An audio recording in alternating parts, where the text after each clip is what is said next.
can stop me. No. 'Cause I'm addicted to what you and I realize. Lead the way, I follow. No need to say where we are heading now, babe. I follow to the edge of it all. So tell your good night, 'cause I'll find no matter what, yeah. Susceptible now, before the moment flies, before it flies. So tell your good night, 'cause I'll find no matter what. Susceptible now, before the moment flies.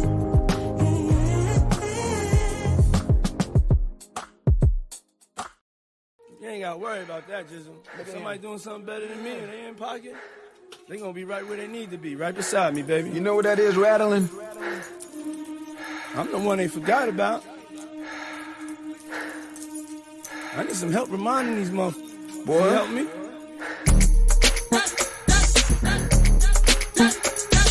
So cold. It's God's work. I ain't got nothing to do with this. It's God's work, man. It's God's work. I ain't got nothing to do with this.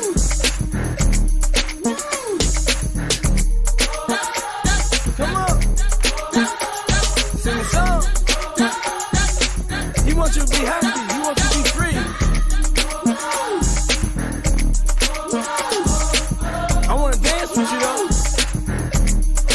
I want to give you some soul. We're going to let this breathe. All the dances, you know what to do. I made this part for you, and you, and you, and you, and you. Say right now, look at here. A nigga finna get loose. Huh? A nigga finna get loose. Huh? A nigga finna get loose. Huh? A nigga finna get loose. Where you from? Where that at? Where you headed? What is that? What you doing? Feeling that? Get that fucking cake up. Open your mind, baby. Love you. Keep your distance.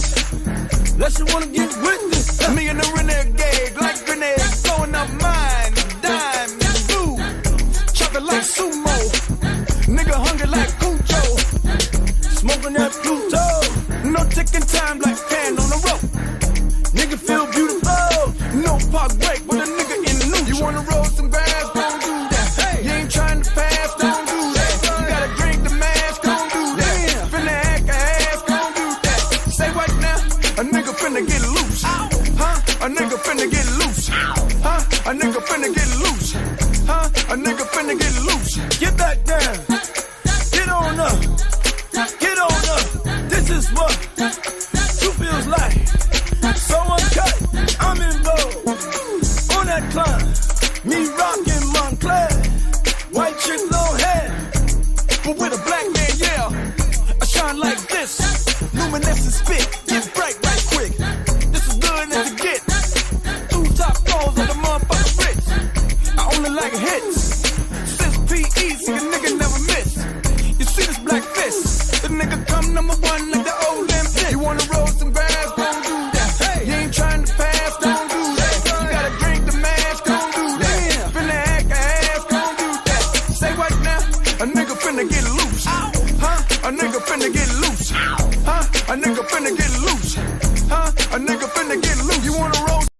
You ain't gotta worry about that, Jizzle. If somebody doing something better than me and they in pocket, they gonna be right where they need to be, right beside me, baby. You know what that is, rattling? I'm the one they forgot about. I need some help reminding.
Ladies and gentlemen, welcome to another episode on the Black Man Unfiltered Network, Barbershop Talk Friday. The fellas are waiting for this moment. The ladies are waiting to listen in this moment. We are about to crank it up in just a second. I hope you guys are getting ready. Get your wine, get fine, sit down on the couch and take some time to chill with your boy tonight. Chill with the panel tonight. We got a conversation. We're talking about these men tonight.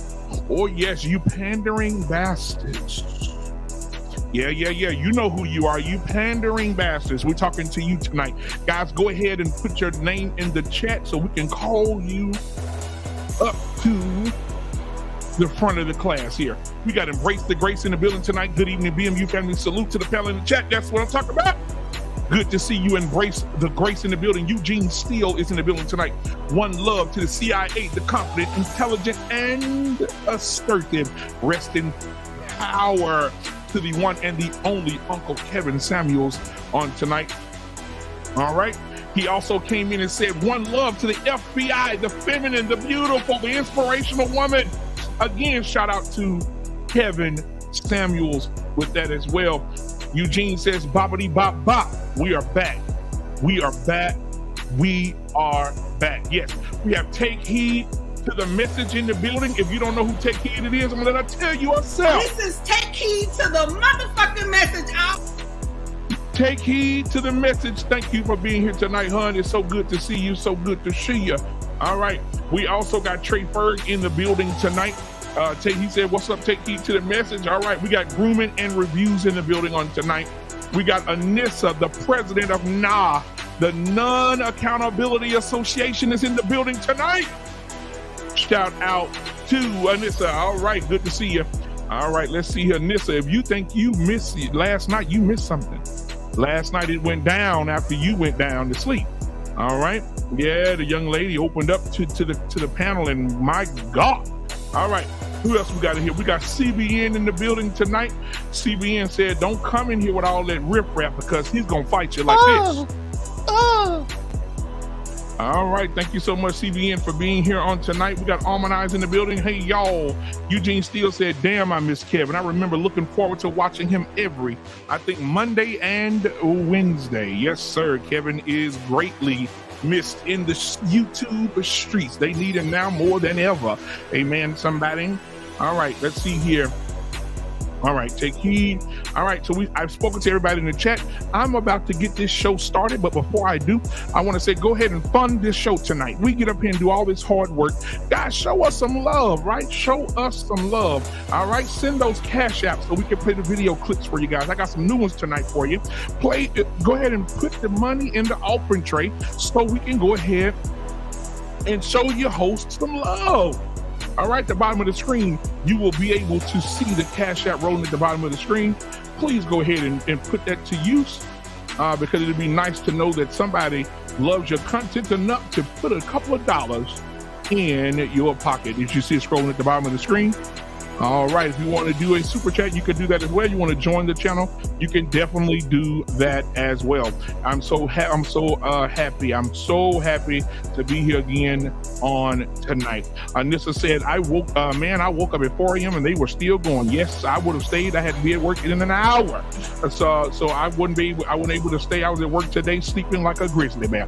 Edward Gilbert says, I know y'all have seen that video of the guy giving all the women in the nail shop money on Valentine's Day. He's the clown y'all are talking about. Only one lady said no to the money. You're right. These pandering bastards. Oh my God. We got a panderer right here on the show tonight. Our Payne is here tonight. Oh yes. That's the boy. Look, ooh, Our Payne. Well, Our Payne tried to save him. Oh, he got an excuse for all them hoes. They ain't did nothing wrong. My God. All right. Let's see here. Almond I said he was on Monday through Friday between YouTube and Instagram. Eugene Steele, he was. All right, Embrace says she watched 7 days a week. Shout out to the Honorable Kevin Samuels, man. We miss you, brother. All right, let's get this show started, guys. Go ahead and get ready. It's about to go down. This is Barbershop Friday. Hold on here. Is it the barbershop? Is it the barbershop? I mean, we can't talk straight in the barbershop, then where can we talk straight? We can't talk straight nowhere else. You know, this ain't nothing but healthy conversation. That's all You right. gotta tell who the pop down. Man, ain't nobody exempt in the barbershop. You know that. Ain't nobody exempt. You can talk about whoever and whatever, whenever you want to in the barbershop. Why you gotta tell? I feel like I'm losing my mind. Is everybody in the world blind? Please, Lord, give me a sign, a sign. I feel like I'm losing my mind. Is everybody in the world blind? Please, Lord, give me a sign, a sign. I wanna be the greatest. Everybody on the fake shit. I look around and feel like everybody is the fakest. I make this every day and I'm impatient, hoping one day I blow up from the basement. Statement, the top is so vacant. I don't hear shit that I think is amazing. Waiting for my day when I'm playing sold out shows for 1,000 faces. Hey, give me that crown, get in my way and to be put down. It ain't your place, all this my town. If I want that shit, then I'll get it right now. I'm losing it, the noose it fits. I'm losing shit, a stupid myth. You choose to live or choose to dip. You choose to fight or lose your grip and lose a gift. I feel like I'm losing my mind. Is everybody in the world blind? Please, Lord, give me a sign, a sign. I feel like I'm losing my mind. Is everybody in the world blind? Please, Lord, give me a sign, a sign. Yeah. There's no mercy in this world, just hunger-thirsty persons in different versions. Each new update, that shit worsens. Why? Pull back the curtain and you'll see the different vermin. We all have different burdens that all seem to cause disturbance. Yo, so do me a favor, don't treat me like a neighbor. Don't need the different flavors of your problems just to savor. I've got my own issues, I need a comb to get through. Don't need to groan with you, just go get your own tissue. I feel like I'm losing my mind. Is everybody in the world blind? All right, ladies and gentlemen, I'm so happy again to be here. The fire is burning from behind, and everybody else, get ready for a great show tonight. Ladies and gentlemen, my co-host is here tonight, the velvet voice of YouTube. Y'all say it with me. On the count of 3 in the audience tonight, 16 watching, we need to get those likes all the way up. We do this because we do this. So I want you guys to put your hands together for the velvet voice of YouTube, my brother from another mother in here tonight, Lost in Translation. Come on. Put your hands Good evening, together. ladies and gentlemen, and welcome to another edition of the Barbershop with Black. Yeah. We also got Liquid Thunder in the building tonight. He'll be up here momentarily because he's zaddy and he's everything. So take heed to the message. I sent you that link. I sent it Earl Campbell. So you should have it. And I'll see you in a minute, Sugarfoot. But again, I see a few people come in today. Let's see here. The lady that said no money to her, no to the money, her man is the real winner. Yeah, you're right.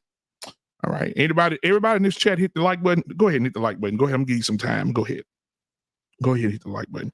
Also, my first monies of tonight came by way of Cash App.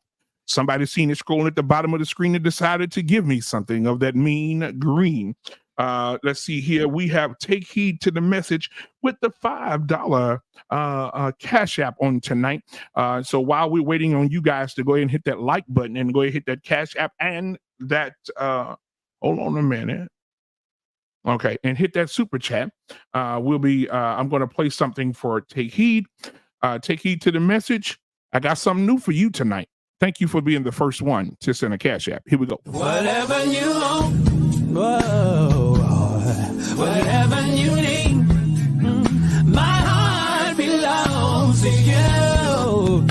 Oh, whatever you need, then nothing I won't do. Whatever you want, my heart belongs to you.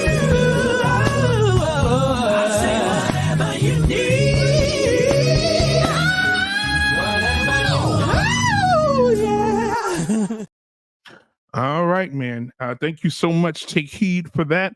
If y'all want to see Bishop Moss, that boy can sing the horns off a billy goat. He can raise Lazarus a second time.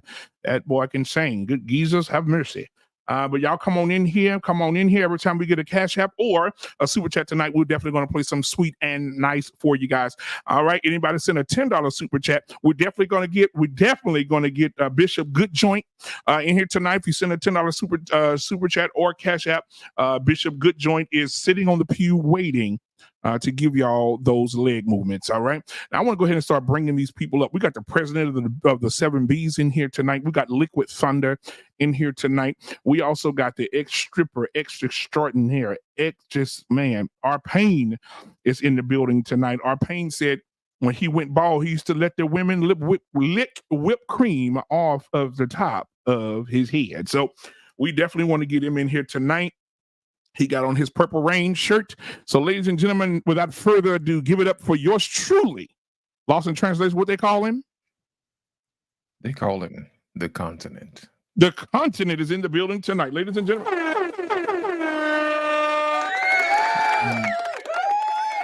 Thank you so much for being here tonight. Good evening. All right. He is also the president of hold on a minute. Somebody didn't send me some else in here. We're gonna get to that in a minute. We got our Pain. He said he's the president of the DEI. Don't encourage idiots. All right. He was thinking about you guys when he made that up. All right. Thank you so much for being here. Next up, we want to bring up the one and the only. All right. He said the women back in the day used to call him Fergie. He has a son out here that he just met. His name is Trey. His name is Trey Ferg. His son's name is Trey. If y'all don't know who Trey is, that's the long lost son of Trey Ferg. They look just alike. They look like twins. I think one day him and her mama got it in. Ladies and gentlemen, without further ado, the baby daddy of Trey. Give it up for Trey Ferg in the building tonight.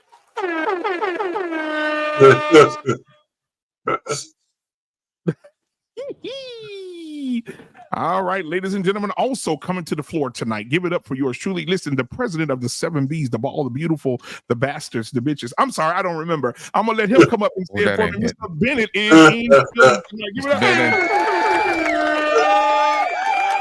First of all, shout out to the bold and the beautiful, the beneficent and the benevolent, Ball Brotherhood of the BNU Network. Salute to all my brothers tonight. Man, we appreciate you, brother. We yes, appreciate sir. you. Good to be here. Good to see you, man. All right. Now, Liquid Thunder will be here in a minute. All right. And Liquid Thunder had to be in a minute. He has a few fans in the chat that wants to see him come up from the back. Pause. All right. So, ladies and gentlemen, I do have another Cash App here.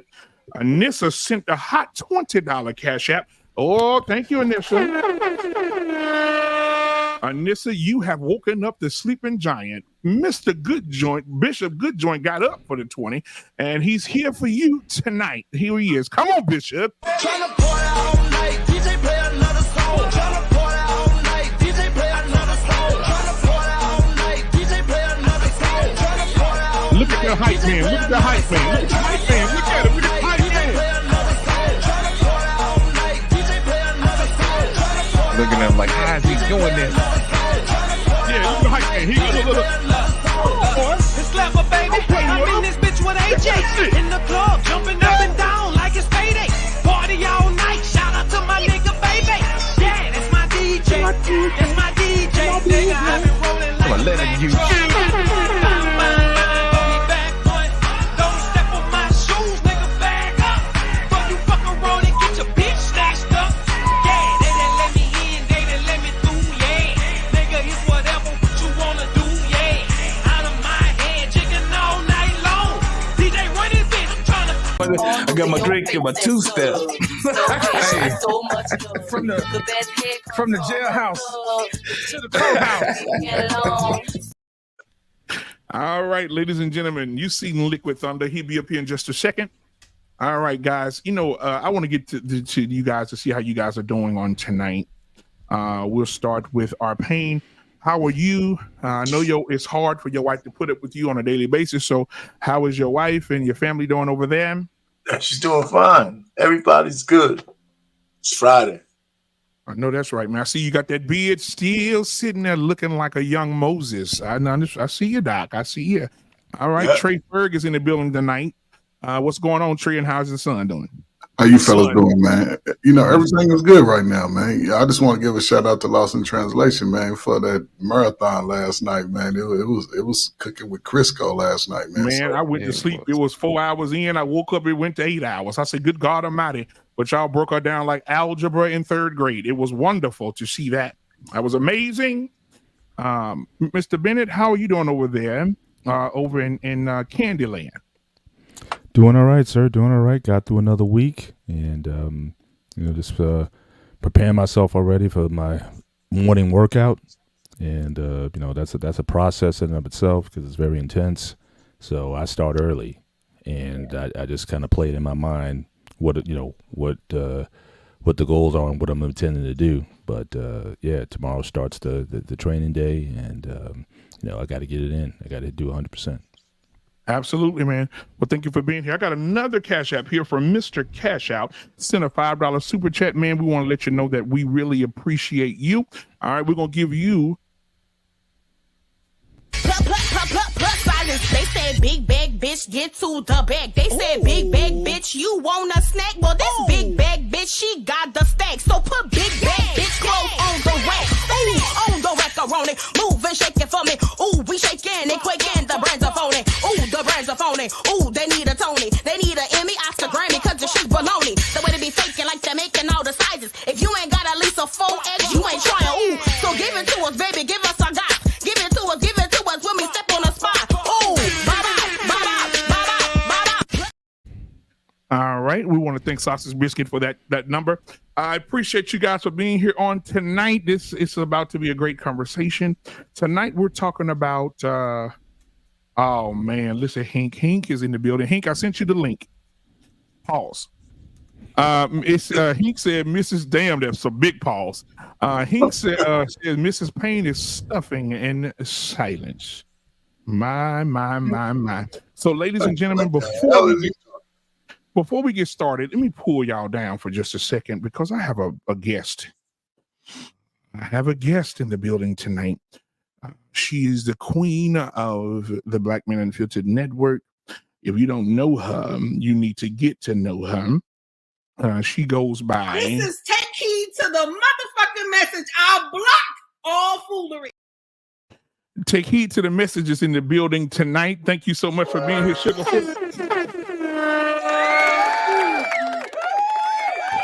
Now, take heed. I just want to thank you so much for all that you do, and thank you I don't know if you watched that show last night, Take Heed, but baby, listen to me. Everything that we talk about in these YouTube streets came out in that show last night. A young lady came on the show. The show ended up going 8 hours long, Take Heed. That's how long it took to deconstruct and put her back together. Oh, you got to go back and you got to go back and watch it. It was a master class. I had to get ready to go to work. I was an hour away from getting up to go to work. I had to put it down, but I woke up and Lost in Translation, put it down. My God. All right. Thank you so much. Take heed. Take heed. Tonight, we're talking about these pandering bastards. Oh, hallelujah. Now, but when I take you down, I'm going to have the guys look at this video.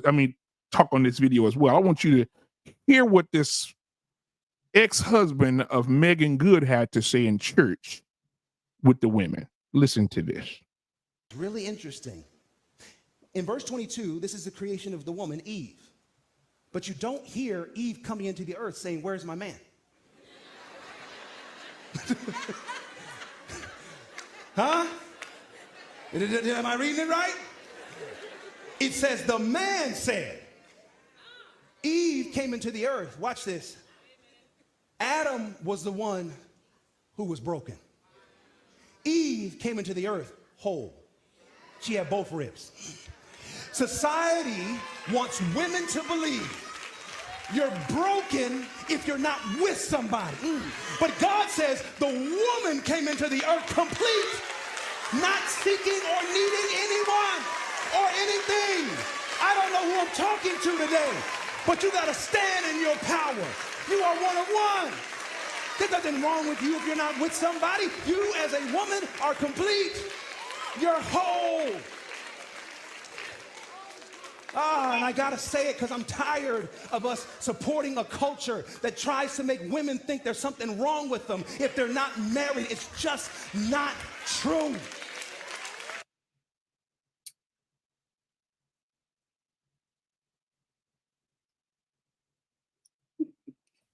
Come on, take heed. Black man on mute. He can't say nothing right now. Oh, okay, I'm sorry. Take heed. Every man, all the men were broken. The women were made whole. You don't need no man to be complete because you were complete from inception. Take heed to the message. Talk to me. You know, when Yahweh come back, there's going to be a lot of pastors that's going to be in trouble. There's going to be a lot of pastors that's gonna be in trouble. Yeah. We all going to be in trouble, but the pastors going to be at the front line because this is some foolery. So as we all know, God took the rib from Adam and formed Eve, right? Mm-hmm. We all know that. That's correct, right?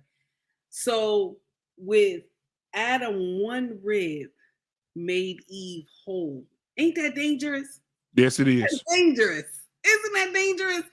Adam, one rib made Eve whole. That's nasty. That's nasty. Wait a minute. I don't know if they put that together though. I don't know because he said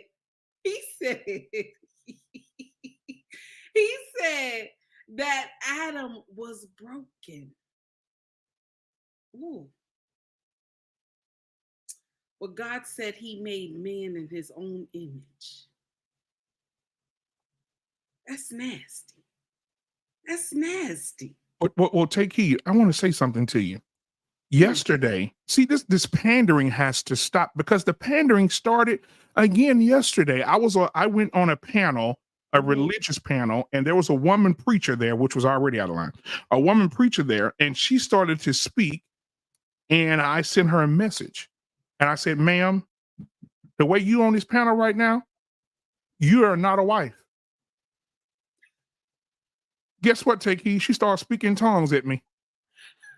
Okay.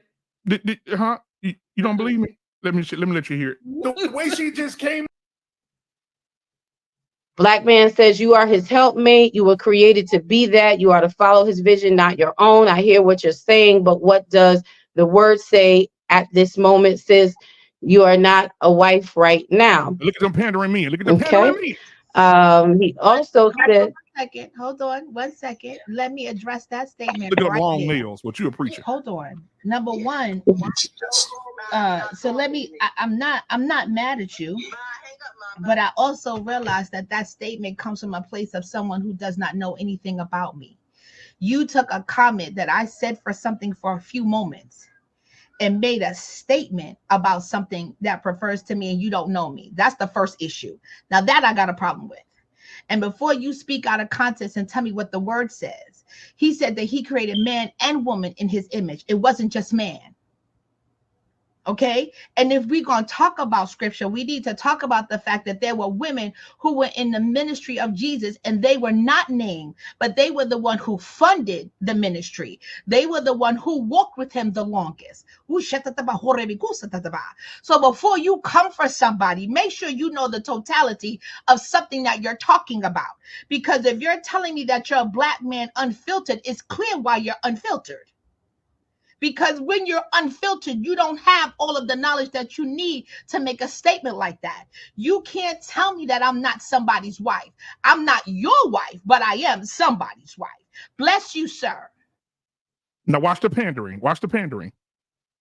Just give it a moment. Here it comes. It's settling in. And she threw her hair back. Well, now, where do we go from here? Look at the panderers. The pastor. These are pastors now. Where do we go from here? Mic drop. Look at Right. look at the panderers. Look at you hear him. Look at him. Listen to him. Lighten up the room just a little bit. I think later don't.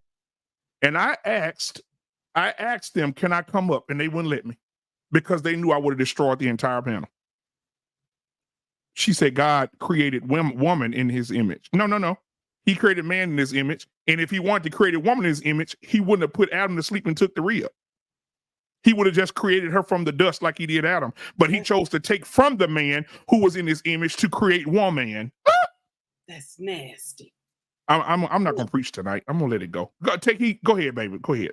I know you got to go rub your husband back. Go ahead. Listen, I just have the problem with us just sitting up here just lying. You know what I'm saying? We just lying. That's the problem. Because, it has to fit a certain narrative. You understand? It has to fit a certain narrative. The woman does not want to be the helpmeet. She doesn't. This is the form of disobedience. She doesn't want to be the helpmeet.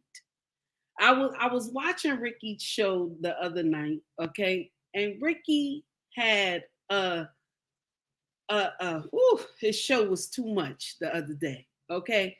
And it asks, is Satan a female? Yeah. I hope I'm saying the title right. You right.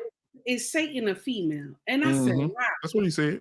Because the thing is that when you look at it, right, just like Ricky was alluding to yesterday, he said when Satan came, he came to who? He came to Eve, right? And anytime our sisters want to do something, what we do, we get together. We get together. Mm-hmm. When we want to cause some type of havoc, we get together. Yeah. Okay. And so now, just like when we mad with our husbands, if you got some your girlfriend ain't shit, you up there talking to your girlfriend, yeah, he did this, he did that, and she co-signing everything. She ain't telling you, oh child, wait a minute, honey, what did you do? See, you need somebody that asks, what did you do? But we the fake sisterhood, we gonna always say, oh girl, that's right, just leave them. Just leave them.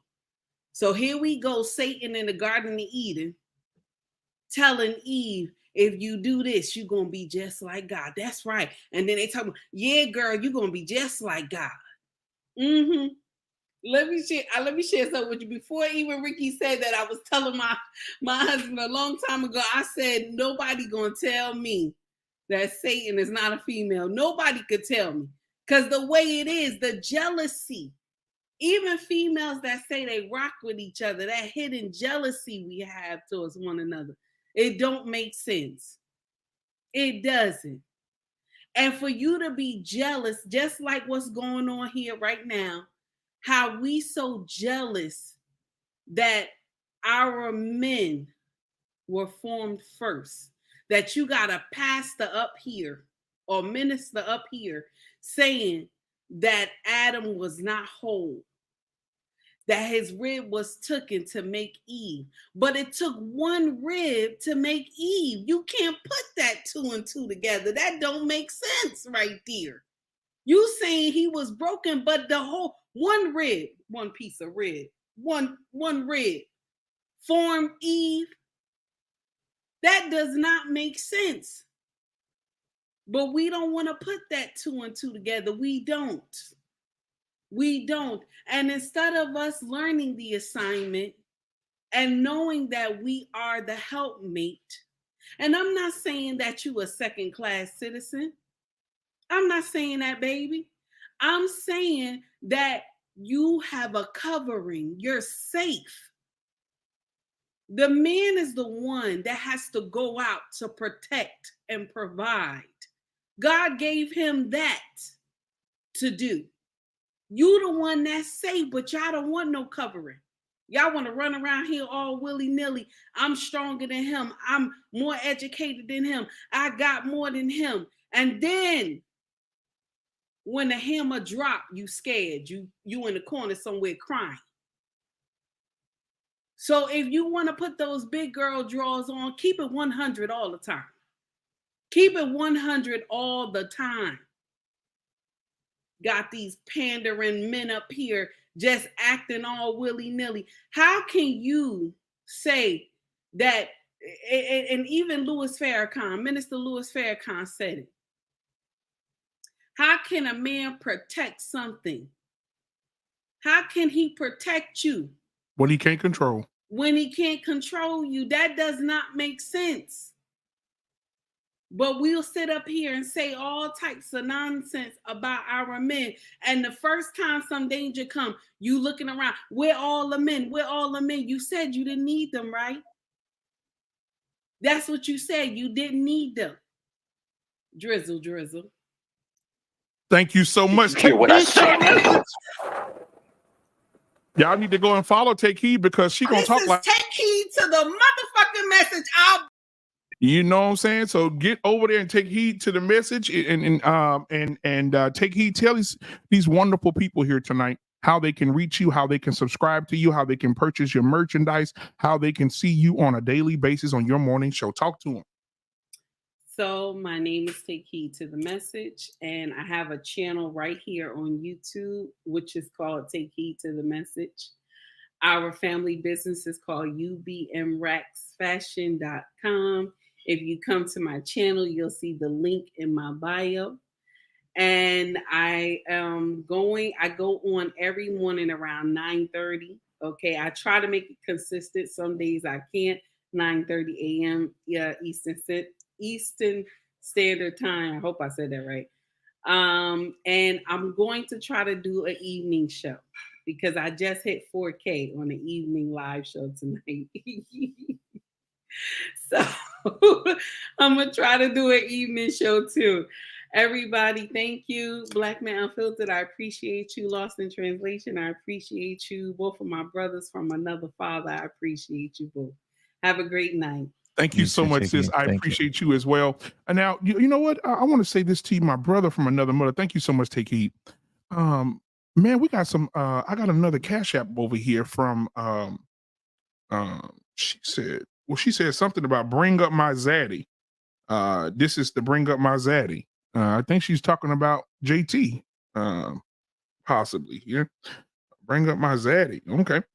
Thank you so much, Embrace the Grace, for the $25 Cash App. I appreciate you. Zaddy will be here soon. All right, ladies and gentlemen. I also got another one here from, let's see who we got here because I saw it in the chat. It was $10. Eugene Steele. I watched another content creator, is what he says, talk about clout chasing. Looking at this topic, there are mainly two types of clout chasers. One, the ones who slander and drag others, and two, the pander bears. You are absolutely 100% correct, my guy. And I appreciate you for the Cash App. For those Cash Apps, I'm just going to give y'all a little bit of this. King Sean gone Barrington living all off. Yo, Mr. Levy, tell him something.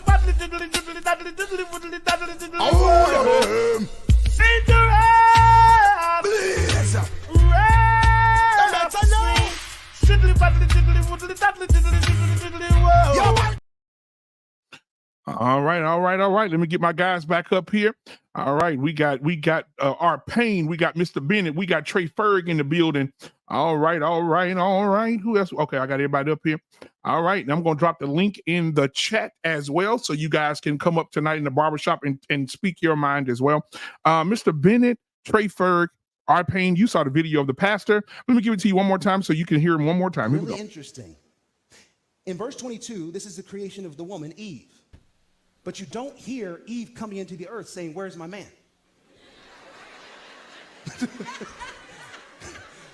Huh? Am I reading it right? It says the man said. Eve came into the earth. Watch this. Adam was the one who was broken. Eve came into the earth whole. She had both ribs. Society wants women to believe you're broken if you're not with somebody. But God says the woman came into the earth complete.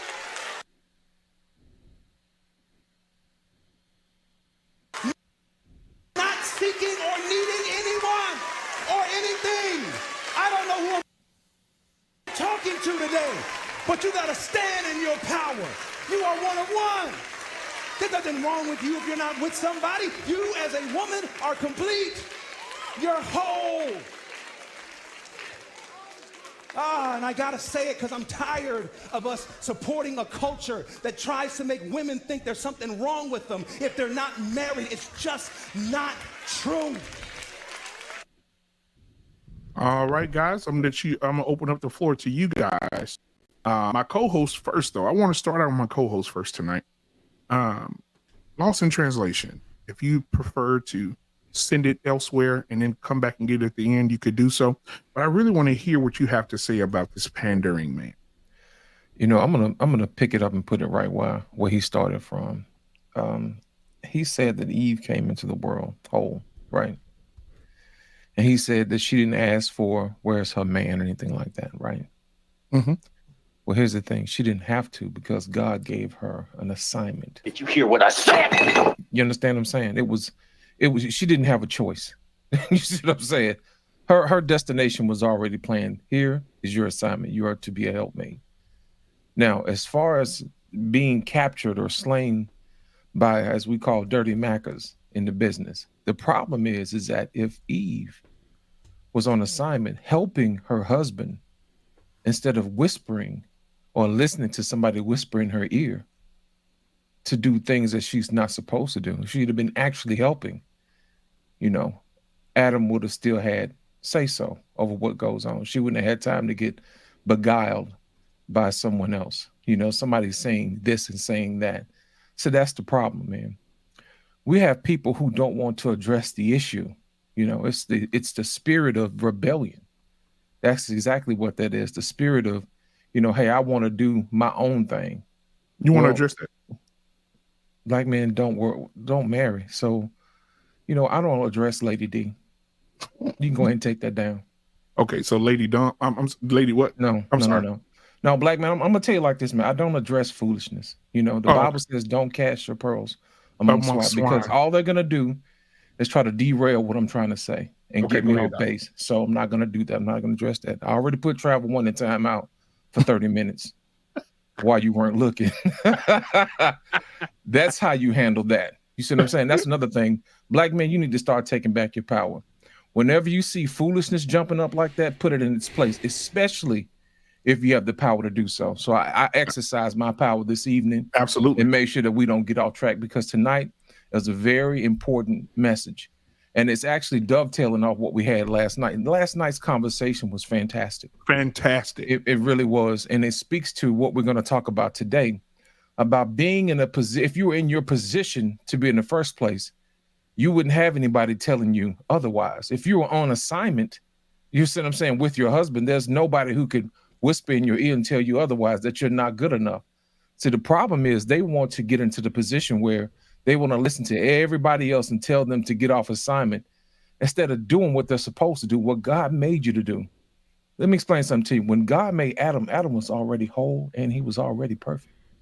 Why would God make something broken in the first place? The reason why he used a rib from Eve is so that Adam could see a part of himself in her. That's the reason why. Adam did not ask for Eve. God saw fit and he said, you know, it's not right for him to be alone. Because Adam saw a girl lion, boy lion, you know what I'm saying? Girl tiger, girl camel, boy camel, you know what I'm saying? That type of thing. Right. And he looked at Adam, he was like, Adam has no helper. And he said, that's not good. So I tell you what, I'm going to go ahead and get something just for him. And he created Eve and gave Eve an assignment. So there was no need for her to look around and say, I don't need a man. It's not your choice. You have an assignment. Now, whether you decide to choose to exercise that assignment, that is up to you. But I will tell you, there are benefits, you know what I'm saying, to acting and working in your assignment. But if you decide you want to do something else, then that's that's on you. That's between you and God. But as far as I'm concerned, that's exactly what happened. And when panderers get out here, man, and start saying whatever they want to say, that's when we have to check them, man. And that's the reason why I'm glad you decided to let me talk first, because I wanted to make sure I get that out the way, to make sure that we set the table so we understand exactly what we're talking about. Absolutely. I yield my mic. All right. Welcome, Grooming and Reviews, to the show tonight. All right. So, Mr. Bennett, What are your thoughts on what you heard in this video? Well, it's not just what I heard in the video, but just the tone and tenor of what I'm hearing overall, from the speaker to take heed to the message. I just think this tone is just very adversarial, just in tone, and I don't think it necessarily gets us to a place where we need to be. Mm-hmm. And also, I just think there's too much eisegesis just going into the scriptures. So he started off with, just eisege, putting stuff in there that was never there. Come on, you talking, Mr. Bennett? You preach. So that's where all. I heard a part of the conversation last night. I think Tommy B was on, and he was talking about people, how many different ways people interpret the Bible and whatnot. And it's like, why would anyone want to believe this, since there's so many interpretations of it? But I just try to keep it simple to the plain reading of scripture. I don't put anything in there. I don't come to the conclusions. I take it for what it says, and I just kind of leave it there. So I think all of us would do better simply to read what it says. Now, again, the idea that man was not whole is not there. He was perfect at the time when God decided to take the rib and to make woman with it. So to say that man was broken, God had taken something from him, but it's not like he left it there. There was a wives' tale from way back that says, men only have 13 ribs, or some crazy, stuff like that. It's not true. Right. So again, we get these wives' tales, and we get these, things that, God had to, break man in order to make a woman. No, he took a part of himself. He was able to put it back. Adam got along just fine. So again, the pandering, certainly I'm totally against pandering for the sake of trying, you have an audience full of women and you're trying to make them feel good, which is basically the theme of every women's conference, every that I've ever seen. It's just simply just to make women feel good for their condition, regardless of what it is. And it's obviously you get women, feeling good about themselves. They give you money. So the pimp game, Matthew 23 talks about that. The pimp game is a long, storied action that often happens by men in the church, and now you see women doing it as well. But but that's the part I disagree with is the fact that you're trying to use. Now again, there's all sorts of scriptures where you can validate women and talk about the empowerment of women and beautiful things that you could use about, if you want to use about women. But to take that, misinterpret the text, and then use that to, have these women believing something that is simply not true. I'm totally against that. Now, that being said, I think we're making too much of a deal of over, well, man was created first and the woman came later. Look, Genesis 1, when it says, let us make man in our own image, the word that's used, because I do have like a Greek, I'm going to have a Hebrew concordance. The word man there, Adam, is really meant to be mankind. Because the scripture says is that let us make man in our own image. So God created man in his own image. In the image of God, he created him. Male and female, he created them.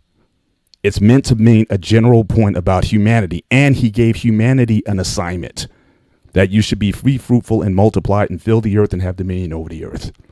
So women have an assignment. Men had an assignment from jump also. That's Genesis 1. That's what it's all about. Genesis 2 talks about how he did that. So yes, the male was created first and he created the woman after, but they both had an assignment. And due to the activities that happened after that, after Satan and whatnot, man and woman were going to be at odds with each other from that day forward. And we've been fighting ever since. So, but this idea of, this warring attitude, I don't think that helps anybody. We can debate in terms of who was right and who was wrong, and Eve did right, and look, we can play this battle of the sexes, but everyone just needs to own their stuff. We've gotten it wrong, they got it wrong. And so, trying to use the scriptures to then justify these positions, again, how does that then move us forward? How's that going to bring people together? How's that going to have men and women understanding each other? I don't see how it does. So I think the tenor that if we're going to approach this subject tonight, but again, I definitely believe there's something called, the pandering is real. No question about that. But then I'm also seeing in these spaces also that, especially with the manosphere and all that, there's a lot of male pandering also. Again, trying to foster a hostile environment that I don't think gets people together. So I think, so with all of this, again, I take the scriptures as I get them. I don't read into what's not there. And I think, but if we're going to have an honest conversation, we need to, we need to be honest in our intent. And if the intent is anything else than trying to rebuild or repair, or to get people thinking in different ways, how can we move forward from here, then I don't think it's useful. So I think just for everyone, I think we need to, understand what our intentions are in this space. He was wrong, but I could certainly see this conversation going way to the other side and not getting us anywhere. So I'll leave it there.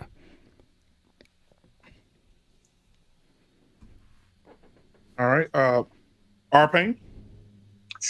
Yeah, I mean, I'll keep it short. Listen, at some point when he was married to Megan Good, I thought that she did him wrong. But now after hearing him say that, I understand that he was wrong all along. I mean, because a guy who was ordained like him should have never married a woman like her in the first place. Not that she was a bad woman, but she definitely was a secular woman doing her thing. And he tried to convert her to something that she wasn't. And I think in that relationship, she was truthful to him that she didn't want to have any children, and he didn't listen. So I wonder how many pastors admonished him for that daggone whatever sermon he was doing, even in private. Because, I mean, even if you were not an overly religious person or a real Bible reader, you knew what he was saying was wrong, and he was pandering. So, but I like what Mr. Bennett said. One of the problems I think we do have is that we try not to get to solutions. Just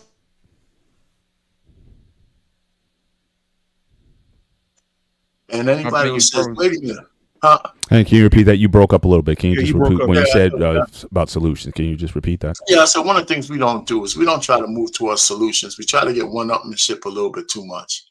And then we had a little conversation briefly. We talk about sexless marriages, but it's always bent towards the fact that we're saying the women are withholding sex. Well, I looked up a lot of things about sexless marriages, and all of them say that a man has a part to play in that too. And men do withhold sex from women. So I think if we want to get to solutions, we need to look at reasons why things happen and if they could be prevented and how we move forward.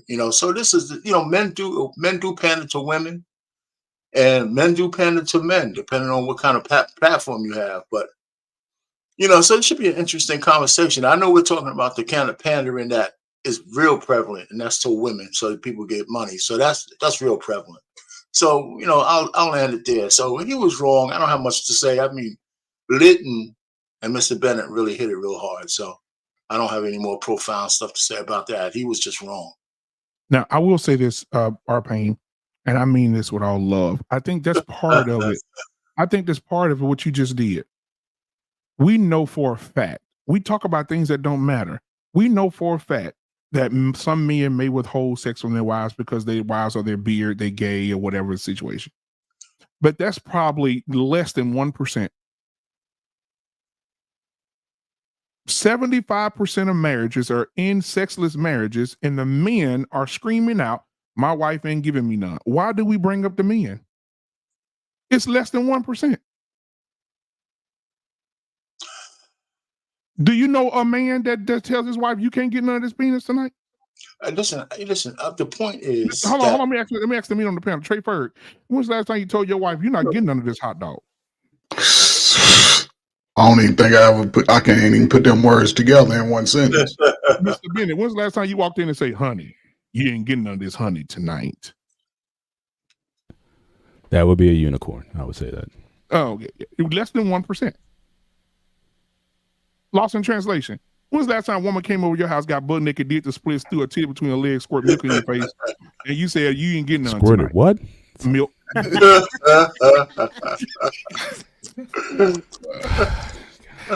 No comment. Grooming review. No comment. And you got that real nice haircut over there, and she come in and say, "Baby, it's cute," and she gap her legs wide open and jump off the entertainment stand with a PlayStation stick in her hand, and you gonna tell her, "No, baby, not tonight." I'm not gonna say, There you go. So Rob Payne, right now, I just, I think in the history of niggerdom, I have never said to my wife, you are not getting none of this penis tonight. So I think that every man on the panel that's married and lost in translation with the girl that did a cartwheel through a tear between her legs, squirt milk in his face, I think that he's never told her no, right? Grooming Reviews has never told.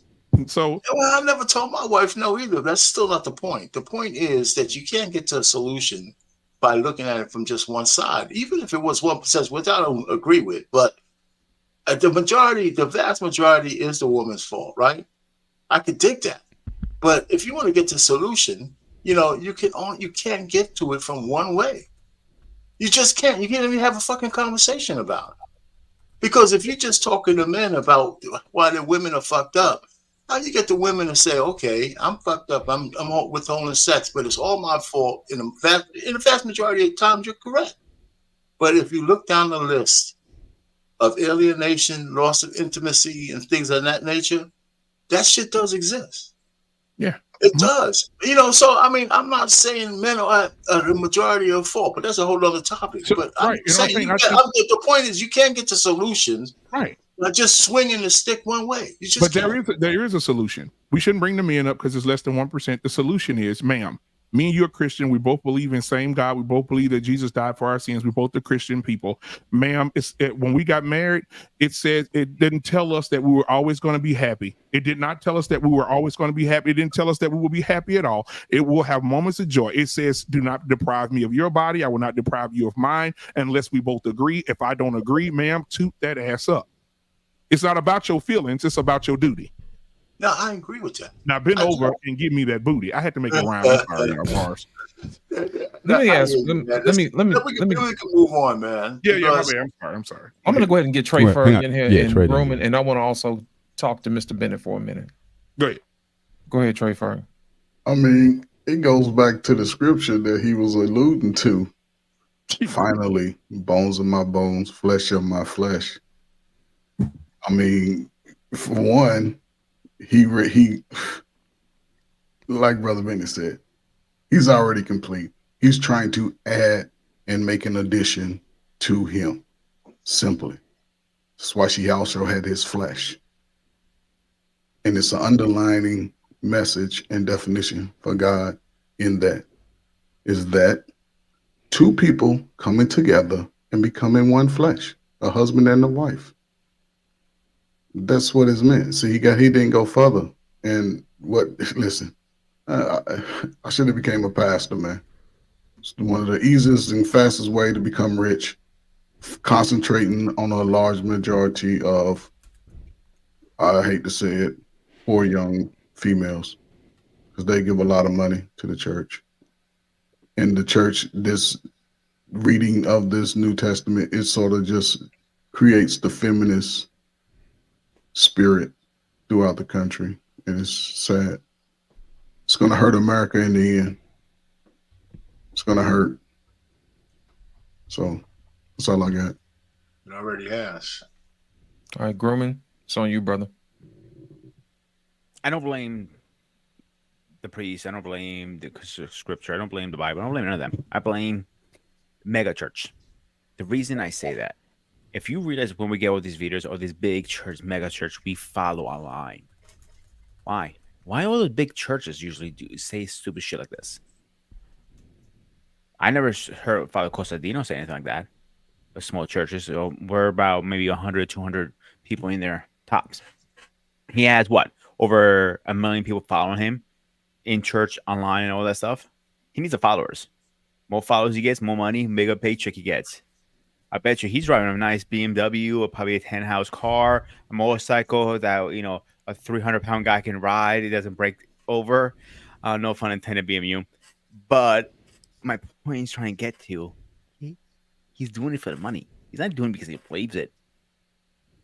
I bet you $100. Go back to watch the gray area of me and Paul with Father Costadino were talking. See how passionate he is.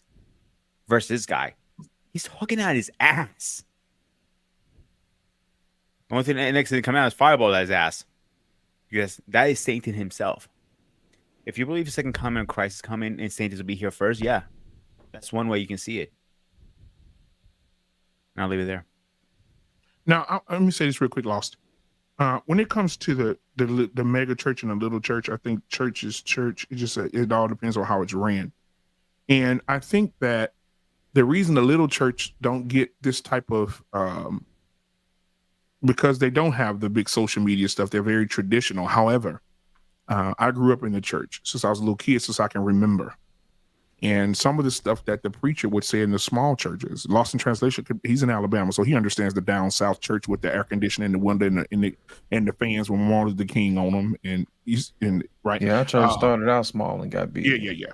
And so those pastors would say some things in those services in little churches that nobody heard, that steered people the wrong direction. I remember growing up as a kid, as a teenager, hearing it, and as a child, and I would question it. And you get slapped upside the head for questioning the pastor. You can't question nothing that man say. Right? Get in there and sit down somewhere. You a child, stay in your place. That's what we would get. So those pastors that had gold rings on every finger, Lost in Translation from the South, you know what I'm talking about. The pastors that had gold rings on every finger, had a gold teeth on the left side, gold tooth on the other side, had their hair cleared up. They'll preach you under the bench and fuck your wife on the bench. Those pastors was spreading penis around like it was passes in the WNBA. So that's why my grandfather used to have a saying, son, whenever you get married and get older, don't have the pastor come pray for your wife while you at work. Now, I used to always wonder, what's my granddad talking about? I'm 10. Well, I'm a grown ass man now, I understand. So go ahead, Lost. I know you want to say something to Mr. Bennett. Yeah. Mr. Bennett, let me ask you a question. Here's the thing. The Bible says that men should deal with their wives with wisdom. Is that not correct? Yes, it is. All right.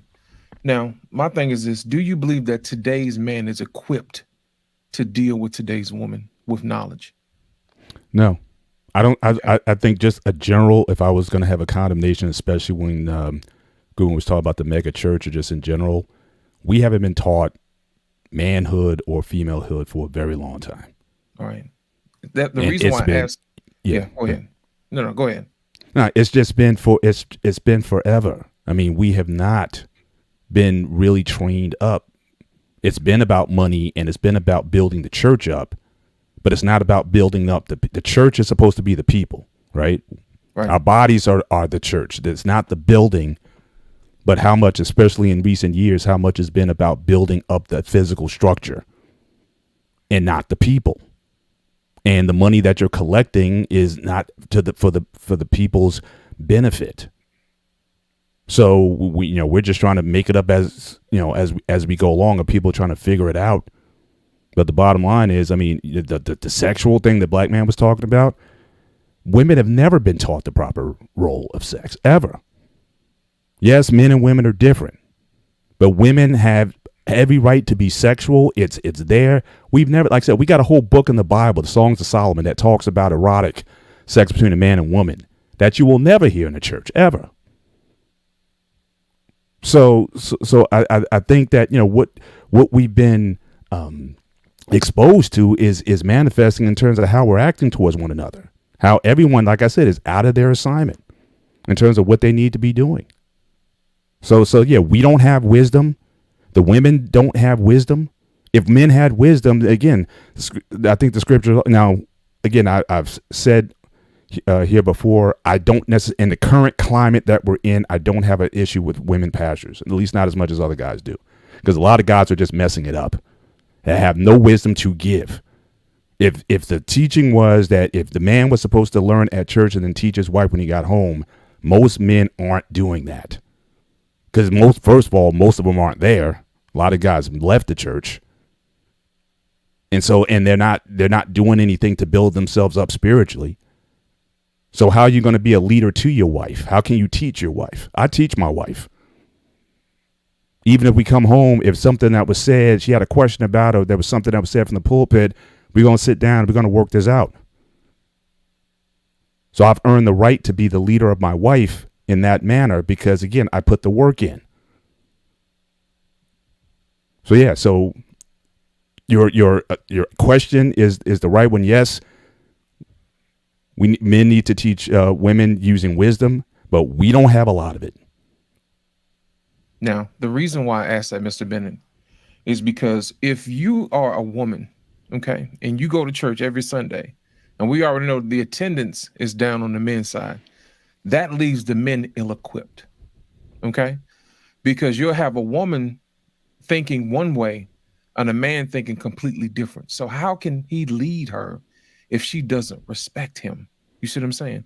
That's like building a house with no foundation and hoping that a strong wind doesn't come by. That's not how you do it. You see what I'm saying?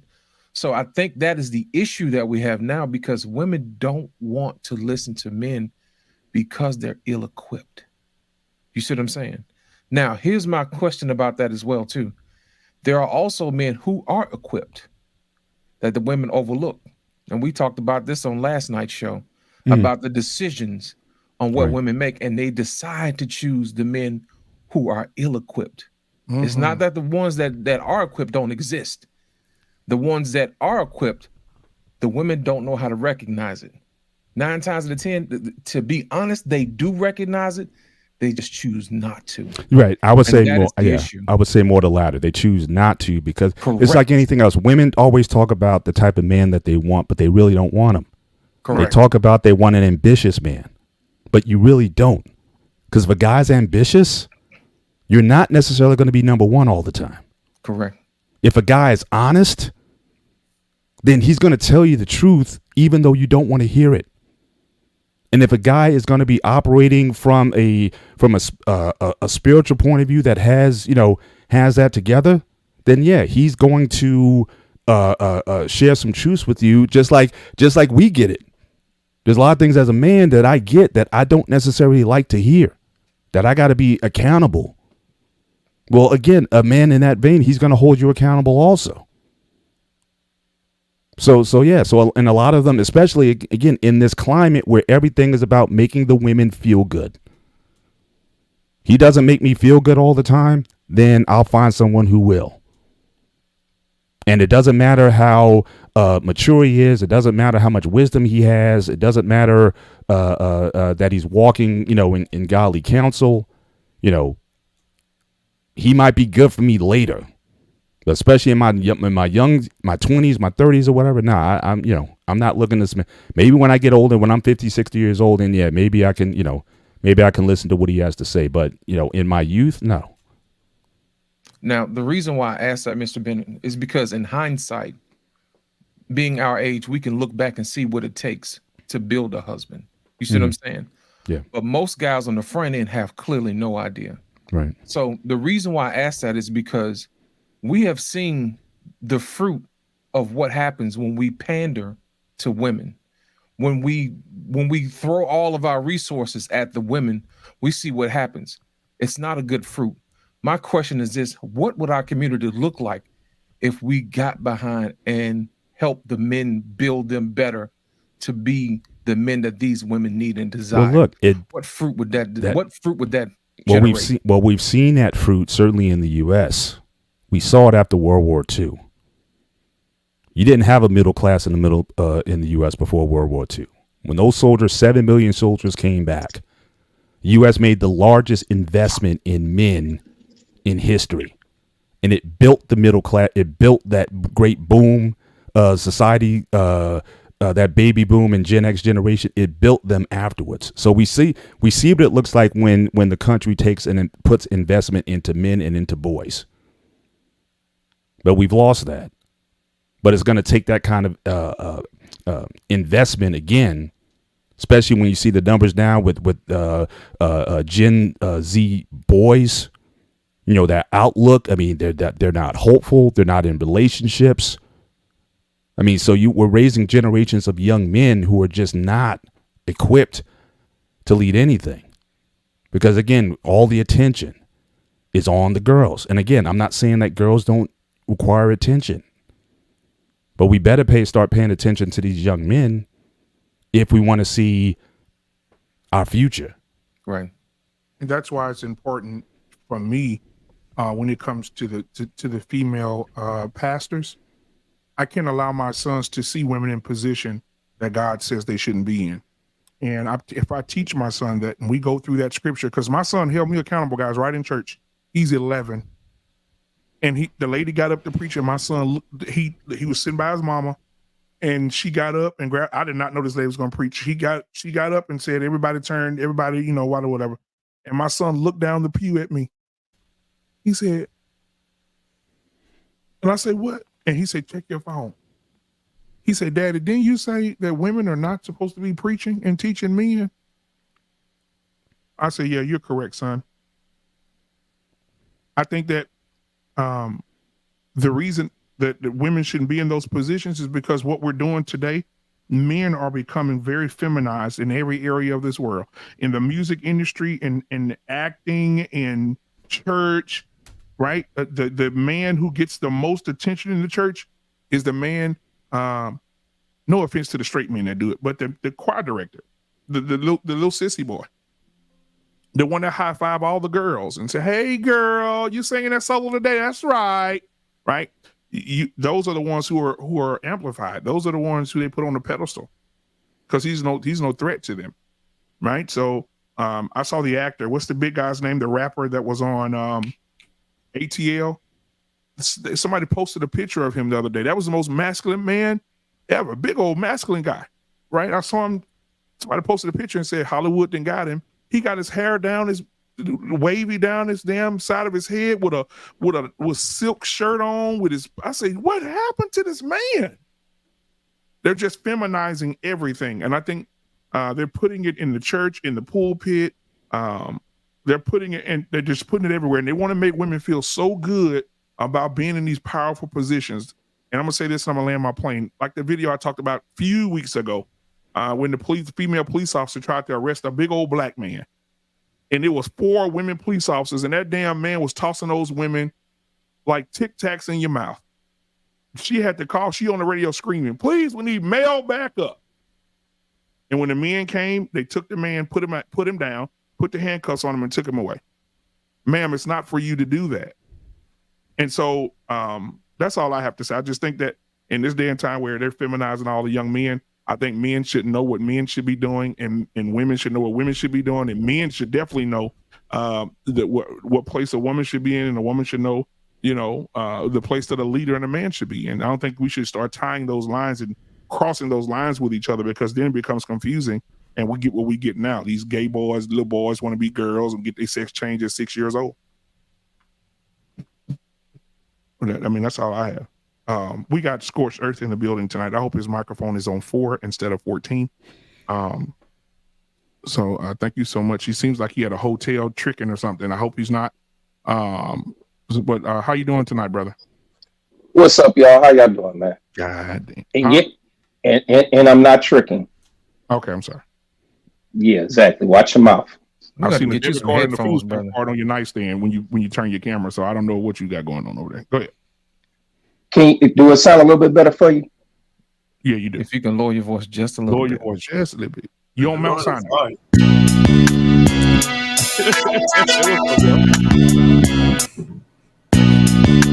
You on Mount Sinai.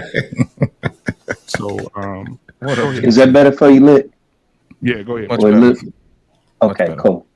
How y'all doing tonight, man? You looking real nice today. You looking like Eddie Murphy daddy over there. How you doing?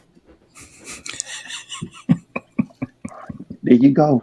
Okay, I'm gonna let it slide.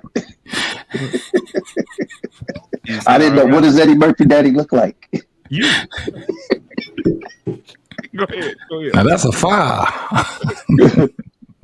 It's good, JT. Touchy topic, y'all. Tonight, man? And it hits home in a lot of ways, and it's not talked about enough, especially from behind the pulpit. One of the reasons why we have what we have in our community is because of the fact what you see from behind the pulpit. It's called natural role reversal. You have the men walking up there pandering to the women in the congregation, and the women are going home and thinking that they ain't got to listen to a goddamn thing that their husband is saying. Whether they are the faith or not, Mr. Bennett, 1 Peter 3:1 mentions that. Even if that man is not obeying the word of God, that woman's responsibility is to submit to her husband. See, so even if you don't see us back there like we should be, there's many reasons why men are no longer in the church house. because most of us as men, we see what's going on and we stand against it. I'm not going to sit up. No, respectfully, No, let sir, me that's finish, not sir. standing against it. That's running away from it. And no, it ain't running away from anything. When I sit up there and go to a church and my wife is next to me and she likes what that preacher is saying, and I'm sitting up there blatantly telling her, out of order, out of line, the man is not married, he's divorced, he is out of order, he has no business being up there behind that pulpit, and that's who they continue to choose to follow. It's my responsibility to back up and say, you know what, we out of here. Now, you have a lot of them that sit up there and say that's where they're going. So you see the women preachers up there. They ain't teaching the women how to love their husbands and love their children, as Titus talks about. See, I wouldn't have a problem with a women preacher either if they was teaching what the word said. Yeah, of course. See, that's the issue. No, hold up.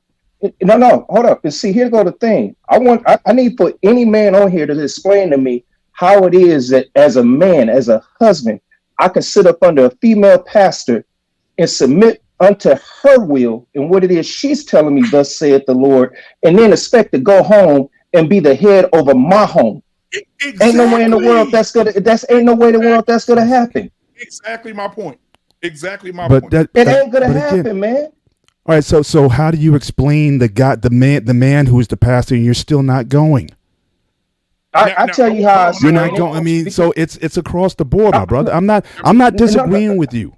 No. But what I'm saying is, but you can't. You're right.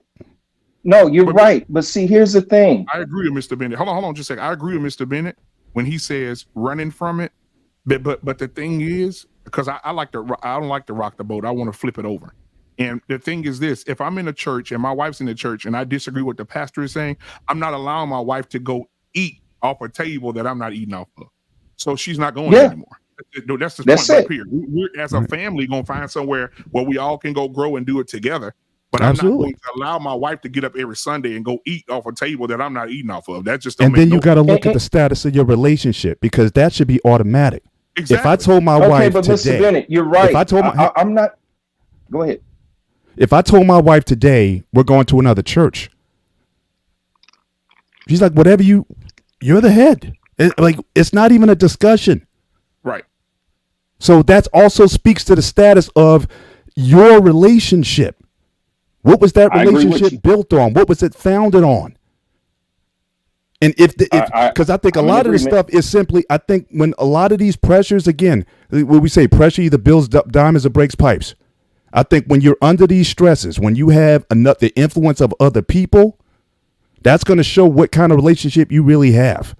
And if you let a man, if you let a woman, if you let a pastor, male or female, if you let anybody get in the middle of your relationship, you're supposed to be one flesh. That's the only relationship that's counted as one flesh in the scriptures. Your kids are not even your own. So my thing to that, so if in fact that's happening, I'm going to push back. I'm going to say, what is the status of your relationship? What are you building that on? Well, that's the understand, but see, that's the one thing where it goes back to teaching your wife according to with the wisdom of the understanding that she's at, because you may have it to where you may be trying to take it in one direction, but then based off of how she may feel or whatever the case may be, being up under women pastors, and see, I'm speaking from experience. It creates a whole another problem that you don't even see coming. And see, in that point, what you do is you do the best at, and this is for me. I just backed up, prayed about it. Hey, that's what you're gonna do. I can't force you to go somewhere where you don't want to go. That's fine. Fine. No, hold up, man. Let me finish. Yeah, go ahead, because I disagree. I'm gonna hold you accountable on that. No, you can hold me accountable all day long, because see, when I did stand my ground, my wife, she ended up leaving because she wanted to choose her own path. Yeah, and that's what it came down to. Yeah, see, Mr. Bennett, you should. Yeah, because see, if you don't stand for anything, you'll fall for anything. Stand for something you want. And see, when it comes to God's word, that's one thing that my wife understood. He ain't moving from this. I'm always 100% is going to go the way that God tells me to go. Whatever that word says do, that's what I'm going to do. Now, in the meantime, even though she left, I'm still holding on to the commandment that he gave me as a husband to love her as Christ loved the church. Now, you have different belief systems how people deal with that as a man, as a husband. I won't even say as a man, I'm going to say as a husband. Because you're right, Mr. Bennett, we are one flesh. But at the end of the day, they say that they change their mind, whatever the case may be. I went through the whole gamut. I have twin sisters, both of them pastors. I messed up by allowing my wife to get up under them. And my God, I done seen the witchcraft. I done seen the lesbian spirit. I done seen all that stuff come out. So when you say what you say, it's a lot deeper than what it is that you think that you got a stranglehold on. Because see, you got a lot of men that goes up in these churches and they see that. Even from the smaller churches, they're too damn traditional. Everything is just pimp. It's like you can tell exactly how long that service is going to be, what time that preacher is going to get up there and preach, and exactly what's going to come out of his mouth. Yeah, they're going to preach hellfire and brimstone, but when it comes to the relationship of a husband and a wife, mute. They don't talk about that as much. Scorched earth. But listen, weeds grow when there's no fertilized ground. So again, if you're going to have that situation where, again, like I said, if the churches aren't going to be doing what they need to be doing, addressing the issue, the whole thing, the full breadth of humanity, relationships, marriage, raising children, occupation, all those things, those are, again, as human beings, that's what we go through. If a church isn't teaching to that, then that's, again, that you're going to be creating a scenario where, again, people are going to leave. Yeah. And and also to add to that, I am a firm believer of the good, the bad, the ugly. Thank you, Clint Eastwood. The good, the bad, and the ugly. You have to teach it all, because what happens is you learn all the good, but you don't learn how to handle the bad. And my thing is to you, Clement. My thing is to you tonight, as a brother in this barbershop tonight, and anybody that's listening under the sound of my voice. If your wife leaves you on a technicality that you are being a leader and trying to take her away from something that she can't see because you have provision for that, then, and your wife separates herself from you, and you by yourself, your wife has abandoned you. That's abandonment of the marriage. She is not in her lane where she needs to be. She is not taking care of her wifely duties. Y'all in separate places, No. The Bible says for you to give her a certificate of divorce. That's not what Jesus said, man. Don't change that. And that Paul don't even say that. When it comes to the marriage, he does say where Paul does say unbeliever. Let's go to scripture. So if you so if they don't want if they want to leave. No, what we're not going to do is see this is a problem. Don't twist it to fit whatever feeling that you may have about it. The Bible says you and your woman are becoming one flesh.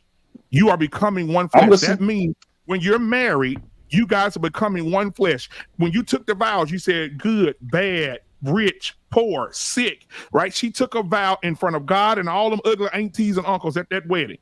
When she said that to you, when she said those vows to you and she told God that she's going to be your wife, if that woman separates herself from you, she is an unbeliever because she is under the tutelage of Christ, of Christian. She is a Christian woman, and her belief should line up with what Jesus said. And the Bible says that God hates divorce. He don't want you separated. You're better together. Your salt and her salt together, you can't pick it apart. because it's the same. So if your wife decides to walk out that door and say, separate, I don't want to be around you, she is not a godly woman. She is not in the faith and believing. She is an unbeliever, and it should be. And that's what the problem is now. It's so many men holding on to women who want to go separate themselves from them, go party, have fun with their girls, go out and fuck other men, be in bed with other men, go out here with their home girls, right? They want to try lesbian stuff. Too many men who are married and their wives are on the other side of town or in another state, and you need to give them that certificate of divorce because they abandoned that marriage and they're unbelievers, because if they were, they would be at the house with you, praying with you and trying to work that shit out. Somebody tell me I'm lying. Somebody please. I'll get off the mic. I ain't gonna say nothing else. Mr. Bennett, let me ask you a question. Yeah. When's the best time to prepare for war? When there's no war. In peacetime, right? Yeah. Yeah. All right. Now, the reason why I ask that question is I think a lot of times we wait until the wheels fall off of our relationships to want to get right.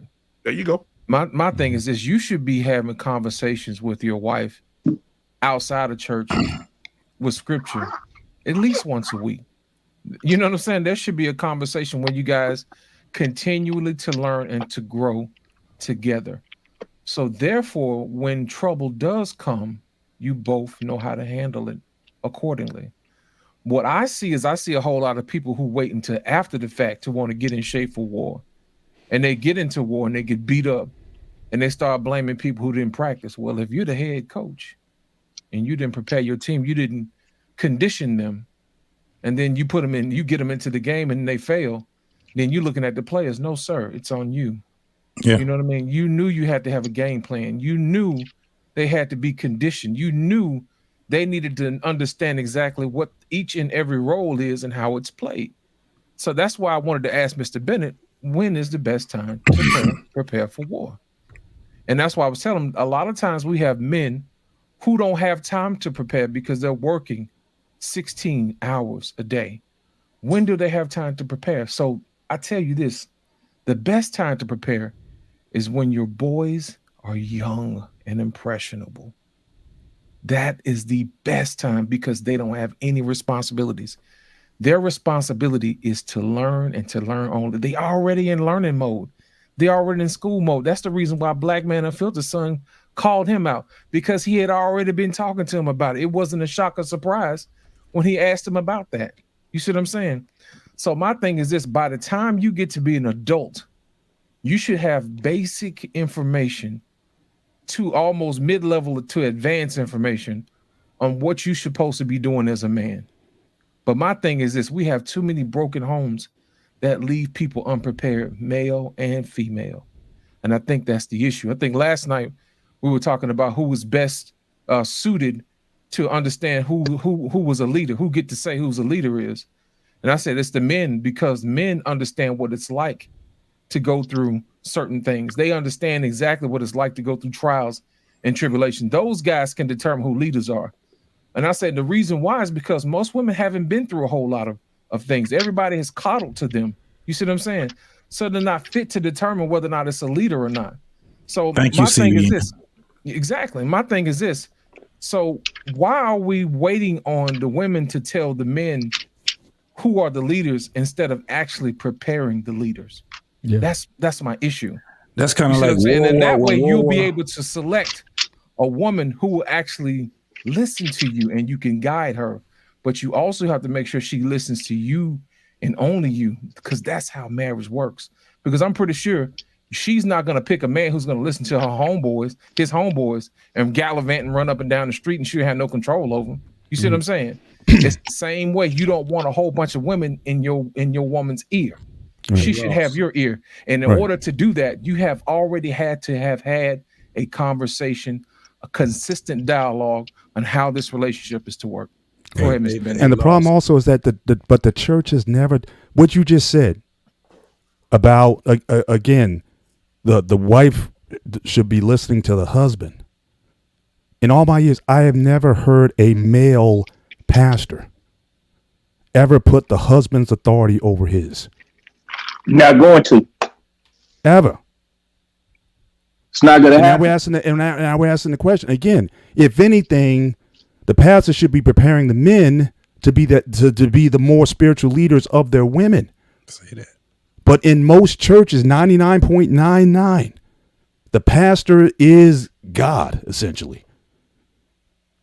So you can disobey your husband. If I say I need you here at 7 o'clock for whatever, pastor's appreciation. Now I got to go see the I need you home. No, I need to pass. You heard the pastor. I need to be there for the pastor. Yeah. They put themselves above the husband. Yeah. Mr. Bennett, I always said they need to take somebody from the hood and that's got a decent mind on them and make them president. And the reason for that is because that person will know how it feels to be broke, how to live in a neighborhood that's not had no money, and they will know how to operate a little bit better than a man who has had a silver spoon in their mouth for the longest. I feel the same way about who helped me, Lord, get this out. I feel the same way about the world that we live in today. I think that like you say you've never heard a man preach that, and and someone saying it's not just a black church; it's any church. Yeah. Yes. Now, again, grooming. You can maybe speak for the Greek Orthodox tradition. I don't know what they say there. I mean, you might be able to get. You got to finish and jump in. Before I'm waiting for my turn. Before y'all finish, thank you, Mr. Bennett, because I was gonna finish what I had to say right there. I'm gonna say it first, then I'm gonna play this for y'all. There is, I've never heard a woman get up in the church and say, a woman pastor. Women, I heard a woman pastor say this. The Bible says that woman should not go down on a man. They don't say that. The Bible says that a woman should not go down on a man, and a man should not go down on a woman. And I'm looking at it, and that's my question to Mr. Bennett is this. I think that when I said this thing about the president, it's the same thing with pastors. I think that pastors today, the ones that are pandering and the ones who are not teaching that, like you said, I agree with you 1,000%. I think it's time for those ministers and pastors to just take an exit off the highway. It's time for them to take an exit. And I think you need more powerful people with powerful voices to be pastors. Can you imagine a world? I want to put this out there. I know people are going to fall out their chairs. Can you imagine a world, Mr. Bennett, where Lost in Translation had a church and he was a pastor? What would that look like? If I was a pastor, oh Jesus, what would that look like? What would we be preaching? It would be a lot. It would be a lot better than 95% of what we're getting now. Not Mr. Which is then again. So, Brother Scorch, much respect to you, brother. But when you said again, men aren't gonna, rebel against that. No, you left it. You ran away from it. Because especially, no, I don't run away from anything. I'm not saying you. The general question about men leaving. Oh, okay, yeah. Men left. They didn't build anything. They didn't start anything. They traded church for the NFL. So football on Sundays became their church. Some of these guys never grew up. They still playing 40 years old, still playing Madden 6 hours a day. Call of Duty 6 hours a day. Yeah. Now, hold on, Mr. Ben. Now, Call of Duty is, hold on now. Halo, fine. Forget any Halo players in the house, whoever, any game that doesn't offend you. But I'm just saying, guys didn't go in and do or start something better. Mm-hmm. They simply just left and stayed home. And they didn't do anything else. So again, they ran. They didn't challenge. They didn't stand up to. Because especially if you're in a Baptist, now again, the AME church, they got that hierarchy, they got the bishops and all that kind of stuff. You can't just get rid of anybody. But in the Baptist church, from what I understand, most of those folks are hired locally by the church itself. Yeah. You get a bunch of men together and says, look, we don't appreciate what you're teaching in this church. We can fire you. Yeah. Yeah, but the problem is the reason why you don't see that nowadays is because of the people that they got up under them. See, it's kind of hard for the board to hold you accountable for the stuff that they doing their dang self. Yes, sir. See, what you got is you got a bunch of clowns leading the circus when it's supposed to be shepherds leading the flock. Pandering. Yeah, and I mean, and unfortunately, you got different avenues of what's being allowed and not allowed. In the Baptist church, do you know that most of these Baptist churches, you got the deacons on the board sitting up there sleeping with half the dang women in the goddamn congregation? You know what, Clement? Let me explain something to you. I'm from the South. Come on. And I can remember churches getting started in people's living rooms because I was there. Me too. I was there. I remember succinctly going to somebody's house. Yeah. And they had church in the living room. You see what I'm meeting. saying? And then after that, they had church outside in the front. And then after that, they found an old building somewhere. And they had church in there by the railroad tracks.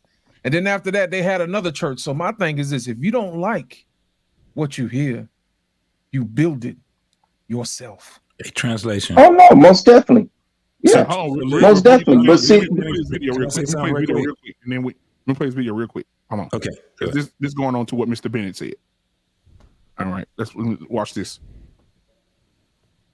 Ruth waited for her Boaz. She wouldn't just settle for anybody. The Bible said Boaz was a handsome man, a rich man, a spiritual man, a sensitive man, and that equals a husband. You gotta wait. You gotta wait on your Boaz. Don't just settle. But if you're not careful, when you go left and it's Friday night and you don't have a date and you're freaking out. I don't have a date. I didn't get married until I was 25. And you know, I just made a decision. I knew there was a call on my life, and I just said, I'm not going to go out and date just anybody and everybody, because I know me.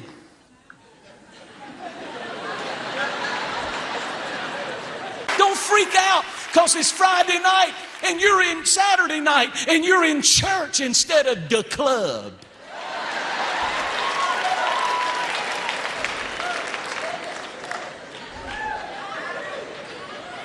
Boaz has some relatives, and if you don't watch it, you won't get the one God has for you. You'll get his relatives. To the girls, I found this on the internet.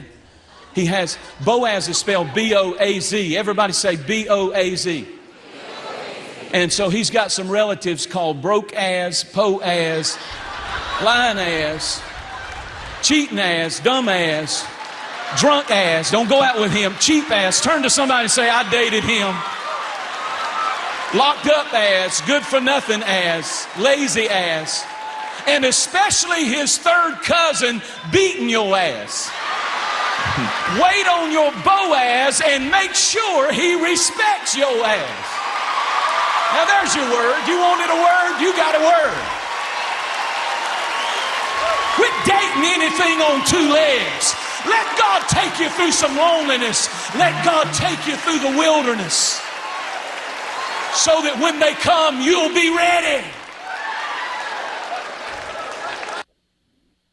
what was Ruth doing when Boaz was sitting up there from the back noticing her? No. Again, I got to get the guy's off. Yeah. The guy is off. Oh, bad. Mr. Bennett, come on. That's what I'm trying to say. They pandering to these women, bro. Yeah, I mean, it's, let me get a hold of this one, Black man, Go ahead, before anybody else start getting off. Go ahead, Lost. I want to hear this. Listen, let me go after Lost. He started out wrong from the beginning. I'm gonna tell you what. Yes, sir. Yeah. He said you should wait on your husband. On your Boaz. She didn't wait on him. Let me tell you what our problem is, man. When we try to transliterate things, we completely miss the meaning and miss the whole thing altogether. When he said wait on your husband, he wasn't talking about this type of wait with time. He was talking about this type of wait, as in serving your husband. You see what I'm saying? Mm-hmm. That type of wait is what he's talking about. Learn to prepare to be useful to your husband. He had missed a whole entire opportunity to teach women, but he decided to tear men down instead. Mm-hmm. And I think that speaks to the pressure that men feel when they go into the church and they hear a word like that against them. And that's the problem that I have right there. He missed the opportunity because he wanted to be all the these center lofty of attention. expectations coming from the women talk about, I'm just praying God sends me somebody. Right. You It's just not setting for you that to whole wait. thing up, and it's not how it works. Yeah. It's not for you to sit down on your laurels and not do nothing. You've heard me say this all the time, Black man. And when women say, I'm just going to rest in my femininity, it's like, no, you should work in your femininity. Absolutely. Come on. You see what I'm saying? And keep in mind when the time came, because Boaz wasn't even checking her like that. Right. It wasn't until she went up into his bedroom. Now again, especially in those times, it'd be scandalous. Directed by who, Mr. Bennett? Who directed her to do that? Mother-in-law. The mother-in-law. The mother-in-law. Okay, it goes right back to my original statement. You don't have that no more. See, these are the things that is missing from the whole group of it. The mother-in-law said, "This is how you do this. This is how we gonna do it. This is how we gonna do it. Yeah, we gonna get because I'm tired. And hold up, that was only because of the fact that it was Ruth and Oprah. Oprah went back to her people. Ruth was like, wherever you go, I'm going with you. Yep, I'm going with you. So therefore, it was the nature of and see, this is a problem. You got a lot of these ladies today. They want all the glitz and glamour and all that what comes with a marriage, but when it comes time to do the actual work of being married, that's when the separation comes. See, it ain't gotta be the pastor no more that say that rules over and that they listen to. Now it's say jobs, or it's say family. And see, the thing is, when you have and see as men, you know, when you walk into that. And you will already put it on the line that, hey, this is what's going to be expected in this marriage. It can't be two heads in the home. It just ain't gonna happen. Especially if both of you bullheaded. You button heads. But when you have that right there, that's just an example of what BMU showed. But this is what you see in the church house almost 9 times out of 10. You can't don't go try to go to a therapist and try to get help. Half of them are more so leaning towards the women. All the women got to do is just sit up there and say, oh, I'm being abused mentally and this and that, and forget about what's really going on. See, so when you don't have the truth really being spoken out or taught in that way, from our grandmothers, our great-grandmothers, or wherever else it may come from, what's supposed to come from, this is why we have what we have. But what's the result? Well, what is the result of, because you named some things. You said that we could just cover it all with one word: influence.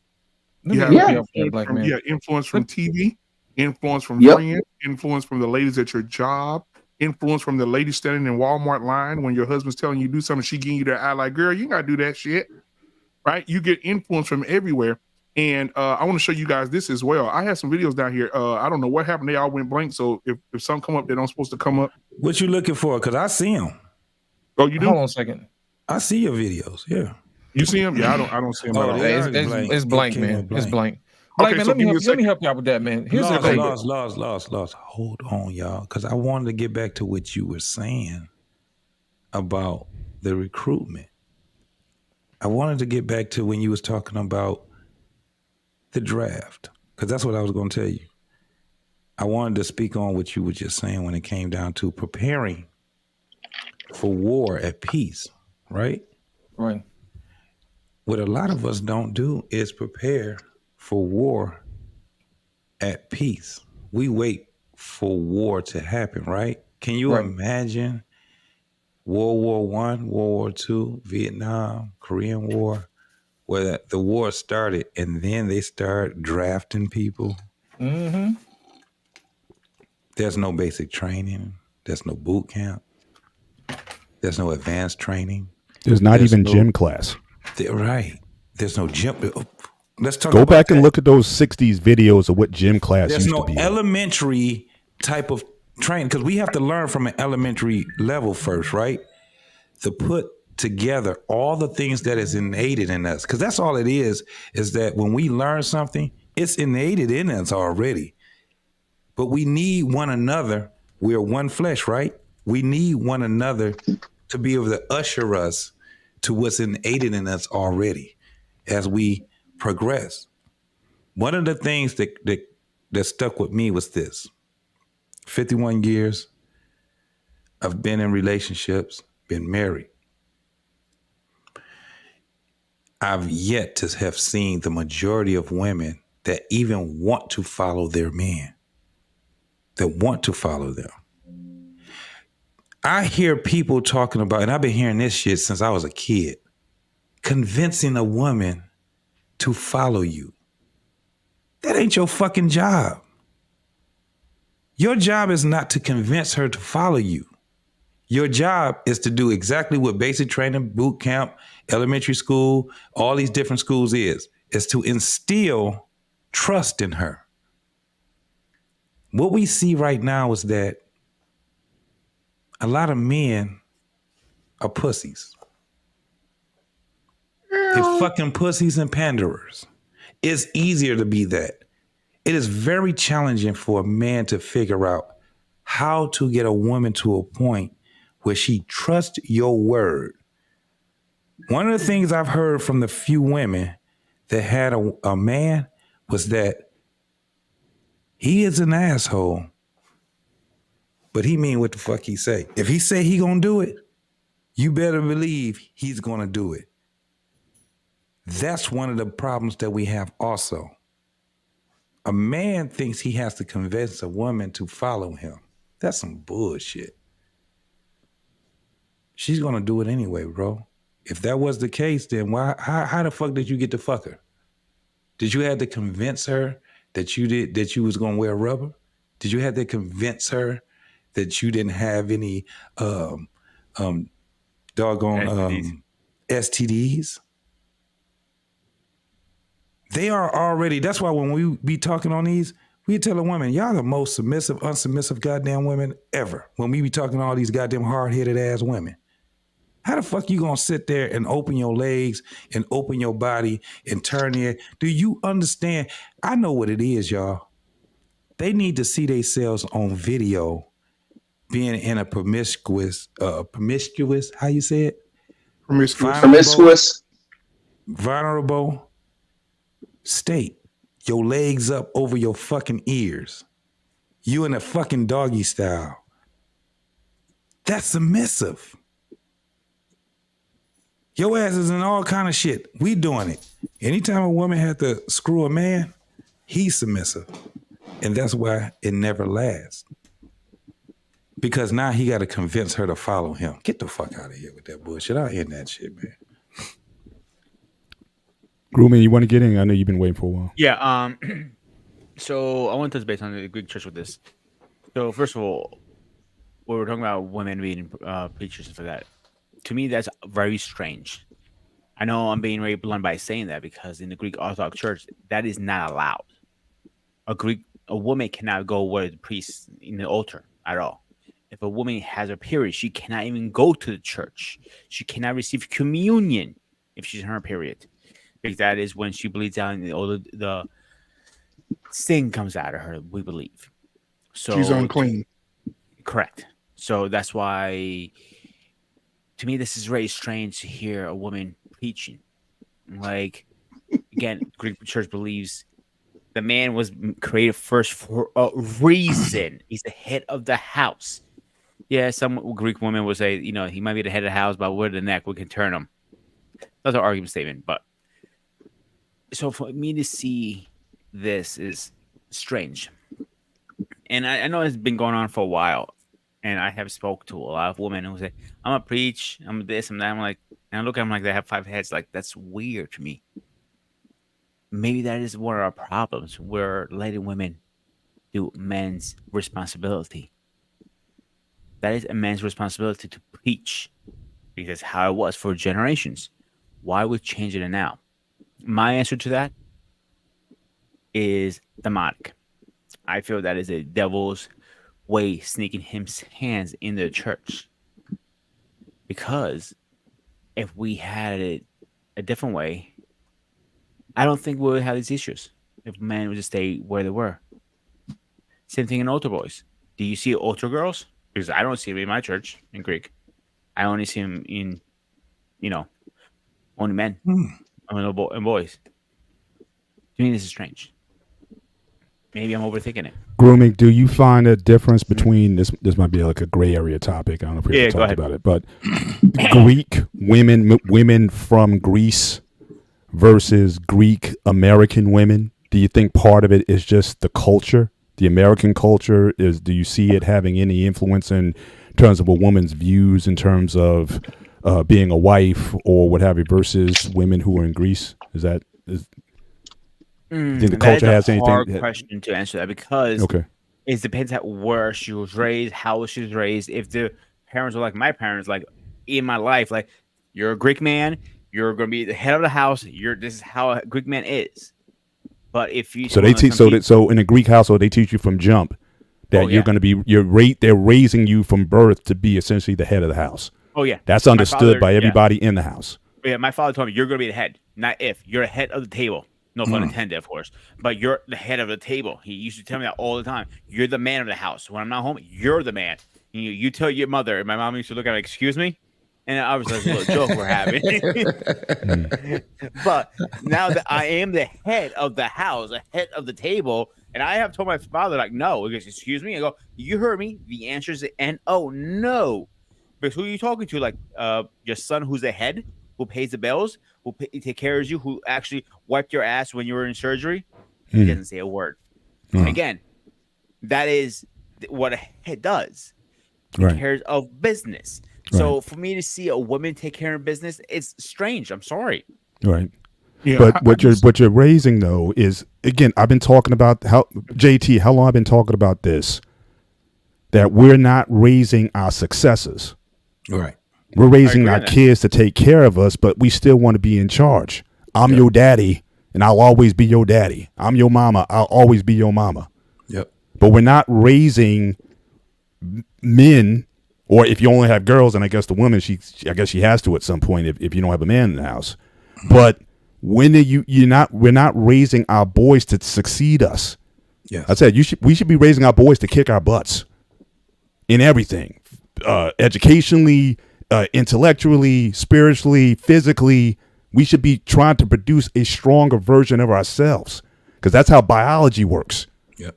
Every cell wants to reproduce a stronger cell. If you got a virus, the reason why you got to get a flu shot every year is because, again, the ones that survive they stronger than that vaccine from last year is not going to work because they get stronger every year. But we want to keep our sons and daughters under us, not raising them to succeed us. Right. So when I hear grooming talking about in a Greek culture in a home, they preparing you early on. No, you are going to be the head of this family someday. And we're not doing that. So I think this gets back to the start of the entire conversation. We are not building up men to be leaders. We're not giving them the wisdom that they need to lead their women, to lead anything, quite frankly. And we got this beef with the generations, the millennials versus the Gen Xers or the baby boomers or whatever. We got that beef going on because we haven't been building them to say, look, I should be able at some point, I should say, hey, you got it. I want to retire. I want to get my boat. I want to chill in Florida, and I want to, you guys take it over. But now you got people in leadership for so long. Again, the churches got guys 90 years old can barely get up. Yep. Guys, literally, a pastor has to die. A pastor has to die before a young guy takes over. Exactly. And the person that he's setting it down to is somebody probably related to is somebody in his bloodline. Yeah, I mean, it's like. Sometimes that's not always the best thing because if you as a head of that table ain't the best to be there, what good is it for you to pass it down to your pastor, to your son? You talk about that's nepotism. You talk about nepotism at that point. It's nepotism, but if you groom to be that, you groom to be that. So, BMU, here's a great example. The Catholic Church always, the Pope. The Pope usually is pretty much half dead when he gets in power. So why are we picking? And again, I'm not Catholic, I'm Orthodox, but why is the Catholic Church picking somebody who doesn't understand the crowd? Like, we're not understanding somebody who's in his 30s or 40s. He's 95 years old. I'm like, he doesn't crap. He knows what he's talking about. But if you put somebody like the Greek Pope, for better understanding, the oldest was in his 40s. That is the oldest. At a certain age, you're not allowed to be a certain power. Yeah, because you're too old. And I want to jump back on this real quick because at the beginning of the conversation, we listened to a pastor, and he said that women are enough. You don't need a husband to be whole. You're already whole. right? You're That's a enough. lie. You're already whole. And when you breathe that type of thing, lost in translation, when you plant those seeds in their head and you tell them that as a man, they're looking at him as a leader. And most women probably took that clip home and say, this is what a real man is supposed to do. This is how a real man is supposed to take care of his woman. And it breeds negative things. And I want y'all to see this, because this is the result, not him directly, but when you hear men say this, this is what you hear women say. Because we talk about women building with their men, starting out with their men, right? You're going to have a little struggle of a little bit, you know what I'm saying, while you're trying to build, right? But this is what you get when women feel like they're whole and they're enough. Everything has to be separate. Everything's got to be yours. And women are saying, you know, what's mine is mine and what's yours is mine. Watch this. A hardworking man, somebody that is loyal to you, somebody that makes you feel safe. I don't see a problem with helping your partner out. I don't mind building. However, over here we talked about like giving men more grace. It's helping them. A lot of the times these women have helped. They poured a lot into a man. Okay.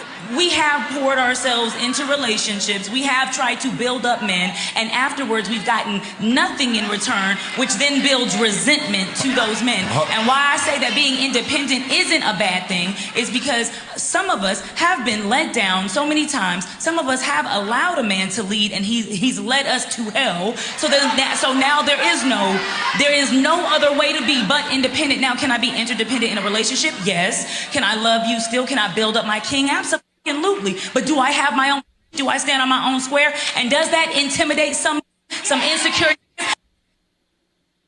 that don't have anything to show for themselves? That what they do is break you down? Absolutely. So we're not going to act like those men don't exist. And that's why I was turning in my chair. Hold on. Sound like a hurt individual to me. No, she's confused. No, yeah, just like the rest of these goddamn women. She said she wants to, in her relationship, she's gonna have her own shit, and she's gonna stand on her own square. And those are the women that our sons are headed towards. Yeah. You know, it's funny because we have a comment in the comments about if I believe as a Greek man, if a woman should, a man shouldn't be over, authorized. Depends what it is too. That is a big factor. What are we talking about exactly? Is it like everyday tasks? Is it a money situation? Is it a religion thing? Is it over the kids? It depends on what is going on in the moment. Like, okay, well, let's say I have two girls. Okay, some things I'm not going to be able to do myself. I'm not going to teach them how to put a tampon on. That's where the woman comes in.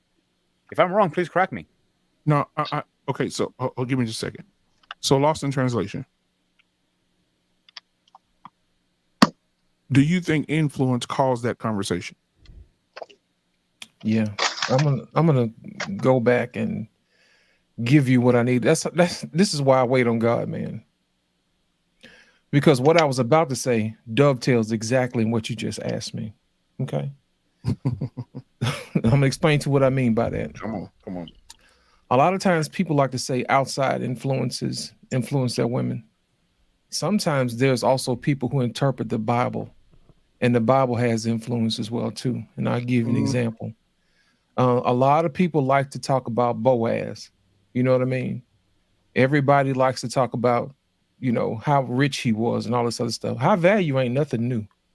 You see what I'm saying? They act like we made this up. Boaz was high value. You see what I'm saying? But we just changed it to something else. You know what I mean? And we teach women to aspire to that. But my question is, what about the shepherd boy who slew a giant? What about his wife? What about Joseph, the youngest son who was sold into slavery? What man wants to sign up for that task? What about another Joseph who was visited by an angel and said, hey, look, your wife is about to have somebody else's child? What man would like to fantasize about signing up for that? And, the killing part about it is people like to look at the community and say, men have been pushing back for this. Men been pushing back on this for years. Y'all just didn't look inside the Bible and see what it was supposed to be. This is nothing new.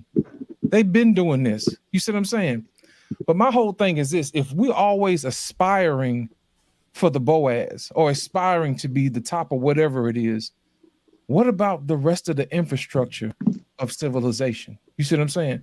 What about the blacksmith? What about the guy who changes tires? Those guys actually need wives too. But that's the reason why you see the way the economy is failing now.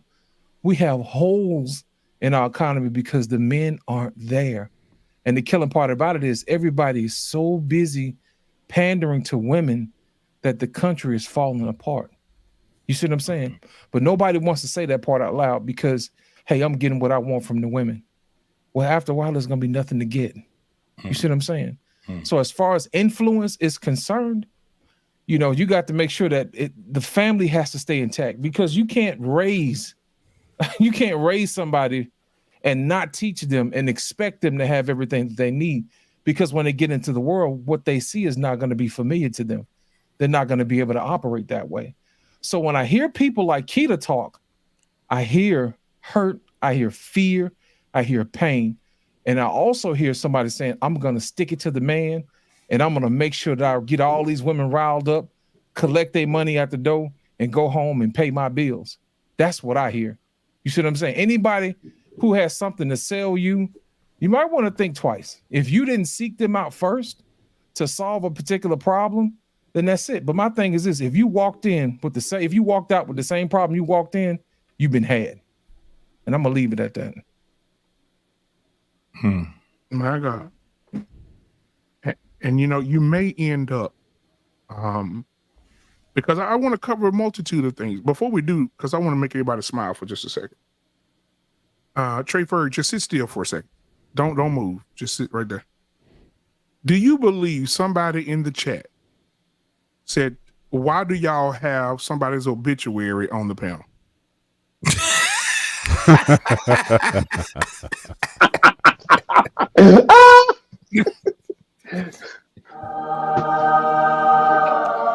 Trey, can you do the Halo thing too? Can you do the Halo? I looked down in the chat, bro. I don't even remember who I said seen this it, but shit, I didn't bro. know what it meant. Now I Somebody see. said who had an obituary on the I panel. told you that bobblehead. Bro, I was up here weak. With Oh my my God, bro. Jesus. Use that Halo next time. But I do want to do these super chats real quick. Eugene Steele, $5. He said, by pandering to others, all one does is make others delusional. Thank you so much, sir. All right, let's see here. All right, we got another one. Real Bravado Network, $5 super chat. Thank you so much, Real Bravado Network. He says, I'm in the process of building a Dirty Bitch Hall of Fame. The first inductee will be Unruly Wives. That dude is so funny. Wow. All right, thank you so much, man. We'll take a breather. We'll come back in here and get back to work. Here we go. Whatever you want, whoa, whatever you need, my heart belongs to you. Oh, whatever you need, then nothing I won't do. Oh, whatever you want, my heart belongs to you. I say whatever you need.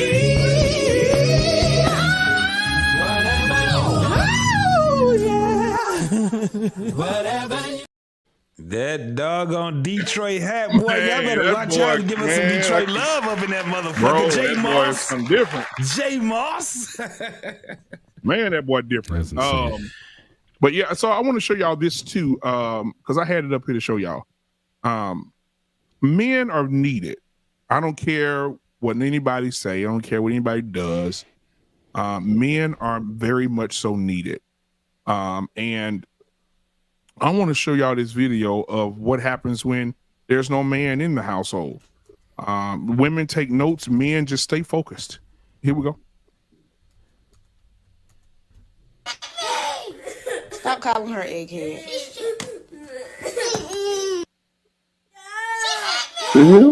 Stop calling her egghead. Well, I know you freaking lying.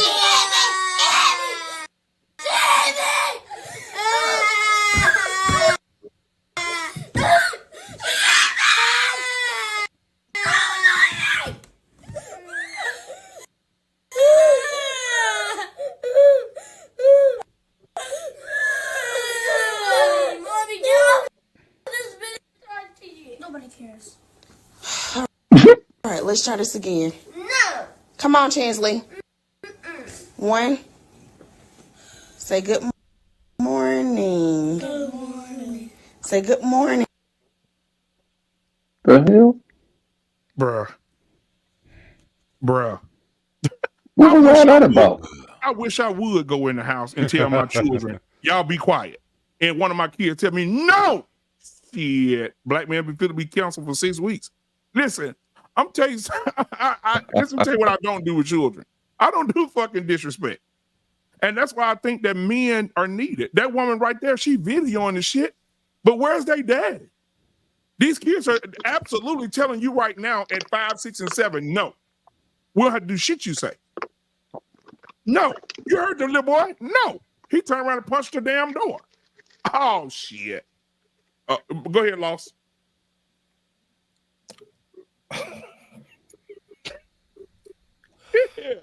You know what? Let me tell you something, man. That's why I'm an advocate for fathers raising their kids, man. I'm trying to tell you. I'm gonna tell you why. Pick him up. Kids don't try men. You know, they may try mama because they know mama got a soft spot for them. Exactly. But I'm of the old school. Wait until your father gets home great again. You know what I'm saying? If these kids know their daddy ain't coming, they're gonna try their mama forever, man. Exactly. Why is she negotiating with kids? Man, with terrorists. I don't negotiate with children. Shit, I mean, I don't negotiate with adults. Much alone some kids. You see what I'm saying? I don't know what to say, man. It's out of order, man. It's out of order. But my thing is they want us to fix this. Yeah. They want us to fix this. Yeah. Well, they don't want us to fix it because when we out here fixing it, guess what happens? They get in the way. You too hard. Y'all hate women.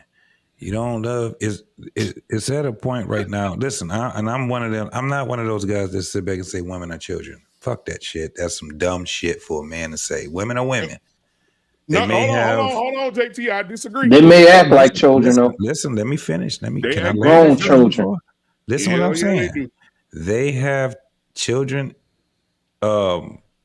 attributes, right? And that comes from not being able to evolve into an adult.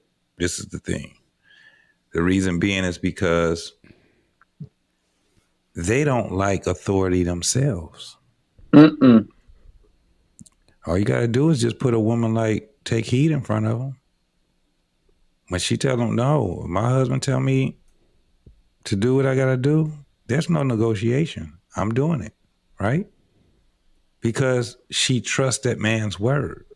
Again, when you got children, they're telling you that they don't trust your word. You don't have any fucking boundaries. That lady has no boundaries. So for her to put her hands on those kids, she's wrong again. Because it's a process.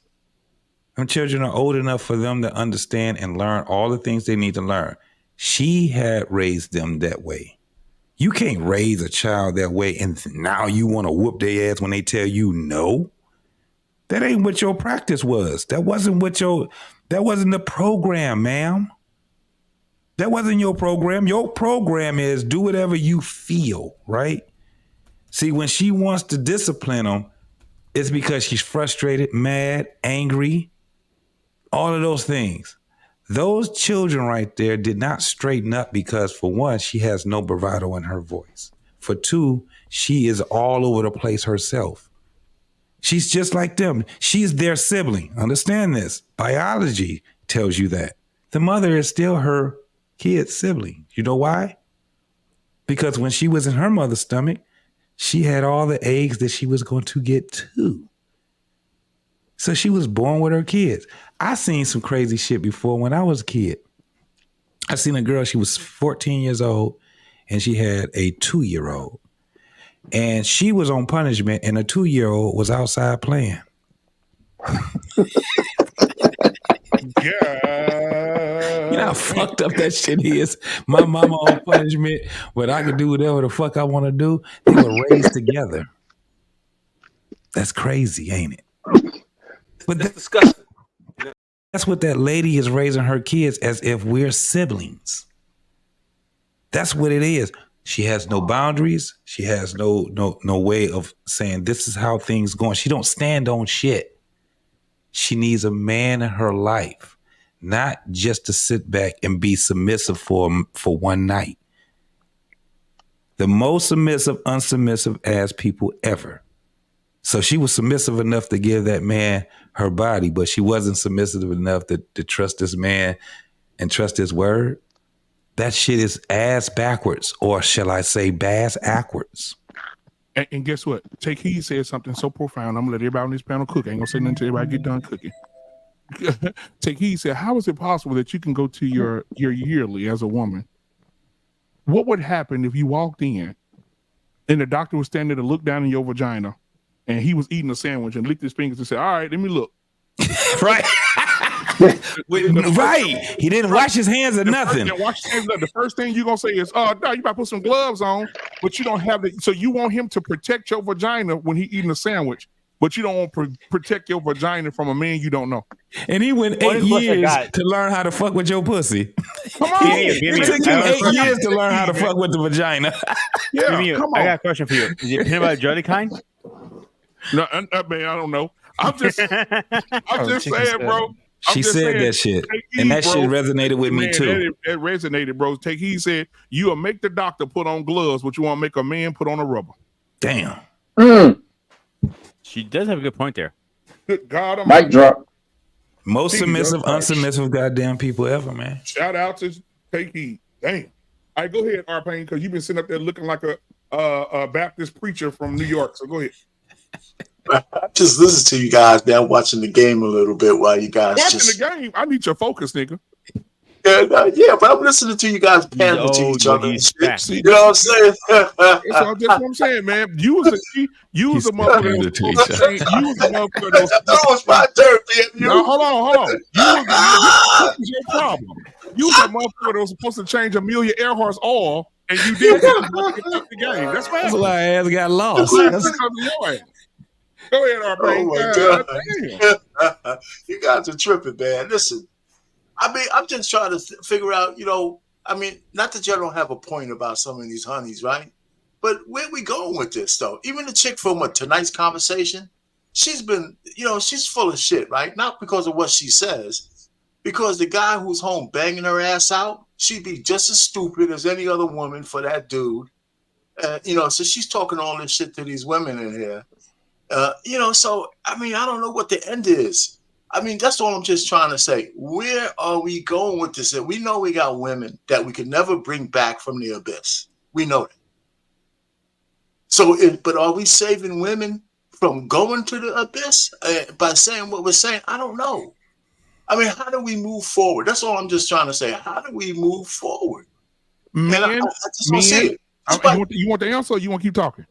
Well, first of all, I haven't talked that much at all. You ready to jump? You want to give me some shit? If it's new, I want to hear it. If it's something new, I want to hear it. You did ask a question, R-Pain. Yeah, I did ask a question. Was it rhetorical? When you want to get shit going, men have to be men. Men cannot allow things that are not supposed to be. And a lot of men have become angel soft tissue. And they don't address things. They don't say things. They don't stand up like Mr. Bennett said. In the church, get a bunch of men together. Go over there and say, we don't like what's being taught here. We don't want our sons to hear it. We don't want our daughters to learn it. If you listen, you preach another one like that, you're out of here. And you're going to preach what the word says or you don't. All right, so listen to this. Okay, so here we go again. One more sermon. So you're going to tell us that the resolution to all black people's problems is going to be focused through the church. The men. No, wait a minute, man. Let me finish. We're going to have to go to the church and change the preachers or else we're doomed. Is that what we're saying? No. Men have to have a collective consciousness. Wait a minute, man. You already said something. Wait a minute. You said get together and go tell the preachers to stop talking the bullshit from the pulpit. That was an example. As if that's the only way that we can fix this shit. That was an example. Well, I'm saying. So, what? Give me an example that. Okay, like I always tell you guys, there's people with their feet in the goddamn church in the gospel, and there's more people in the secular world. How do we fucking save them? You gotta make what we believe in as sexy as what they believe in. See, that's the problem with that's one of the things that happened to the church. The church stopped being appealing. Okay. The church is not appealing. They stopped being appealing, BMU, because they stopped telling the truth. No. What I'm saying to you is they're more focused on the 3-piece suit than they are. They're more focused on your 3-piece suit than what you're gonna be suited in when you close your eyes. My thing is, we worried about. I've heard pastors say, "I've seen men come into church with some blue jeans on. God's not pleased." Nigga, shut the fuck up. You think God, when God come back, he worried about some Levi's? Shut your ass up. It's some other important things that you could be talking about other than people coming to church with jeans on. What? I asked them, you mean to tell me Jesus had a J.C. Penney pillowcase on, walking around healing people? But you mean tell me God mad at us because we wearing some jeans? Mr. Benny, you go. You couldn't be in Geno Jennings' church because they ban all of that. So. That's why I watch it online. Actually, before we start moving back on, I'm saying everyone's quoting Geno Jennings, but y'all don't want. I got his whole book, his whole guidebook. Y'all don't want that. You ordered it? I listened to Geno. You can go download it. It's the whole church bylaws. I got the whole thing. Send it to me, Mr. Bennett. Okay. Yeah. All right, go ahead, Baldy. Hey! Let me come at my man like that. What the fuck is wrong with you, black man? The fighting words, man. Hey, man. I'm on down. Give my two-step. From the jailhouse to the courthouse. And listen, that's all right. When he wake up in the morning, he could be just like y'all, balls. You know, Jennings, his podcast. I listen to his podcast pretty much every week. His podcast is pretty good. Yeah, but you don't want that minute.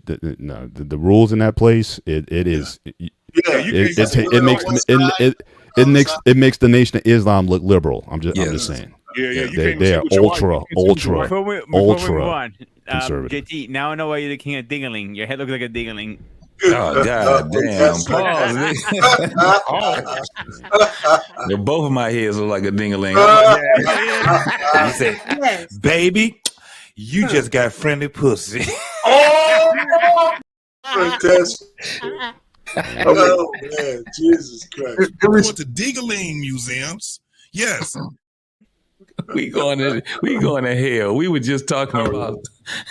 So anyway, go ahead, Mr. Green. I'm sorry, I didn't mean to cut you off. I'm sorry. Go ahead. No, man, go ahead, man. You guys, listen. All I'm just trying to say, it'd be nice to kind of peel back the onion and say something, I guess, a little different, man. We know the women are fucked up. A lot of women are fucked up. We know men need to have leadership, but but how do you get to there from where we are? With the 30% with the 30% marriage rate, with men being raised by women, and most of us not willing and shouldn't be willing to go back and save the fucking hoe and her kids, right? How do we get to where we need to go? So right? I mean, that's what I'm saying. I mean, we don't talk enough about that. Let me finish saying what I'm gonna say. I'm gonna land it here. That's another question. Well, wait, hold on. Write this shit down. Let me finish saying, man. Maybe I have quit putting this shit in a question form. Look at Lawson. Make a statement and not quit asking questions. Then listen, I learned my lesson, man. You just keep talking. I'm gonna keep writing. Guys ask questions. Keep going. I'm gonna come back to it, though. But go ahead. Listen, man. All I'm just trying to say is, if you guys have an answer that moves the conversation forward, I mean, I'm all for it. Because, I'm just all for it. I just don't hear, how do we cross the Rubicon? You do understand that the focus is on the man, though, right? It doesn't matter. Well, either way. Either way, well, you calling about the focus on a man. We spent enough time talking about the honeys too. No, but Oh, what we were yes, we saying have. was Yes, that. we have. No, Yes, we listen. have. You just sat there and gave us a whole soliloquy about how women are submissive in the bedroom. They ain't gonna make you a sandwich. Is that true? Come on. Is it true? Where's the lie? It's not a fucking lie. I'm saying, how do we move forward? So Be the a premise man. was Be a man. If she wants right. to So fix you a sandwich, she ain't gonna that's do what nothing the else. premise Get rid of her. was. Get rid of her. The premise was men. You got to understand. We were talking about vetting, right? When I was speaking, I spoke on vetting. What I'm saying is that we have a bunch, because this was the premise. We got a bunch of pandering fucking men. Yes. And a lot of these motherfuckers are preachers.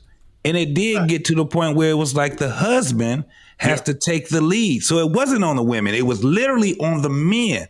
What we were saying was that we got a bunch of soft ass, what you say, black man?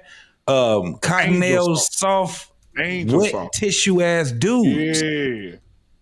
It was literally pointing to the man, because our changing our attitude and changing the way that we move around women, the way that we move when it comes down to leading women, that's going to be the answer. That's definitely going to be the answer. And right now, what we see is a bunch of soft ass men, and it's getting worse. Each generation is getting worse and worse and worse. It's at a point right now where men don't want to even be anything considered a male or a man. Okay, all right. You know so what, JT? how do we fucking some of change them that? had I no- mean, and some listen, of we them say had- that on the panel. Listen, to solve a problem, right? You got to go through some steps to solve the problem. Where is the fulcrum? Where is the way we take this situation? Because we know what's wrong. We know that the puppet masters have men becoming more emasculated, giving up more ground and more ground and more ground and more ground. So how the fuck do we stop that? And to us on this panel, how does a collective of men, a collective or individually, fix it? Right, you fix it from your own family. We just start beating niggas' ass. That's what we do. That's No, that's not what you do. I know. Just going back to last night. With the young lady, I think it's gonna be really important, and this is what I think our catch-22 is. It's gonna take the Gen X women and the generation below them to teach the younger women. Good luck. They have to, but whether it's a good luck, and see, that's why I saw that. Even with the man, if you say I'm a leader, and this is just me, I'm a leader. I want to be a leader. I try to move like a leader, etc. The last thing I can tell my football team, my players, is that, man, we're gonna lose today. I don't give a damn how much practice we practice. We're gonna lose, and we're gonna lose big. But we're gonna practice out. Trey Ferg, the only reason why I said that, the only reason why I said good luck is because the one place that we have to go to, as they saying, the answer is to go back in these churches, which is populated. We can't, hold up. We can't, hold up. All these damn heathens. That's not where most people are. Hear him out, though. Yeah, thank you. The one thing that we're going to have to realize, we talk about man stand up and be that man and things of that nature. I agree 100% with you. But understand this, when we go back into our homes and try to snatch back what's rightfully supposed to be ours, and especially when we go into these church houses trying to do anything, considering to try to change an apple cart from what they've been seeing, we better make sure that we are walking alongside that what that scripture says. Because see, it makes no sense for us to go in there trying to change something that we are unwilling to live by ourselves. But here's the thing, though. No, I disagree. I disagree. The word is a two-edged sword. It's supposed to convict you. Yeah, that's not what I'm saying, BMU. That's not what I'm saying. I agree with you. It goes both ways. What I meant by not living to what it is that we're trying to go in there and change, we can't be in our own ways something that we're saying we disagree with what they doing up in there, because that's what our women are following. A lot of them are following that.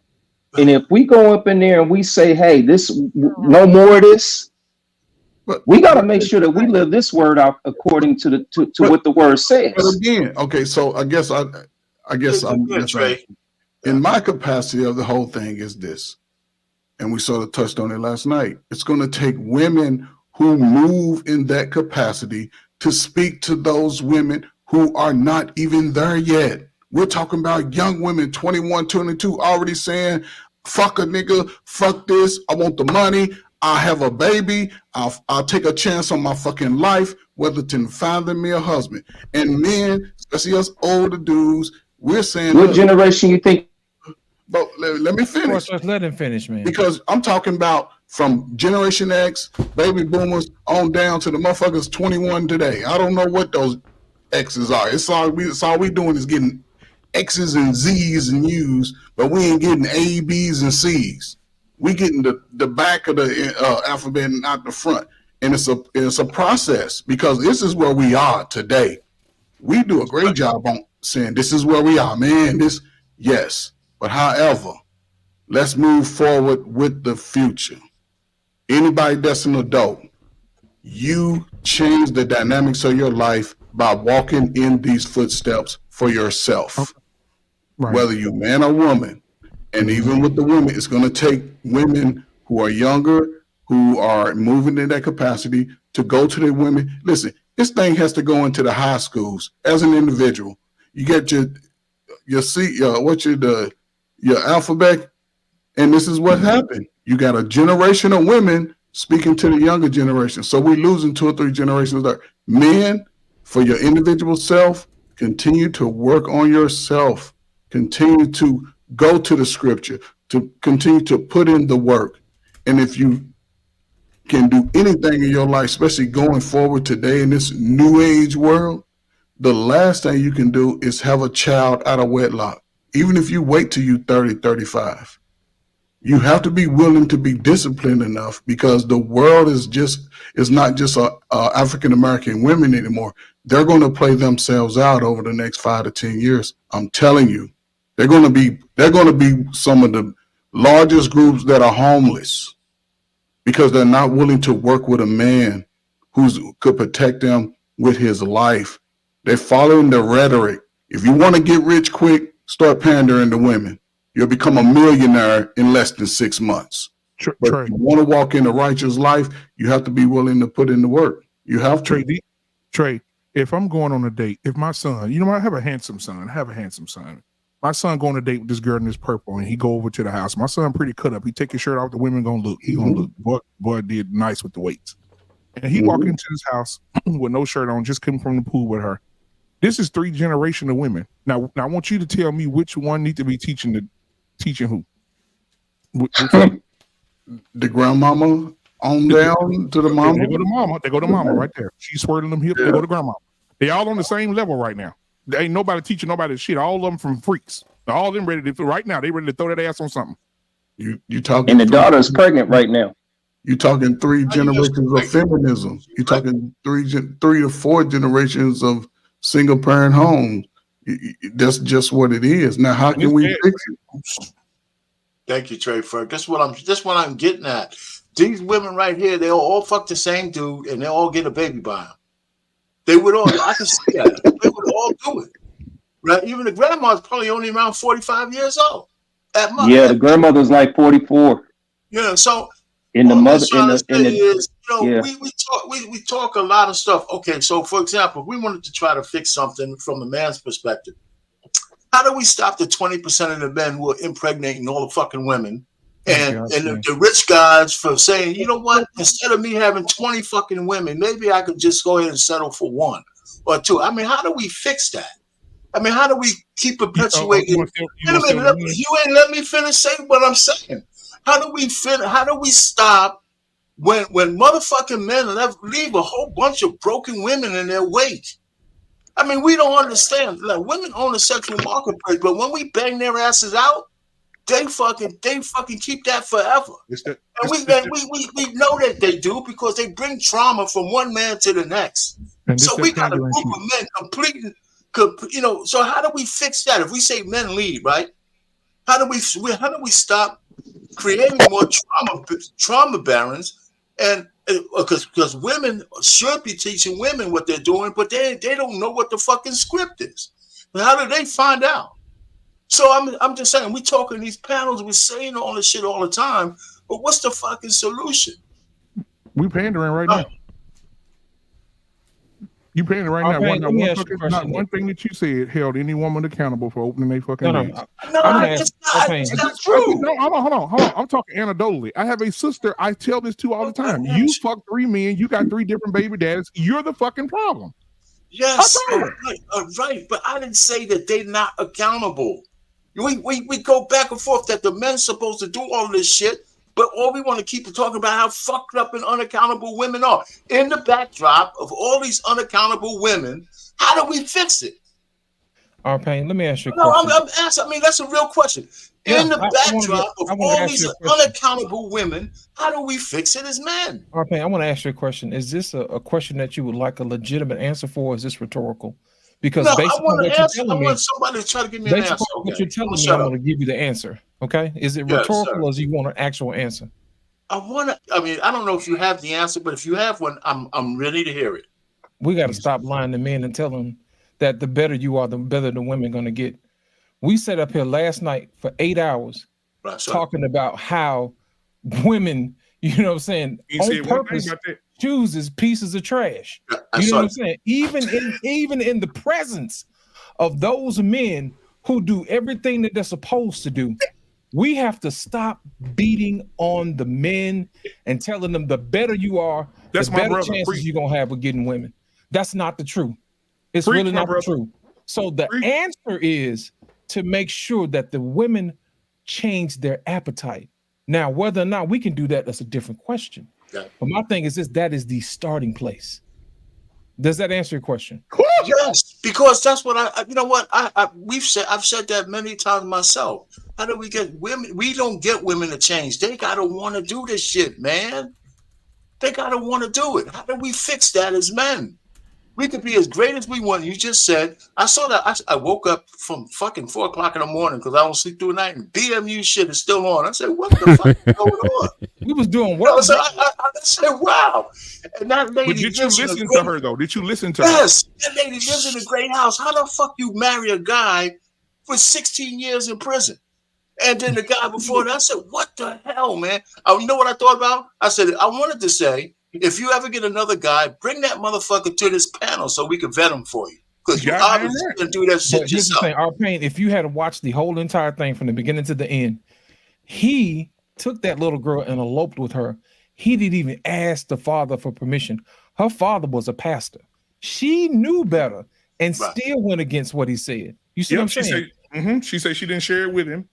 That's because she knew what he would say. And every guy on the panel said, if you had brought him to your daddy, he would have stopped that right in his tracks. Yep. And you know, we asked her, she said, why did you do that? She said, because I wanted to have my way. If you think I'm lying, go back and watch it. Go back to make her part of the BMU family, though. Well, it's coming. Oh, it's coming. I'm telling y'all who missed it last night, that whole 8-hour stream. I watched that shit. Suggest that you cut that thing up and you make sure you go back and you watch that whole entire thing. Ooh, Lord have I mercy. tell you, this thing was the whole encapsulation of everything we have been talking about in one live stream. Live and living color, baby. From the smoke alarm. I'm talking about the picking the felons and the ass whoopers.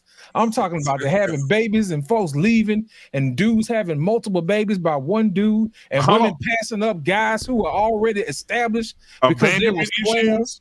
Abandonment issues. Abandonment issues. I'm a love. She said, I'm a love. Yeah. She said, no matter what, he need anything, he can come to me. That's right. Yeah. Sleep in my house, sleep on my couch, sleep in my right. Oh, shit. But Arpain, this is what we talking about, though. You talking what's the solution? That's what I'm saying. On the super chats, you know what I'm saying? Real Bravado. Arpain be acting like he don't even be watching a BMU network and shit. He spent $300 last night on super chats. He was on hot. I know when you woke up the next morning, you was like, wait a damn minute. He spent like $300 last night on super chats, and then he got tired of spending money. He just came up on the panel. Exactly. So, brothers, listen, this is the thing. And Arpain, this is basically to you. Man, you hear the conversations we have. You know that what we have is these conversations that when we're talking about something, it's literally geared towards the men. You know, ultimately, it's geared towards us. The only thing that we talk about is how the best way how we should be able to vet, right? And we're talking to an audience. So what we're talking about right now, man, this is literally it actually gravitates to the men. The problem is that the men that need to listen to this shit, they over on bullshit ass panels, arguing with women, calling them hoes and bitches. And these are men, what we're trying to say, man, look, I look at every brother on this panel right now. Man, from just hearing you guys is like what you guys speak on, man, it's a lot of fucking wisdom on this motherfucking panel, bro. JT. She said, this is what she said last night. She said, he was out of jail after 16 years. At first, I knew he was a jailbird, so I ain't mess with him. But y'all ain't gonna believe he was so persistent. And so one thing led to another one. And Freezy said, he wanted some coochie. She said, yeah, that's it. That's it. Did he do it the Freezy way? Did he do it the no cap way? He wanted some coochie. And at the end of the day, that's what I had said. The most submissive, unsubmissive motherfuckers ever. And men keep falling for this shit. But let me ask you something, JT. Is the solution to the women through the men? Yes. How? Just tell me how the fuck we're gonna make the women do what we need them to do. Start cutting their ass off. It's going to start with conversations like we had last night to dissect that whole situation. And know where our power is. That live stream last night was probably more suited to help more women than it will men, because it talks about every situation that women go through and every situation that they can identify with. But you mean to tell me if women could avoid going through the heartache and the pain that they go through with 1 8-hour live stream, you wouldn't think they would be interested in it? If I was you, I'd put that behind the paywall. I would. I'd make people pay for that. Right, because the shit I told you, didn't I had text you, didn't I, black man? When I told you I was watching it, I watched the replay. I was like, God damn, how the fuck did I? But I wasn't on YouTube land last night. But when I saw it this morning, man, and I worked 8 hours, it was on while I was working. That shit was on the whole time. And it goes down to the point and I'm glad that you asked that, RP, because it is down to us. We are the ones. We're simping. You better not be having a fucking Red Bull. Is that a Red Bull, RP? No, man. It's Arizona tea, man. No, I don't drink Red Bull. Okay. This is cider. But when it comes down to it, man, it's definitely we are the antidote. We are. And right now we keep succumbing to our desires versus us going down to what you guys were talking about earlier. That scripture shit, man, I'm telling you, I don't know a whole lot. I'm learning, and I've been learning through you guys, man. I'm taking the things that you guys say and I'm listening, but I'm reading too. And what the conclusion I'm coming down to is, man, if we don't have some type of guide, our people gonna be lost. It's up to us, man. I don't give a fuck what nobody say. It is definitely up to us. Mr. Bennett, right quick. Mr. Bennett, did you get a chance to see the young lady last night? No, actually, I was totally off. Mr. Bennett, you can just fast forward it. Listen, anything and everything that we talk about on this channel for the last 2 years, Mr. Bennett, this woman has lived it in her life. Everything. The baby daddy drama, being cheated on, living as a single mama, attachment issues, abandonment issues, picking the wrong man, everything was covered in one woman last night. Mm-hmm. Yeah. And guess what? But you know what I'm proud of? And shout out to her. She watching. I think she watching tonight. She was very transparent. Yes, she was. You got to give it to her. She didn't hold nothing back. She told her life story. This is what I did. And she talked about her wrong. She didn't just put it on the man either. He said, I did this. I made Right. this choice. I made this decision, right? Right. She broke that shit down, Mr. Bennett. Right. Oh my God. And to our Pain's point, I think certainly having more people who are willing to be transparent about their experiences and how they've grown from it, not coming from a judgmental place or preach, because I hate the people who are like, you was out there in the world for a minute and now you so hyper spiritual now that you can't relate to anybody anymore. You just out there just saying this and that about people. But more succinctly, our Pain, again, I think you need more positive people in the age brackets that will be receptive to hear it, to be out there with a platform to be spreading the message. So I don't even think that it can really be done through generations. I think Zers need to be teaching Zers, but within the range of the Zer. So again, if you talk about a 16, 17, 18-year-old person, someone under 25 needs to be the one who's educating them on that. So if you have a young bride, someone married in their early 20s, and again, you don't have to go out on there and bashing the women, talking about your life. Just share your life. I mean, with all the reality TV out there, seeing all these quote unquote real housewives, and 90% of these women aren't even housewives. They're not married, so I don't even know why they're on this show. I thought that at minimum that should be a requirement that you should be happily married to even qualify to be on the show. But you got women who aren't even married; they're divorcees on the show, and they call them still real housewives. So I don't get that. But having people, if you know better, then again, simply just share what you do. Again, you can either, I think a lot of us like to, spend our time cursing the darkness, but, we weren't called to that. We were called to be salt and light into the world. So again, if we so more positive, I agree. Then I think I think tenor matters. I think tone matters. And I think I've certainly heard enough in these spaces where it's just like, you're wrong and something's wrong with you and this and that. And again, the people who are talking, again, there's no empathy because again, you came from that background. So if anybody should be able to empathize with people from that background, it should be you. You should be able to relate. But you just want to, stand on a high horse and just judge people. Can I ask you a question? So I just think that needs to be, something that's added to. If you go back and watch last night's stream, you'll I'll see definitely check some out. There was a lot of empathy last night. Yeah, and we actually set the table for her to open up. Yeah. But I think more of that is needed. It was great that they had that. If a lot of content creators could model that, I think we would create a more enriching environment. Because you were saying about the church also, the church has to be welcoming. The church has to be attractive. You could be fire and brimstone all you want to, talk about you going to hell.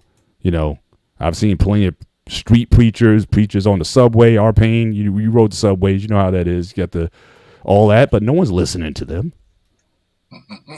No.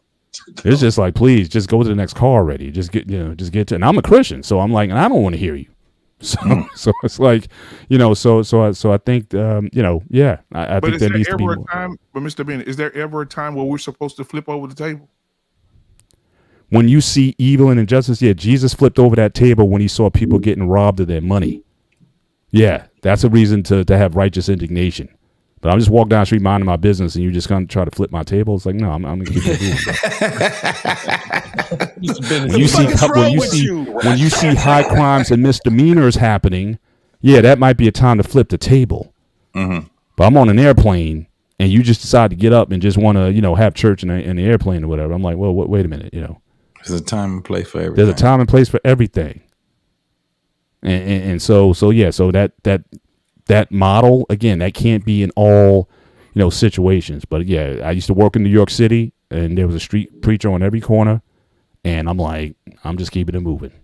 You probably, turning more people away from the gospel than actually appealing, reaching people with the gospel. But that's just me. But is it because maybe I'm misunderstanding, Mr. Bennett? Help me. I'm having a slow moment. Are we saying when we trying to reach people, when you say empathy, can you define what that looks like for me? Again, it's an understanding of I've lived your life. I know what that is. being transparent with people. This is what I've learned from it. Hopefully you can get something out of what I learned. That's what Take Heed does every day, man. Cooking up every breakfast. day. Shit. And Every morning. and that's yeah. I mean, as long as you're doing that, I think that could be very attractive to people. But again, I don't like the name calling. Calling people. I don't think you need to be derogatory to people either. So I only go so far with that stuff. But if Mr. Dennis, so if a woman's a whore, what name do we use? A lady of the night. Honestly, I wouldn't again, I don't use that language personally. Mm-hmm. Even if I met someone like that.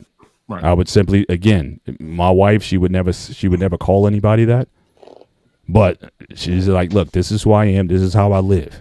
If you can glean something from that to say, hey, maybe I want something better for myself through your example, then yeah, that'll be attractive. Now we can have a conversation. If you want to know more from us, hey, you know where to reach us. Yeah. But again, I'm not, again, we're supposed to be light. Light attracts. I always use an example of a light, like a flashlight. Or like I said, if I wanted to kill a fly that I couldn't kill, all I got to do is turn off all the lights. I've got one in my kitchen. The fly's going to come to where the light is because they're just drawn to that. Even though they know I'm trying to kill it, they're going to be attracted to the light. But all I got to do is just shine it. Yeah, they can't. But a lot of people walking around with these flashlights, these mag flashlights, just flashing people in the eyes with stuff. And you say, you don't have to do that. You just be what you want others to be. And people are going to recognize that. I can't tell you how many times, my wife has been pulled off. It's like, you guys are just I just see how you guys move and whatnot. And, how do you do that? What I mean, we've mentored many couples over the years, younger people, but we didn't just go out there saying this is how you need to be doing stuff. Mm-hmm. So if we simply just be who we want others to be, and those who, as Arpain always said, those who can be saved, they're going to be drawn to that. And those are the ones you talk to. But I don't go chasing people saying you need to listen to this or that or this message. But we just be open, we're just transparent. You want to come over to the house, just men or just over the years. I mean, guys who I've just barely met. Yeah, you want to meet at Dunkin' Donuts? Whatever. You want to talk? Because that's what was done to me. I didn't come to this faith willingly. But when I got convicted about it, the guy who really helped ground me, he made time. He's like, look, I see how you move or whatever. Can you help me out? He took his own time out of his schedule to say, look, I'll meet me here and we just talk. And I was able to be very transparent with him, what I was feeling, how I was doing. And so but he didn't beat me over the head with stuff. He's like, look, you are of the faith. I was having doubts. I was like, look, you're not, God isn't calling us to be these perfect holy people out the jump. It's a process. It's growth. He was understanding of who I was because that's who he was. And that's what really helped to ground me in the faith. So I think that's what I think more of us are called to be salt and light rather than shining a light in the darkness and saying, there's where the darkness is. But that's, again, not everyone agrees with that. I know some people have their fire and brimstone. We need to call out even when we see it, call this out, call that out or whatever. I don't spend my time doing that. So I'm with you. That sounds good, man. I think that's the way it should be. And I think that's the leadership that we're looking for because we can only save who wants to be saved. But sometimes, Arpain, when you were a kid, your parents loved you, right? I hope so. But sometimes they had to whoop your ass. Yeah, okay. Yeah, that's different, man. Yeah, that's not a good that's the same thing with people. That's the same thing with people. Sometimes you can be nice. My mama said, son, go in there and put go put them shoes up. Son, will you please get the shoes up for mama? The next one was, oh shit. I said pick the fucking shoes up and take them in there and put them in the closet. That works within your circle. That works within your family circle. We're not obligated to beat random fucking people up so they can do what we want them to do. I'm serious. Why? Okay, so what is listen, I don't think that in your sphere, and some people have a bigger sphere than others and bigger influence than others. If I'm a famous entertainer, what I say matters, because whether I like it or not, people are looking at me. But if I'm just a regular guy, I'm not going to try to fix the world. Somebody's an asshole. If they ain't bothering me, I'm not going to stand out here and try to say, listen, you're an asshole. You shouldn't be that way. Not all the time. I mean, if somebody I can influence, yeah, but most people you can't influence. You know, so I mean, I'll just land it there, man. You guys are crazy, man. I mean, I think it's a multitude of things that has to happen. That's why the world is the way it is right now. I think that the method that Mr. Bennett was saying, that's a method that is supposed to be used, right? But there's also another method where, you have to have somebody to push their ass. You know what I'm saying? I don't think it's just one way. I think it's a multitude. Look, I follow, like I said, with that whole approach. Again, I follow what Jesus was talking about. The people he got pissed off the most at were the religious people. Yep. Like I said, if you read Matthew 23, he calls out those in high positions, those who exploit, those who abuse. He goes after those people hard. Those who abuse the innocent, the least of these. Yeah. So again, you want to talk about protecting the weak and from those. That's what got his ire up. But the sinner, the prostitute, the whatever. And it's interesting because I'm always asking the question, and I got to go after this, guys. I'm always asking the question: why is it that the people who most of society says are the bad people were drawn to him? All the people you say in the side, the prostitutes, the bad people, they loved him because he didn't come at them talking about you're going to hell. He didn't say that. Who he did say he was going to hell was those who were in those official positions, supposed to be religious people, but were leading people astray. He had all his fire for them. But for the common person, he wasn't coming at him like that. And that's why, again, everywhere he went, 5,000 people, big crowds, and they got jealous of that because they couldn't swing. And that's the thing. A lot of these, they couldn't swing crowds like that. And they got jealous because he was able to pull those people together. Say, look, I come to bear good news to the downtrodden, to the weary. Blessed are they who are, meek and all those positive things that he had for people who were downtrodden. He picked people up. But for those who abused authority, he had smoke for them. And you know what, Mr. Bennett? I'm gonna say this. I'm trying to be TJ, funny. you got a minute, right? Yeah. I'm gonna say this, but I'm trying to be funny. But at the end of the day, Mr. Bennett, when they took Jesus in front of the crowd, they do what people do today. You can do everything for people. You can pour into them. You can raise the dead. You can raise he healed the sick, raise the dead. And at the end of the day, they chose the bad guy over him. Those are over him. Yeah. A lot of those religious authorities, they did choose the bad. They say, give us Barabbas over. Yeah. You hear rumors. This man that healed the sick, he raised the dead. But at the end of the day, they said when it got time, who do we crucify? Jesus. Yeah. But he wasn't going to change who he was. If he said, because if anyone was going to know that someone would treat him like that, it would be him. So he could have said, if y'all going to treat me like that, all right, fine. Then I'm just going to come at you guys another way. Then I will. But he didn't do that. Right. So I got to go, guys. Grooming, I'll see you tomorrow and Sunday, Gray Area, 9:30 live here on the BMU Network. Looking forward to a great show. You guys have a blessed weekend. Salute to you, brother. Catch you guys next time. Yep. Appreciate you, Doc. Appreciate you. By the way, JT, your wife is in chats. Oh my God. He's looking at chats for a minute. I don't know what the wedding is. That's accurate. Is it gonna be on your side of the country or my side of the country? That's why I agree. I agree with Mr. Bennett. I do believe that sometimes though, like some people, you got to pull that out of them. And, it's just like being a coach, and I think that's what mine comes from, being a coach and being coached. Shit. When you see a kid with potential, you got to pull it out. Real Barato, get your ass back up here. I seen that white man come hit you in your back with that stick. You stand up to him and you tell him, goddamn it, I'm going back to the show. And I ain't scared of no damn gun line. No damn gun. So But I think sometimes you have to pull it out of people. Sometimes you got to. Sometimes when you see the potential in somebody, you got to tell them, shut the hell up. You know, you got to. Mm-hmm. You got to, man. So I want to hear what Lost got to say, but I think Lost had to mute and get out for a second. He had to take a boo boo. So shout out to him and getting back to the point of the whole thing about pandering, right? I mean, we understand that Well, you panderers. pander though, Arpain, so you can relate. No, I don't. No, actually, I don't.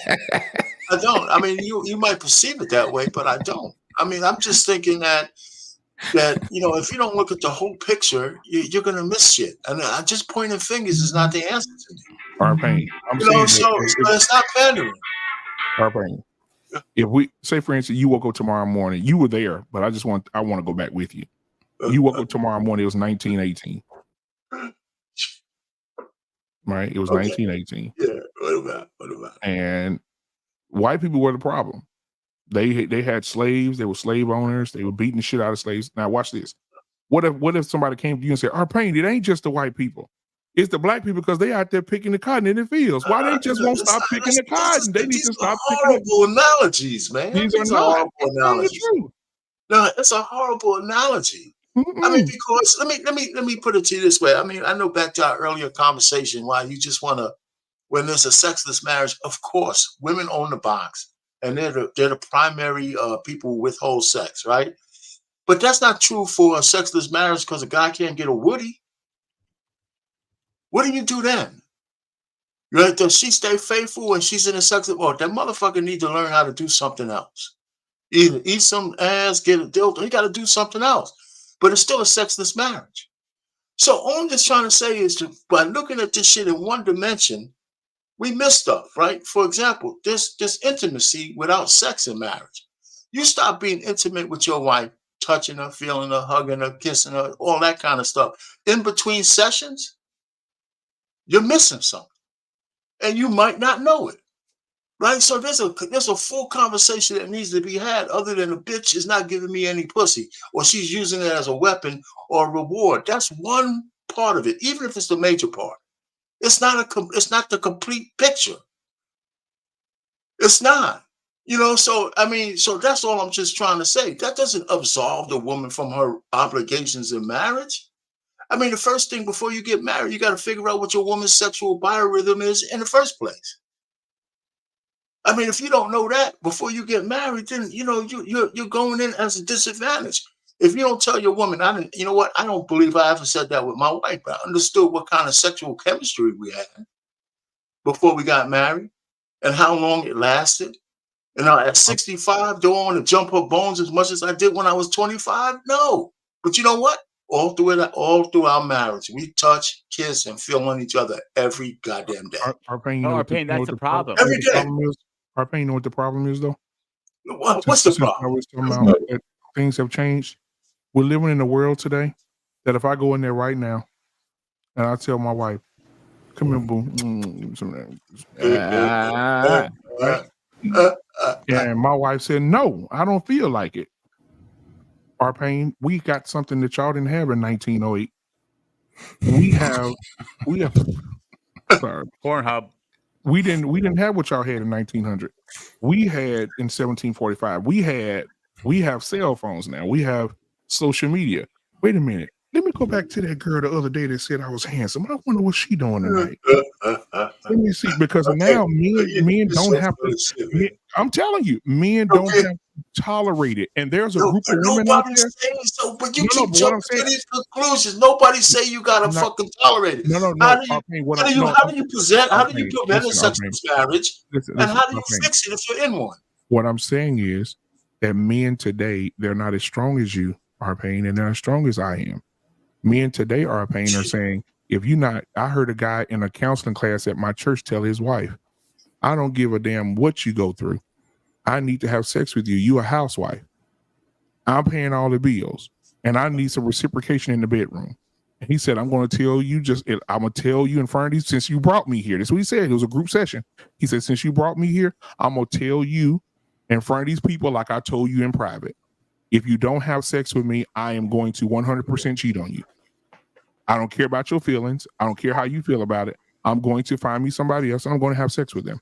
Now, either you get toot that ass up or I'm going to go have sex with somebody else. He told her that in her face. Yo, that's fine. I mean, that's the way we felt that she's trying to handle it.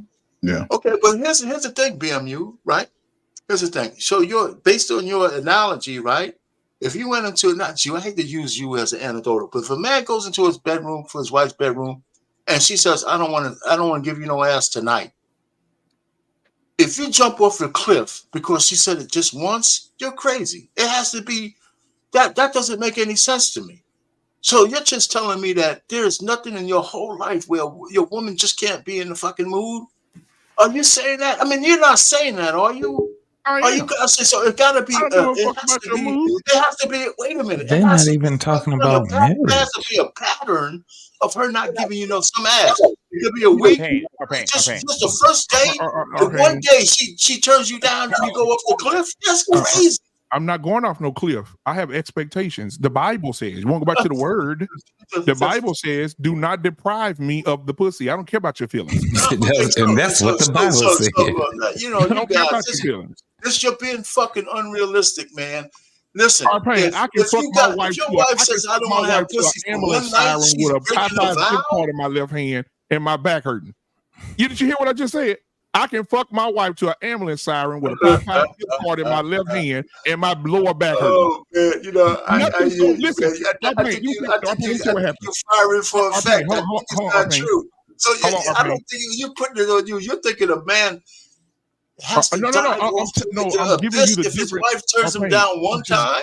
I'm just giving you the difference between a man and a woman. I'm gonna tell you something. I went to my grandmother's house. They were tearing down her old house that she grew up in. Our paint, the floor fell in with everybody. My daddy got hurt, my brothers got hurt, all of us got fucking cut up real bad. Okay. And we went to the hospital and got the shots we needed. They wrapped our fucking legs and shit up.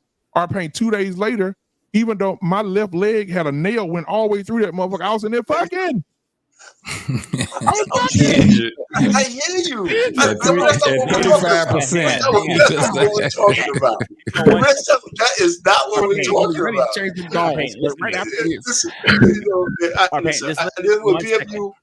When you get dug in, man, there's no reason to with your ass. Yeah.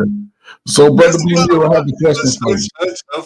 I have a question for you. Have you been married longer than it was before you got married, as far as in age? Like, were you, I guess I'm trying to ask you, were in your years of married, say it again?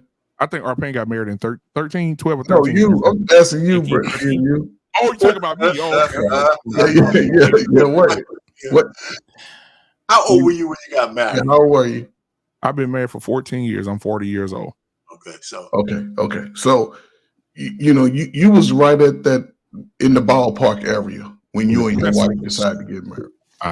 And that's, I think that's the unique place that you're in, but that most guys your age and younger don't even desire to be in. They looking at it as a losing situation. You're right. You looking at it from a winning situation because you growing into your age of reasoning, and even your wife under each other's, well, she's under your covering, you're covering a family. That's what makes it so different than what we're seeing in the streets.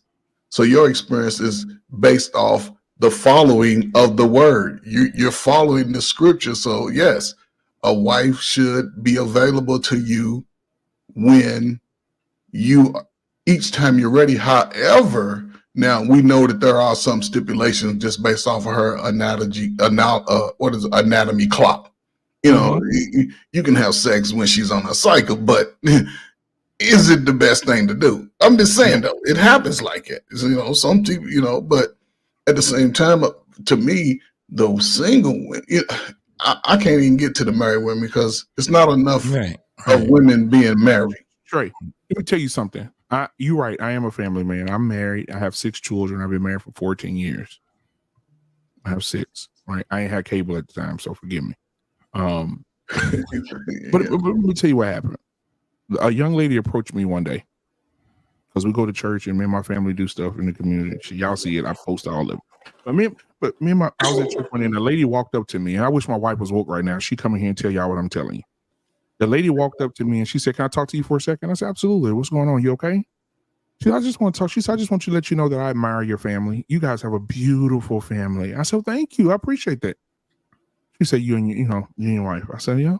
She said, "But I wanted to, I just think I could add so much more to your children." I said, "Oh, my kids, God, mama, I know that's right." She said, "No, a little bit more intimate." I said, "Well, what are you talking about?" She said, "Well, we're living in a time where, I've been out here setting myself up to be a wife for the longest." She said, I make great money, which she does. And she said, "I just want to offer you something." I said, "What's that?" She said, "Me. I put this on my kids, guys." That's what she told me. She said, "I offer you me." I said, "What does that mean?" She said, "You ask your wife." "I want to come in." She did what she said. She said, "I want to come in." And she said, "I have an idea. How about me and your wife take care of you and the children?" I said, "So like a sister wife?" She said, "If that's what you want to call it." She said, "However, I would come in." She said, "I know it's not legal to be married to two women, but I would come in." And she said, "The first thing we would need to do is come to an agreement. You and me, you and your wife." She said, you and your wife are not going to be required to sleep in the same rooms or nothing like that. I'll have my times with you. You'll have your time with her. She said, "I'm looking to have children, so I would want children with you." She said, "And the first thing we need to do, since we have a much larger family and I'll be there," she said, "we need to go find a larger home and purchase a home together." Right? And I was like, damn, I'm just staring at her like, shit, wait a minute. So then she said, "I think," and she said, "I think the kids, it would be a very good for your wife because a lot of pressure will be off her shoulders as far as housework. I can help the kids with their homework. And one day she can help them with their homework. I can cook one day. She can help with the homework. We can wash clothes. We can make sure the kids are taken care of." She said, "It'll be an amazing, amazing thing." I said, and in my head, the devil started talking to you. Boy, that shit sound good. So, and the girl was very good. Ooh, she was very attractive. And so she's now this is what she fucked up at. This is what she fucked up at. She said, "So I want to come to you first because you're the head of the house." And she said, "You would actually be the head over me as well as you are over your wife." She said, "So I'm in the mode to be obedient to you. I'm in the mode to be submissive to you and whatever your vision is." I said, that sounds amazing. That was amazing. She said, "Now what I want to do now, I came to you first because you're the head of the house." She said, "Now I'm going to go over, and your wife's still in the other bill note?" I said, "Yeah." I said, "Why?" She said, "Well, I want to go over and invite your wife to dinner. And I want to sit down and have this discussion with her." I said, "Oh, no." I said, "No, ma'am, no, ma'am, no, ma'am, no, ma'am, no, ma'am. You can't have no discussion with that motherfucker. You go over there and tell my wife that shit you just told me, you go to the hospital. My wife going to plant your ass. Please do not go say that shit to my wife at all." She was like, "Why not?" This She is said, some fucking brain bunch shit here. What? She said, "It seems like your wife is a very understanding person." She said, "Why wouldn't she understand if this is going to benefit her the most?" She said, "I'm taking pressure off of her when it comes to, sex, taking care of the kids, homework, cooking." I said, "Oh my God." Guys, now listen, I'm being transparent, guys. That shit went through my head. I said, "Damn, boy, I wonder where that shit worked." You know what I'm saying? I said it. I swear to God. You was out there trying to think of how you was going to present this to your wife, huh? Man, look, I can just get 12 more super chats a week. I can afford this. But did you ever ask yourself why she did that though? Well, I asked her. I said, No, why do you think she did it? Why do you think she did it? Because she wanted to be a part of something. I think she wanted to. I think that I personally, I just think she wanted to be a part of our family. Because you know what I really think? She wanted a brain bunch kind of home. But maybe she saw how you were moving as a man and a husband. She saw that. Absolutely. Paid attention to you. Absolutely. And the sad thing is, her understanding how you move, she didn't even pay attention to the guys that were available. She was willing to submit to you because she see you taking care of your family. Y'all probably come all in together. Everybody got their little outfits on. Yeah, you're right. Kids are sitting quietly and organized, and people are respect. So women see that, and it's just unfortunate that it's almost even like Trey, even before she said this to me, I had, you know how somebody say something to you and you think back on the shit that they said. Even before that, I remember we used to have a church picnic, and the church picnic was huge. So I'm over there DJing the church picnic, and you know what I'm saying, trying to sneak a couple of R&B songs in there. And so she came over. She said my wife was helping with the kids. She was over there with the youth, helping with the softball and all this. She walked right over to me, and she said, "Hey, I know you're over here DJing or whatever, and I know you don't want to lead the music." She said, "Are you hungry?" I said, "Yeah, but she said, "Oh no, your wife's over there helping them kids." She said, "I got you." She said, "What you like? You want a hot dog, a hamburger? What you want?" I said, "A hamburger." She said, "Okay, no problem. Anything else you need?" I said, "No, I'm good. What do you want to drink? You want some water? Would you like a Coke?" I said, "Some water." "Okay, I got you." She brought it over there. She sat there with her legs crossed. She sat there with her legs crossed, watching them kids play. Coffee, tea, me. Yeah, you know what I'm saying? Watching the kids play. Nigga, as soon as I took the last bite of that hamburger, she came, took the trash, and she said, "Would you like anything else? Would you like some more water to wash it down, or you need anything? If you need anything, I'm sitting right over here." She said, then after it's over, my wife putting all this stuff up, the volleyball nets, the other women of the church helping put up stuff. She went over to my wife, "Let me help with the net. I got you, girl. You get one in, I get the other one." I said, "Damn." So she real cool. And then like 2 weeks later, she told me this shit. So I was like, boy. But I did tell my wife, because I don't like shit backfiring on me. I don't like surprises. Fuck that shit. I said, "Baby, I got to talk to you about something." I told did you present it? But I got to talk to you about something. But Black Man, did you present that shit as a question? How would you think if somebody came? You know I'm funny. I try to be funny. I said, "Baby, so now that you know that," she said, "I'm gonna talk to the bitch on Sunday." I said, "No, baby, don't go to church with that on your heart." I said, "Listen." Right. I said, how do you? I said, "We're not going to church Sunday because you're going with that bullshit." I said, "But listen." So let me ask you this: from the time that you revealed this to your wife, did she admire you differently? My wife? Yes. She had a lot of questions. But what I'm saying, she asked me, she said, her words were, "How is this bitch so comfortable to come to you and talk to you about this?" Did you fuck her? That's what she wanted to ask you. Did you fuck her? And, I said, "Babe, wait a minute now. Hold on. I ain't shaking no sheets. Baby, I ain't shaking no sheets. I ain't fucking nobody but you." Listen. Hey, BMU went over there, was out there giving her all them goddamn cliches and shit. Bro, at the end, just you. Bro, at the end, I told my wife at the end, I said, the last thing I said to my wife, I said, "Baby, but like, can you imagine how it would be just to, She said, "You want to play with me today?" Hey, Black Man, did you say, "I'm just putting this out here, right? I'm gonna throw this out here and see how this goes"? I put that Chris Tuck on. You ever thought about it? Hey, JT, I put that Chris Tuck on. I said, "I'm just playing unless you go do it." Unless you gonna do it. No, I'm just bullshitting. Unless you gonna do it though. So let me ask you, Lost in Translation. What would you have said, Velvet Voice of YouTube, if you were married with your kids and this woman admire your family, your kids? She want to come in and help take care of the kids, take burdens off your wife. She want to have babies. She want to buy a bigger house. She making 6 figures a year. She looks really, really good. Short, yellow skin, big lips. Oh man, well spoken. Did she have the big booty? Yeah. Had an ass like a 3-year-old mule. But so Lost in Translation, what would be your thoughts? I would say, first of all, I'm happily married. Second of all, I got a homeboy named JT. I got a homeboy JT who would love, you know what I'm saying, to come holler at a woman that's fine and I got my drink in my 2-step. Let me tell you something. His wife is in the chat. That's what a real man does. You know what I'm saying? A real man will tell you, say, "Look, man, I done waited 51 years to get married. I'm not finna mess it up now." I got my drink in my 2-step. But I do have a friend of mine who just so happens to be single, and his name is JT. They call him Liquid Thunder. You know what I'm saying? I'm pretty sure he can satisfy all. Was I right to go tell my wife? Yes, absolutely. You don't want to invite that type of foolishness into your house, man. Because number one, it speaks back to what we talked about, how women like to show up at the finish line. You know what I'm saying?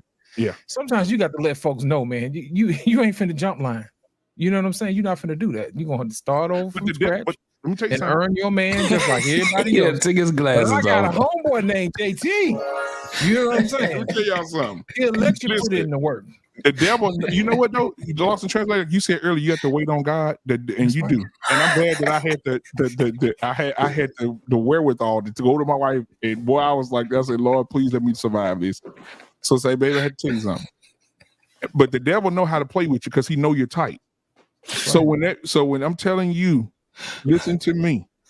When that girl walked up to me, Lost in Translation, it was like the devil gift wrapped to her in a Target bag and brought it to me. Let me see. He said, "Let me do something to you right quick." Beautiful, long, pretty hair down her back. It was hers. She ain't had no makeup on, all natural. The them dark jeans on with that bright color shirt to match their skin and come over there real pleasant voice, just like my wife. You had to take you had to take your glasses off just to see if that was the devil, didn't you? I tell y'all all the time. You wrestle not against flesh and blood. Man, come on. You know what I'm saying? She was studying. I already know. But y'all don't laugh. Lost, don't laugh. Okay, this is the last thing I'm done. Don't laugh. We went back to church the following Sunday. We didn't go to next Sunday because my wife was hot as beans at a campfire. So we didn't go to church that Sunday. I said, baby, we're gonna rest. Okay. So we went back, and I fucking forgot they had rehearsal at the church for the youth, and she's a part of the youth department. So I forgot. So my wife went. And next thing I know, like one Sunday passed, 2 Sunday passed. I said, damn, that girl don't go to church no more. She know. I ain't seen her since. That was the devil. The first lady said, your wife, is everything okay with your wife? I said, yeah, first lady, what's going on? She said, I heard her have she raised her voice a little bit back in the room with the young lady. I said, really? What happened? And I ain't see her. No, I haven't seen her since. Did you check the skid mounts in the church parking lot after church? And I asked my wife, I said, baby, what happened to her? She said, what always happened to stray cats, you take them off and let them go in the woods. Damn. I said, baby, if you killed her, you let me know early. I can't deal with this type of shit. She said, no, I just had a conversation with her, and she ain't been back. She called her. She said, you coat check, bitch. There's a coat. Check them. But that's me being transparent tonight, guys. I mean, it was tough. It was tough looking at that woman talk all that sweet shit. She had a tongue like a fucking snake. Shit. I told you, go back to the conversation we had last night. Even in the midst of doing right, wrong still shows up. Yes, sir. Yeah. Sometimes women just choose wrong. Now let's get to JT. JT sitting right here right now. JT's a single man, got his Detroit hat on, got his glasses on, looking very professional over there, sitting back, chilling. Probably got a drink over there to his left or to his right because he's trying to get lit tonight. Come back, JT. Don't go nowhere. And a lot of people, are sought after this chocolate. What do we call him? Liquid thunder. It's sought after the liquid thunder. And it's a lot of people. I don't even. A lot of people That's out right. here that just, that admires my brother, and so I just want to make sure that we understand that that my brother may be sought after very, very hard. Y'all ain't shit. Huh? Let me alone, black man. Just let me alone. I just want to, a family man, JT, a family man. Just it's a beautiful thing. Our pain. How did we get here? How did we get here, bro? What you think, Lost? Trey, how we get here, bro? Now, Lost. Hold on, now I'm gonna get on Lost ass too now. Because last night I seen somebody looking at Lost last night. But I got the way I know how to discern. You know what I'm saying? I ain't finna get me caught up. I'm gonna ask questions. I've been trained to ask questions. You know what I'm saying? Questions. If I need a woman with a constitution. No, I wasn't ready. You know what I'm saying? I wasn't ready. What you say? So I have questions. Like I told y'all, I need a woman more with than 21 of them motherfuckers too, huh? But every word that was said. Listen, watch this, JT. Go back and watch it very particularly now. She said every word that was said, it was toward Lost. Well, Lit, what you said was so eloquent and so beautiful that I do understand that God, He's amazing. Lit, you know, you always have a great perspective. I really appreciate everything that you said. Lit, you know, you are really on this panel tonight, bringing everything together. Lit, you are just the way you say, God, Was she coming hard? She was coming hard. No we pun just dropped intended. everybody else. Shit. But if you pay attention, I didn't get the invite to come to wherever she was at. See, y'all be missing this stuff, man. Y'all be missing. I didn't get the invite. Oh, you so ain't lying. You so ain't. Wait a minute. Hello. Oh, who got the invite? It wasn't me. Oh, she said next. And time. it wasn't Freezy either. It was somebody else. She said next time you in the Ohio, it was fucking Trey, wasn't it? I don't think it was Trey. Ferg? I don't think it was Trey Ferg. You gonna make me go back and pull the video. I got it up right now. Trey. She said this was her word. She said got the timestamp this. next time you in Ohio, come and go to church with me. He go Trey. That old player came out. He say, "What part of Ohio you in?" You know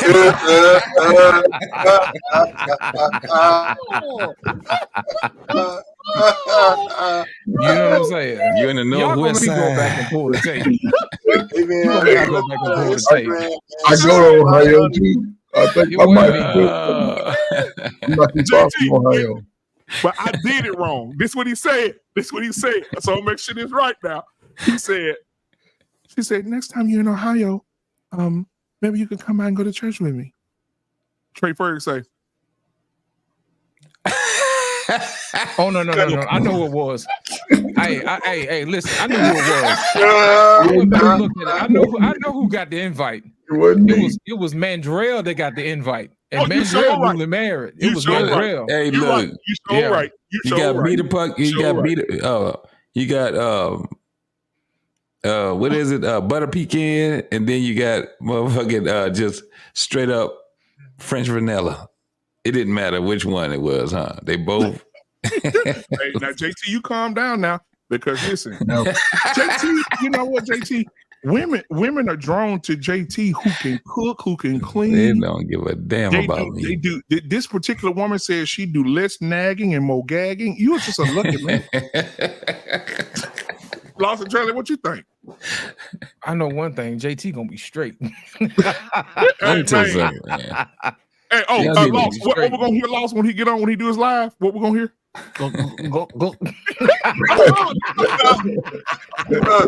What's the song, Lawson? What's the song? You had a song on there tonight. What's the song? My neck, my back. You know what I'm saying? From the jailhouse to the courthouse. You know what I'm saying? Lawson, you had a really festive song playing in the background. What was it? I don't remember what that was. Remember the? Oh, you talking the damn Mexican shit? Oh yeah, the salsa music. Yeah. You know, we can't play the salsa music. We get demonetized. Bro, you got me over here fucking. People don't realize, man, we have a ball behind the show, man. Oh yeah, it'd be a whole different show. Listen, we can do what we want to do when the stream cut off. That's what. Bro, listen, we be having a party back there, man. Bro, that's when you got to be careful. And people actually think this was on the show. I got my drink and my two-step. From the. That wasn't even from the show. That's from behind the scenes. That was behind the scenes. Got Trigger Man, Black Man, Unfiltered. That's what we call him, Trigger Man, Unfiltered. Oh my God, bro! Just like this right here. This is take heed to the motherfucking message. I'll block all. That's right. Yeah, we be back there. Part of me, Take heed, bro. Hey, she get hated on a lot, bro. Shit, they don't like Take Heed, man. I love it. Spitting hot fire. That's why. The truth, man. The truth is the truth. Okay. What you laughing at, Embrace? You see something? You see something you like looking at Embrace? You know what? Let's take it. You know what? Lost in Translation. One thing that you're good at, Lost in Translation, you're good at discerning and breaking down things parenthetically. And I want to take a moment. What is wrong with these dudes? Look at this picture. Tell me how wholesome that looks. Doesn't that look like the ABC morning cartoons feelings about, you know how back in the day when the cartoons used to come on, your heart used to just get so much joy? Tell me what you think. When I see that picture, I get from the, what do you call it, the song Reading Rainbow? Reading. It's a beautiful picture. JT, I got a serious question for you. I can fly twice as high. JT, That's what that is. I got a question for you. When are you going to see your boo? When are you going to find out and see her? Reading. I don't know what you're talking about. I plead the fifth. I ain't no snitch. Yeah. Less nagging and more gagging. JT only knows. JT only knows. He knows. Make sure you, make sure you Get the hell out of here. Chewables. Don't fucking wander, right? Make sure you carry your Chewables with you. You need them. Or P might let you borrow some of his. Yeah, JT gonna be coming to the mic. What we know podcast, baby. Is she gonna bring you something to eat with her hair gonna be braided to the back? Whose hand is that? I got a great idea. I got a great idea. Your side business with the POFs.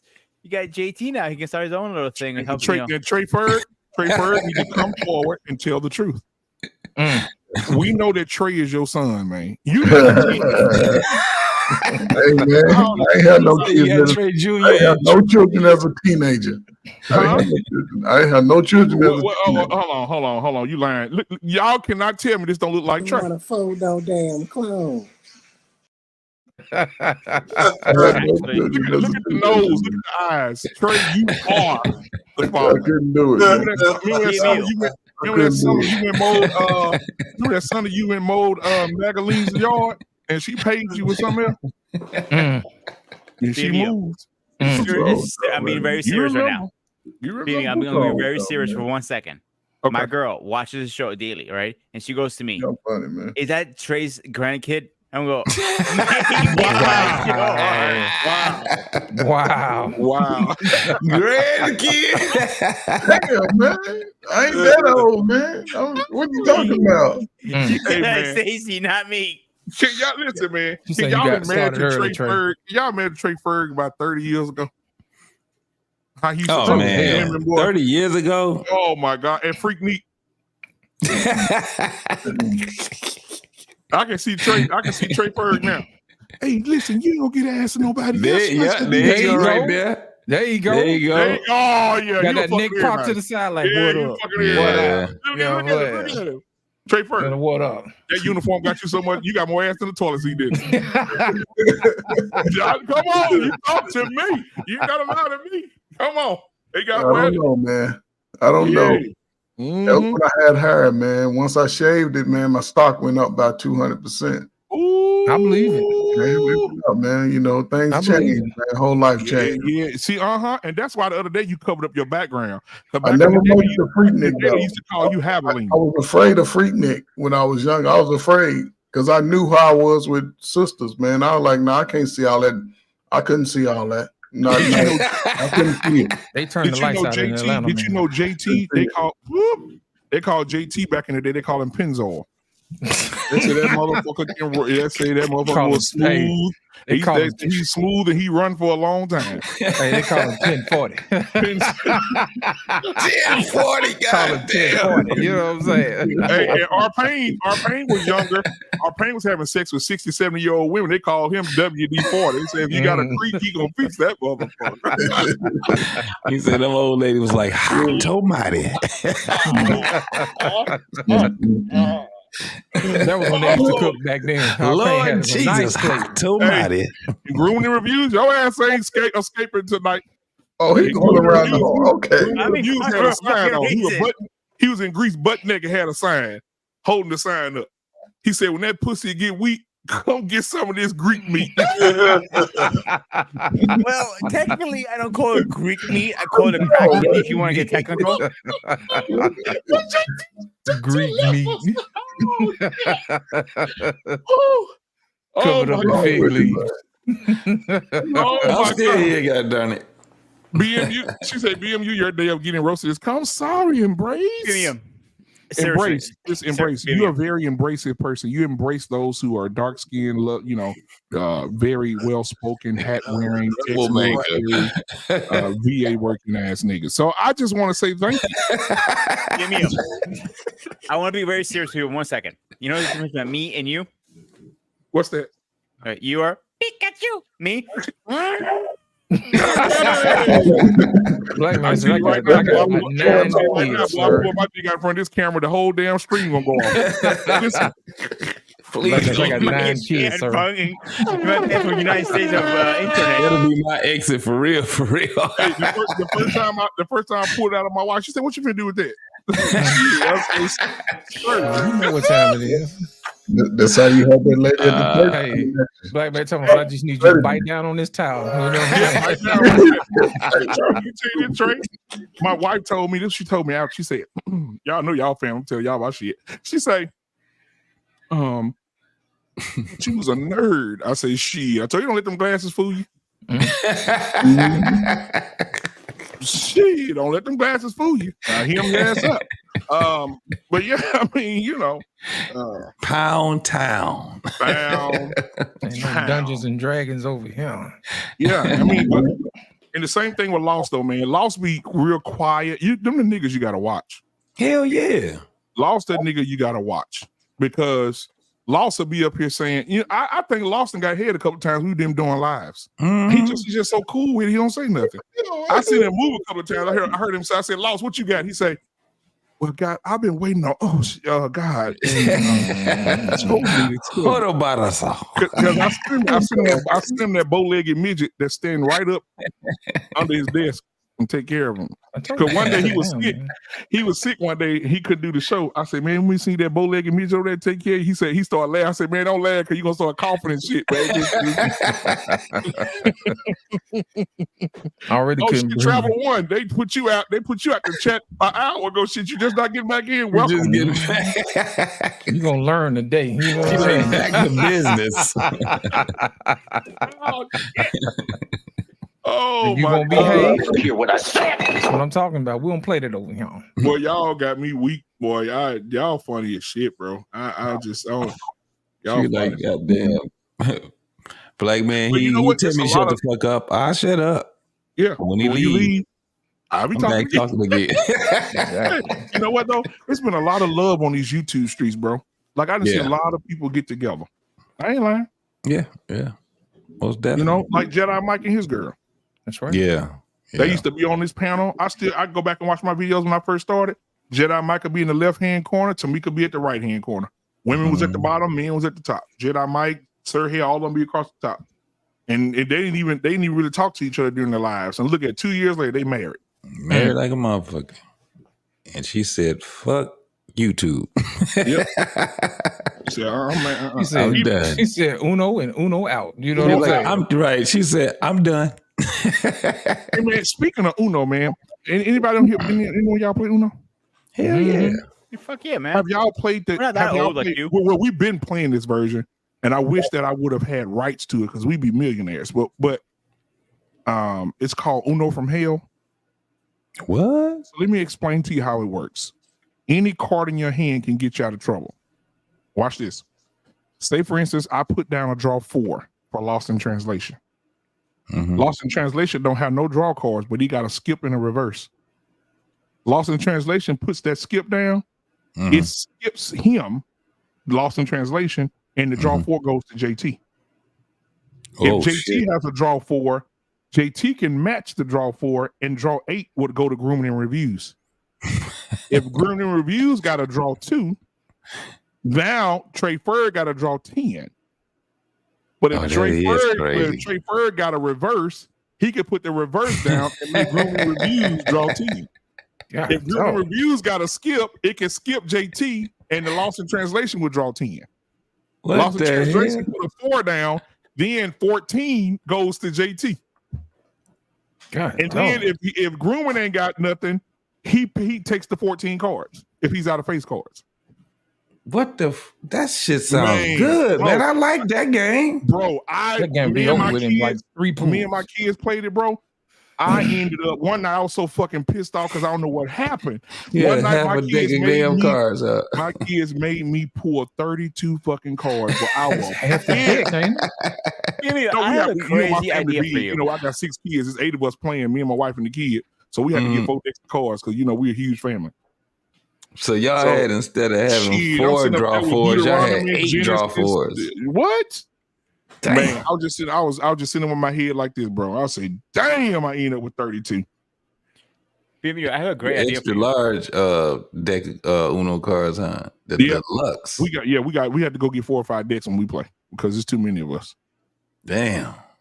Yeah. All right, here's an idea for you, BMU. We should have a game night. Nah, because nigga, let me tell you something. It's Greeks. I can call you that. Listen, you niggas. You know what? I don't want to play that with you because you're the type of motherfucker want to take your clothes and shit out. We don't have time for that. You know what I'm saying? We talking about Uno out. He done pulled it out. Fuck that. Then start doing his Diddy bop. Yeah, you know what? Matter of fact, ladies and gentlemen, hold on. I got something for y'all right now. Yeah, right now. I got something for that shit. You want to start this bullshit? Let's go.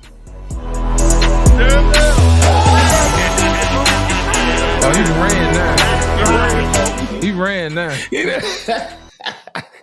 He went to go put his drawers like, I on. disappear. Hang on, I put my G-string He on. had to go put his drawers on. Hey, my son gonna act. You know, my son a comedian. My son a comedian about her. My son say, "Daddy, why you ain't when you gonna let Mel Gibson dance again?" Get the fuck out of here! Wow.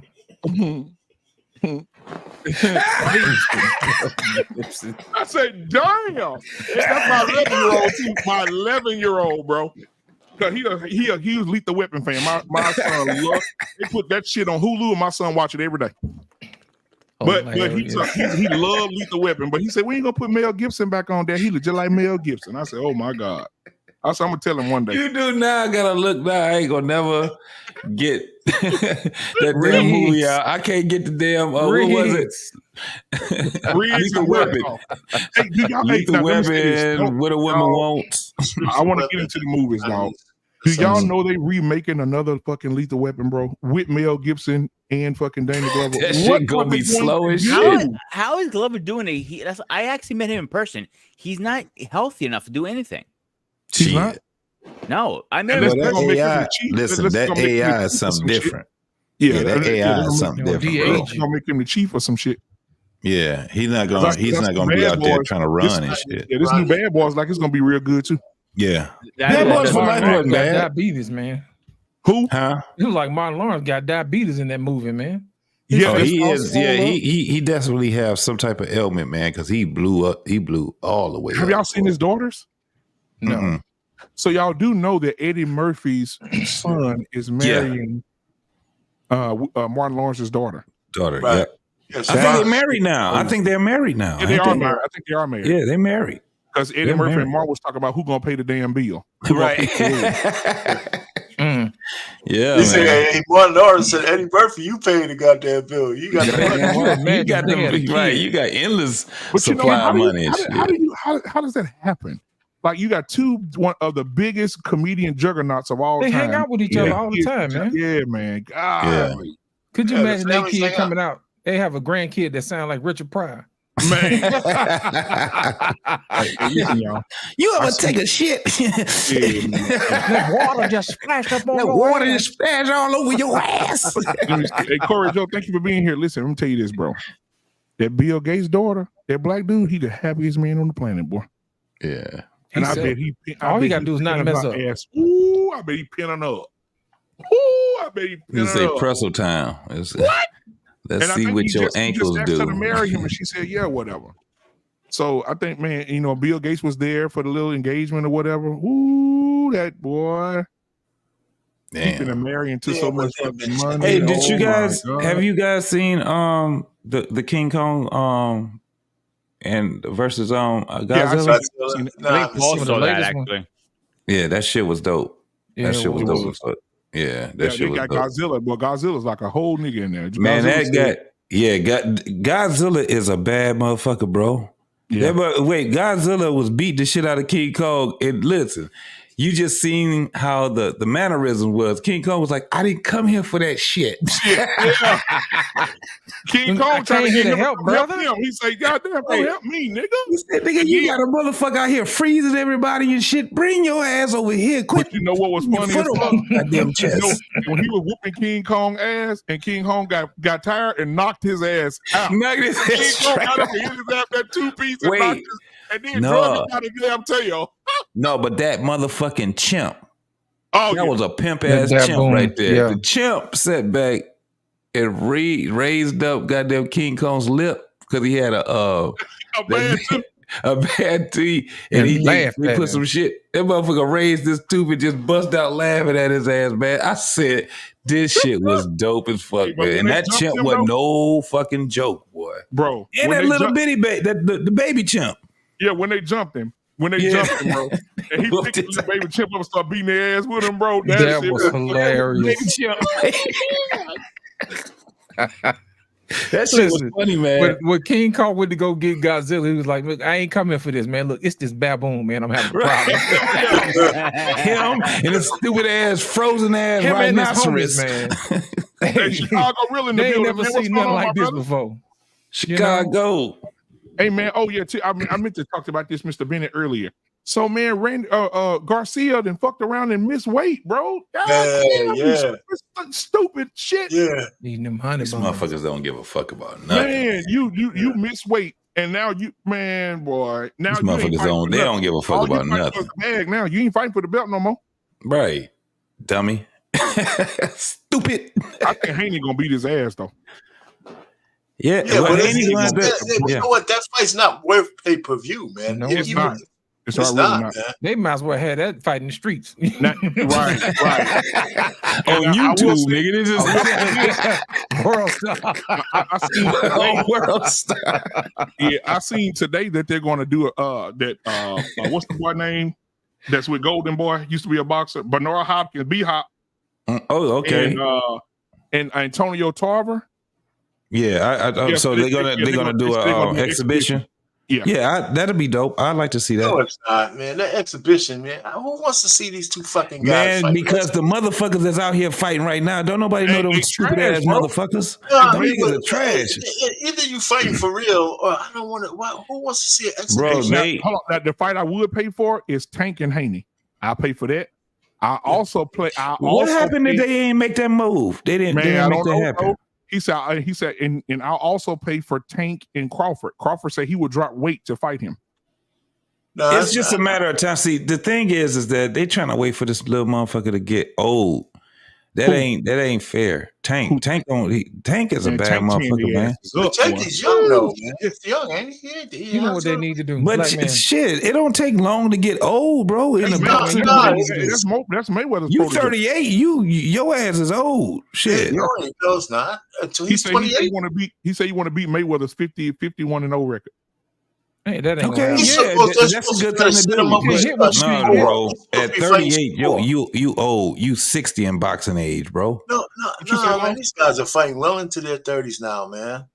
You Listen, know, they what we are. need. I'm gonna tell you, Black, what we need with all this AI, they need to come up with a video game where you can build your own boxer and you can fight all these other boxers and you can play as a different character. You know what I'm saying? Oh, I don't know why they ain't never did that. That game would They make had so Fight much Night a money. long time ago. Fight Night And was you off can the damn train. chain. You can train your own fighter. You know what I'm saying? That'll be No, dope. I like the thing where they have the exhibitions, man, when you got these motherfuckers just coming off of podcasts and shit and want to fight. Man, I like it. I think Mike Tyson finna knock Paul the fuck out. So do I. I think so. He What gonna is make that him fight? poop. They He just gonna said hit it him so July. hard he gonna poot on I think it's himself, in man. July. It's in July, right, guys? Man, Yeah, Mike, it's in It's July. gonna be on Netflix too. You don't have to pay for that. Mike Tyson gonna knock the Sonic rings out of that fool. You know what I'm saying? I told you, motherfucker, you get in the wing with the real one. I told you I'm 57, but I'm still gonna. What fuck makes you it a good? What makes it a good fight? What makes it a good fight is this. Now we got to be honest. Jake ain't no motherfucking slouch. He put a motherfucker down. That young man can actually throw them hands. He ain't fight Problem nobody. is, He ain't fight He ain't nobody. fought man. nobody. That's what I'm about to say. Jake The Paul out here problem fighting the is lunchroom that lady, man. he Come hasn't been proven, right? So he goes all the way to Mike Tyson, and Tyson is like, okay, then, motherfucker, you think because my ass is over 50, almost 60 years old that I can't do what I did? Man. You got to remember, motherfucker, I was on cocaine. I was coming out of jail. I was sitting there going and being, he wasn't the Mike Tyson that he could have been, right? Yep. But at the 50-something Mike Tyson, all he do is train. Yep. I don't know if you guys ain't noticed that shit. That motherfucker been training.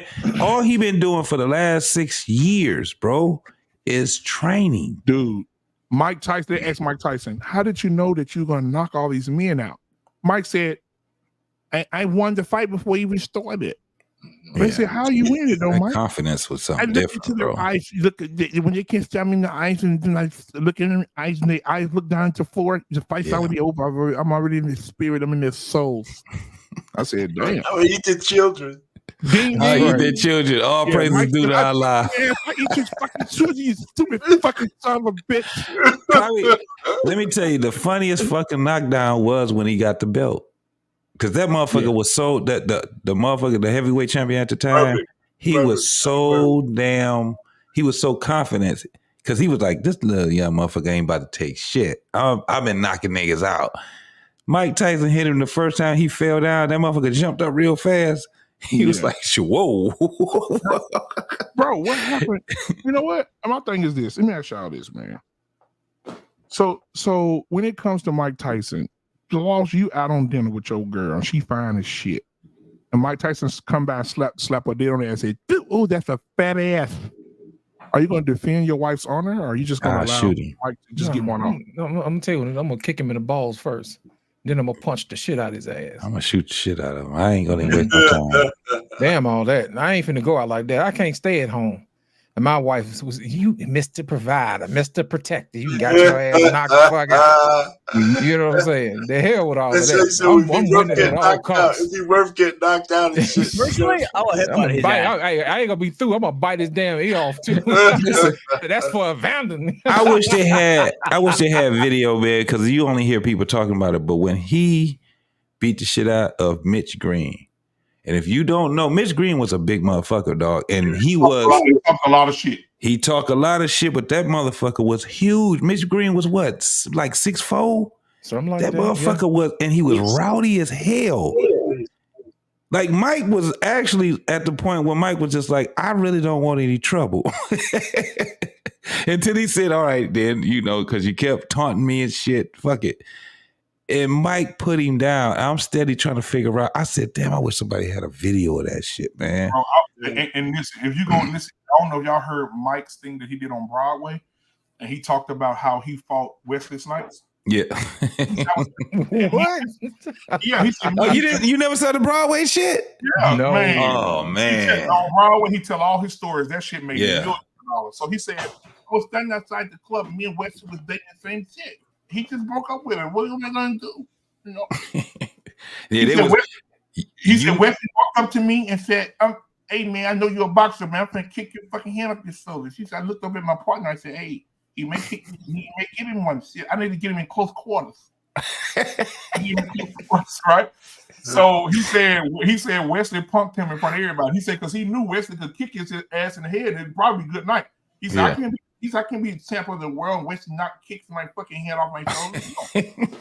He said, I want to get him in close quarters. So that nigga Wesley went to the bathroom and he caught Wesley coming out the stall. Yeah. Gave it to him. You can't do no roundhouses in the stall, can you? They said they ran in the bathroom and Wesley was folded up on the wall like this, sleep like a motherfucker, not Wesley the fuck out. No, do you remember the one where he was talking about when Robin was fucking around with the white guy and then at the end he said who it was? It was Brad Pitt. Yeah. He said the faggot was mad after that. He don't say Pitt. He said Brad. He said Bradley Pitt. Right. That shit, he made a lot of money. I'm glad that he has some people that work with him that made it. If you never got a chance to see it, people, please believe me, you would not be disappointed. Mike Tyson did his thing on that shit, man. When he talked about how his daughter died, though, I had so much empathy. Yeah, that was something else. She got on the man. treadmill, and when she fell, the car ran around her neck and just sat there and just choked her on the treadmill. Oh, he found her too.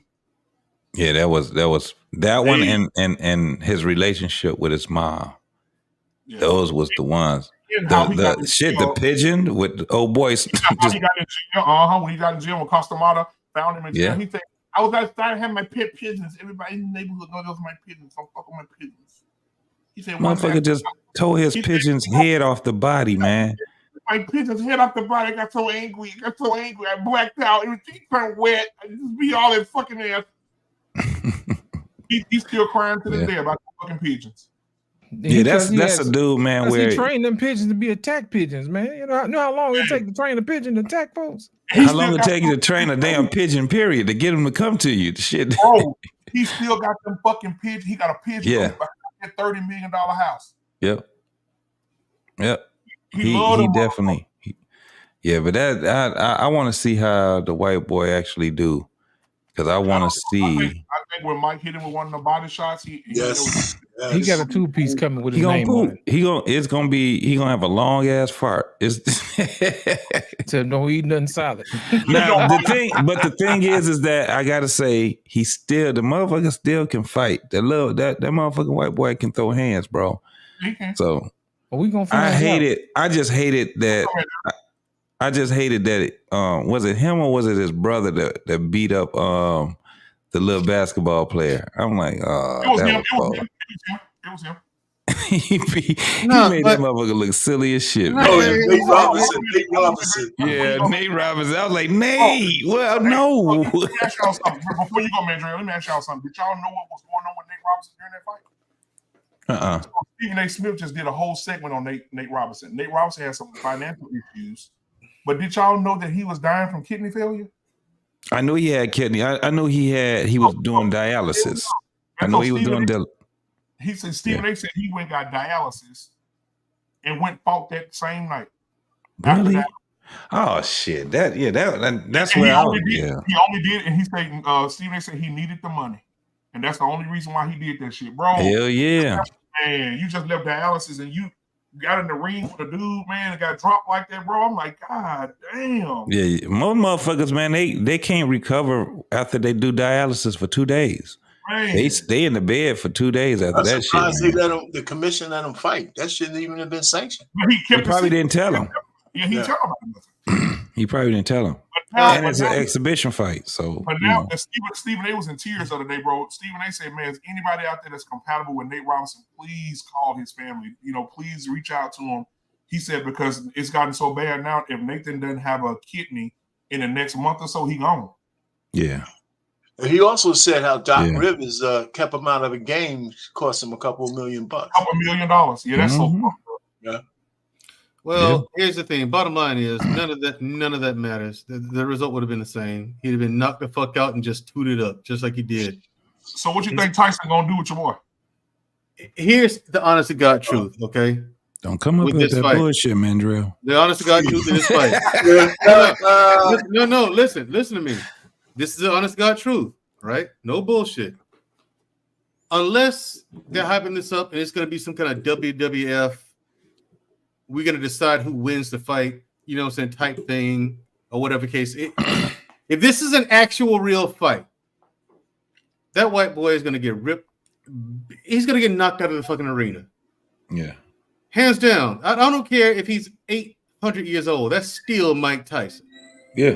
And when you see Mike Tyson, you're talking about someone who's literally born to do that. You know what I'm saying? The greatest combination of power and speed in the history of all of boxing, still to this day. No one's had that much power and speed at one time, in the same body. You got people who might have been faster, of course, Sugar Ray Robinson. You got people who might have been stronger. You can argue George Foreman or Sonny Liston, maybe. George Foreman definitely. But to have that much power and speed at the same time, no one comes close to that. So, and plus his natural talent, his competency, ring IQ.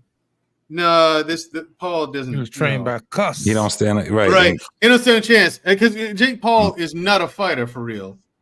And that's what the money. But that's what the money is, Mandrell. The money is that. Yeah. That's what the money is. Mandrell, would you fight Jake Paul? Absolutely. In fist-to-fist combat boxing? I'd beat his ass too. I'll run a clinic on him. Mandrell. What about Mike Tyson? That motherfucker, I'm not doing that.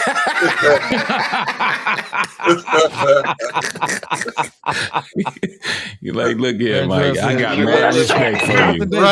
Right. DC Mandrell crawling on the ropes trying to get out that motherfucker. Y'all remember that one boxer that went up there? He sat there and bounced. They did all the goddamn. They told him all the rules and shit. And after they done clapped the motherfucking gloves, you boy got out the ring. They got right out the ring. I'm about to fight this motherfucker. He's gonna fight Mike. Yeah, he gonna beat the Mike count was in the out. ring. They said, bing, bing, bing. This dude walked right out the ring, back to the locker room. And they had the camera was following him all the way out the ring too. He was like, "Y'all can kiss my And the ass. ref I'm not fighting. fighting." No, I ain't fighting Mike Tyson. Counted them man. all the way out. Look, I'm telling you, listen, yeah. Jake Paul, yes, absolutely, I get in the ring. You know what I'm saying? But Mike, no. Mike Tyson is the reason why I even put on gloves in the first place, JT. Like, you know that. Right. Yeah, and you're right. His Broadway show, Undisputed Truth, it's on HBO. Yeah. It's on HBO Max. If you got Max, that app, it's on there. And you're right, it's brilliant. It really is good. Brilliant, man. That was real good. I had a whole different respect for that man. I was like, wow, this is it's crazy, man. Especially how he told the story and he just followed it and he had the slides and the videos and shit, how that shit. I was like, man, that motherfuckers work with his ass. Whoever it was, I forgot who it wasn't. It Lee. It was Spike Lee that directed it, man. So shout out to Spike, Spike man. Lee directed and produced that. Yeah, he sure Yeah. did. Shouts out to him. Did y'all see that video of Mike Tyson sitting on the couch with Didi back in the day and Didi was rubbing on his ass? Yeah, I saw that, man. Mike Tyson grabbed his hand and moved his hand off of him? Yeah. It's all about the Benjamins, man. Yeah, it's I all may about sound the like Benjamins. I may sound like a bitch, but I'm not a bitch. Don't fucking play with me. It really is all about the Benjamins, huh, Daddy? Yeah, that's what he said. Okay, I'm getting out of here. Have a good night, everybody. All right, bro. Man. Greek Hey, freak. grooming. If it stink, don't eat it. Listen. Yeah, y'all leave Mike alone, man. Leave that junk. He one of them people you just leave him where he is. Now, man, Right. Don't bother him. I ain't want to start no shit with you, Mandrell, but it's on my mind, so fuck you. Where he is.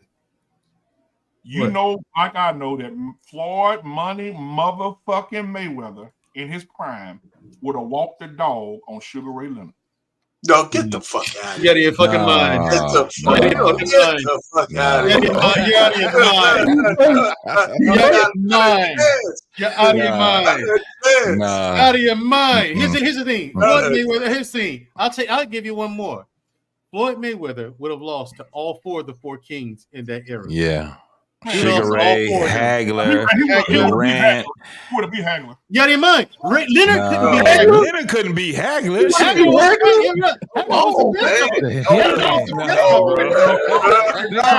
hitman for a reason. You was a baby, man. You was a baby. Now you gotta remember. Here's the thing. Marvin Hagler. But a four kings. Listen, goddamn. He wouldn't even be Duran. Tell me one person that Leonard fought and that Hagler fought that had defense like Mayweather. Nobody.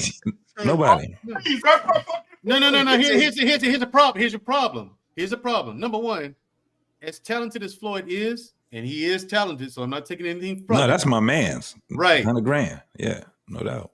He is not at that level. He just simply ain't got it. These You gotta guys, remember, these guys, ring IQ is so tipped It's up, crazy. dude. It's both defense and offense with them. And it was 15 rounds. 15 And he ain't had the rounds. power they had. He ain't had the power those guys Nowhere had. near it. Nowhere near it. They making. No, because here's the thing. No. Time out, black man. Here's the thing. You can YouTube it right now and share your screen. Go to Tommy Hitman Hearns versus Marvin Hagler. And watch them for the first 3 rounds. That fight was 3 rounds. They got in there and fought. That was a boxing match. It was a real live, no bullshit fight. They And you got to remember, like alley cats. you got to remember like the alley hitman. cats, dude. The hitman was like what 6'3", He was Yeah. tall as shit. Yeah. These guys were like 5'10". 5'10", 5'9". Right. And they You know what I'm was, saying? man.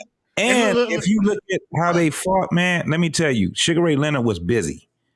That motherfucker let his hands go, and it would have had to been a different type of defense. That Mayweather not gonna stand there. Yeah, but listen, Mayweather was he would have fuck with him. He would have, for Sugar Ray Leonard, he definitely would have had to come get him. Like his defense. Right, but see, the thing is about Mayweather was easy for Mayweather to be a defensive fighter, right? Because they wasn't attacking him like these guys. Like Marvin Hagler, man, was a beast, bro. He was a dog. He gonna act like Sugar Ray. He was a dog. Sugar Ray ain't had no defense. Sugar Ray had defense too. Right, No. but now what we're saying is they had both defense and offense. It was just something different. That was either equal to or greater than Floyd's. Yeah. Floyd fought people who didn't come in there and get at him. These guys, they would have came.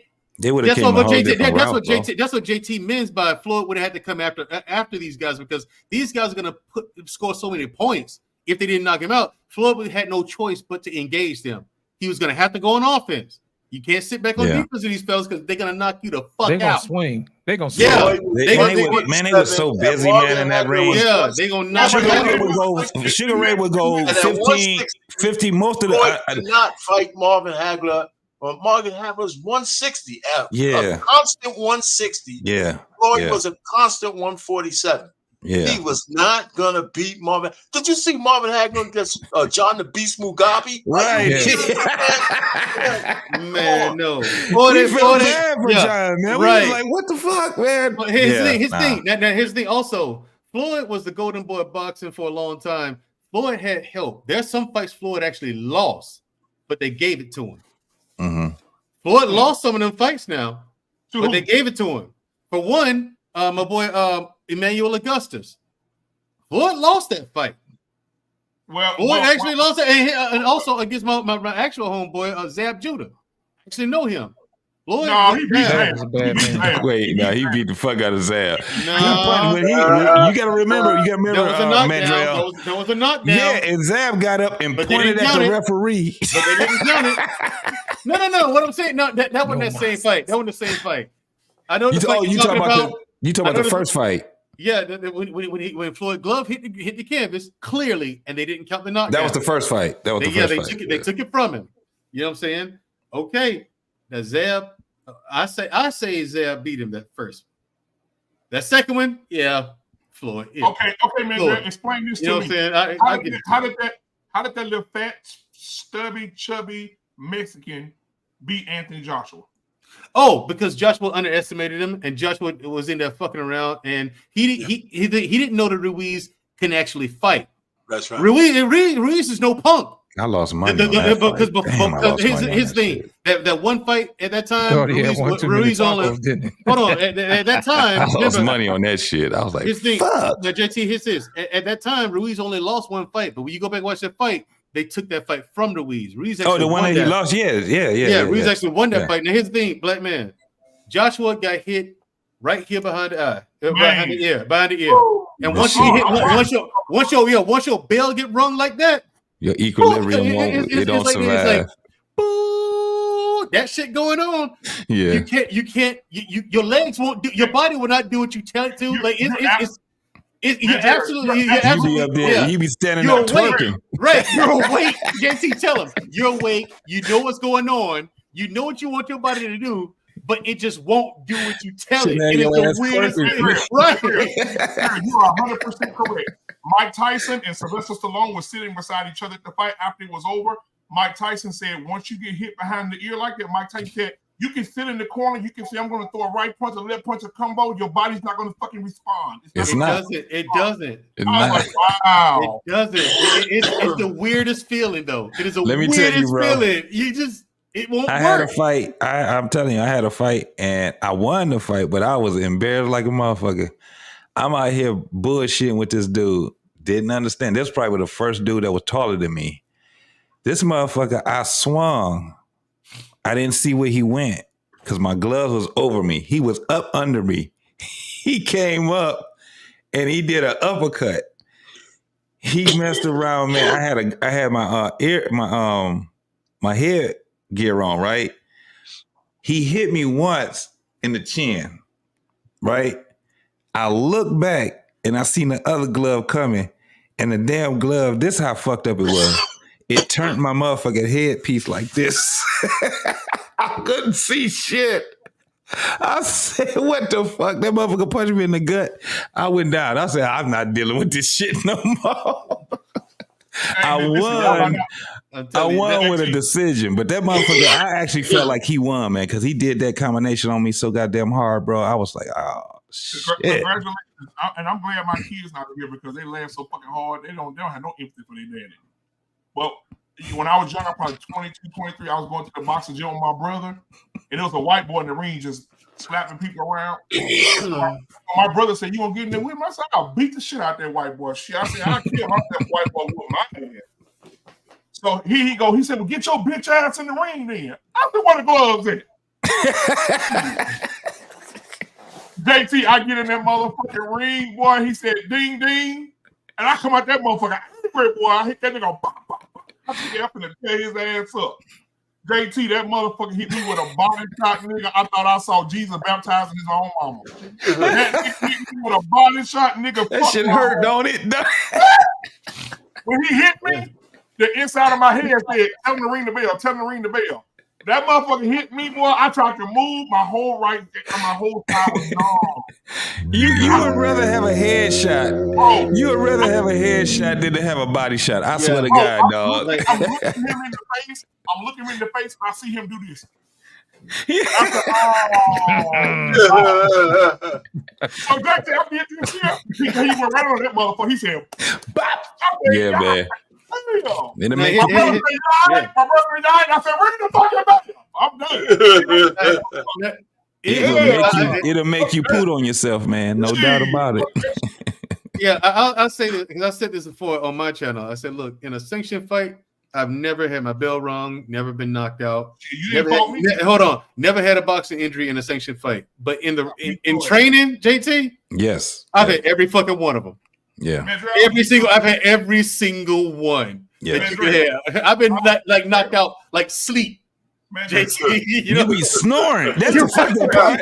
You be snoring, and then you wake up and you still snoring. You hear yourself snoring. You hear yourself snoring. Mandrell, me and you gonna do an exhibition. I'm gonna beat your ass. Okay, cool. Let's do it. Here's the thing here. Shout out to the information man. Shout out to the information man. I agree with him. Sugar Ray Robinson is the greatest boxer of all time, pound for pound. Yeah, no doubt. So let me ask y'all this: if y'all could YouTube beefs and have an exhibition fight for 12 fights on the card, me and Mandrell will be the fight of the night. I'm gonna knock his ass out. Okay, but okay. On the undercard, who would don't know, boy. I think I would like to see Trey Ferg and Beans. Why? Trey Ferg and Beans? I get that to Trey. I don't fight for her anyway, so shit. I want the younger Trey to fight our pain. Wait, no, man. Oh, man.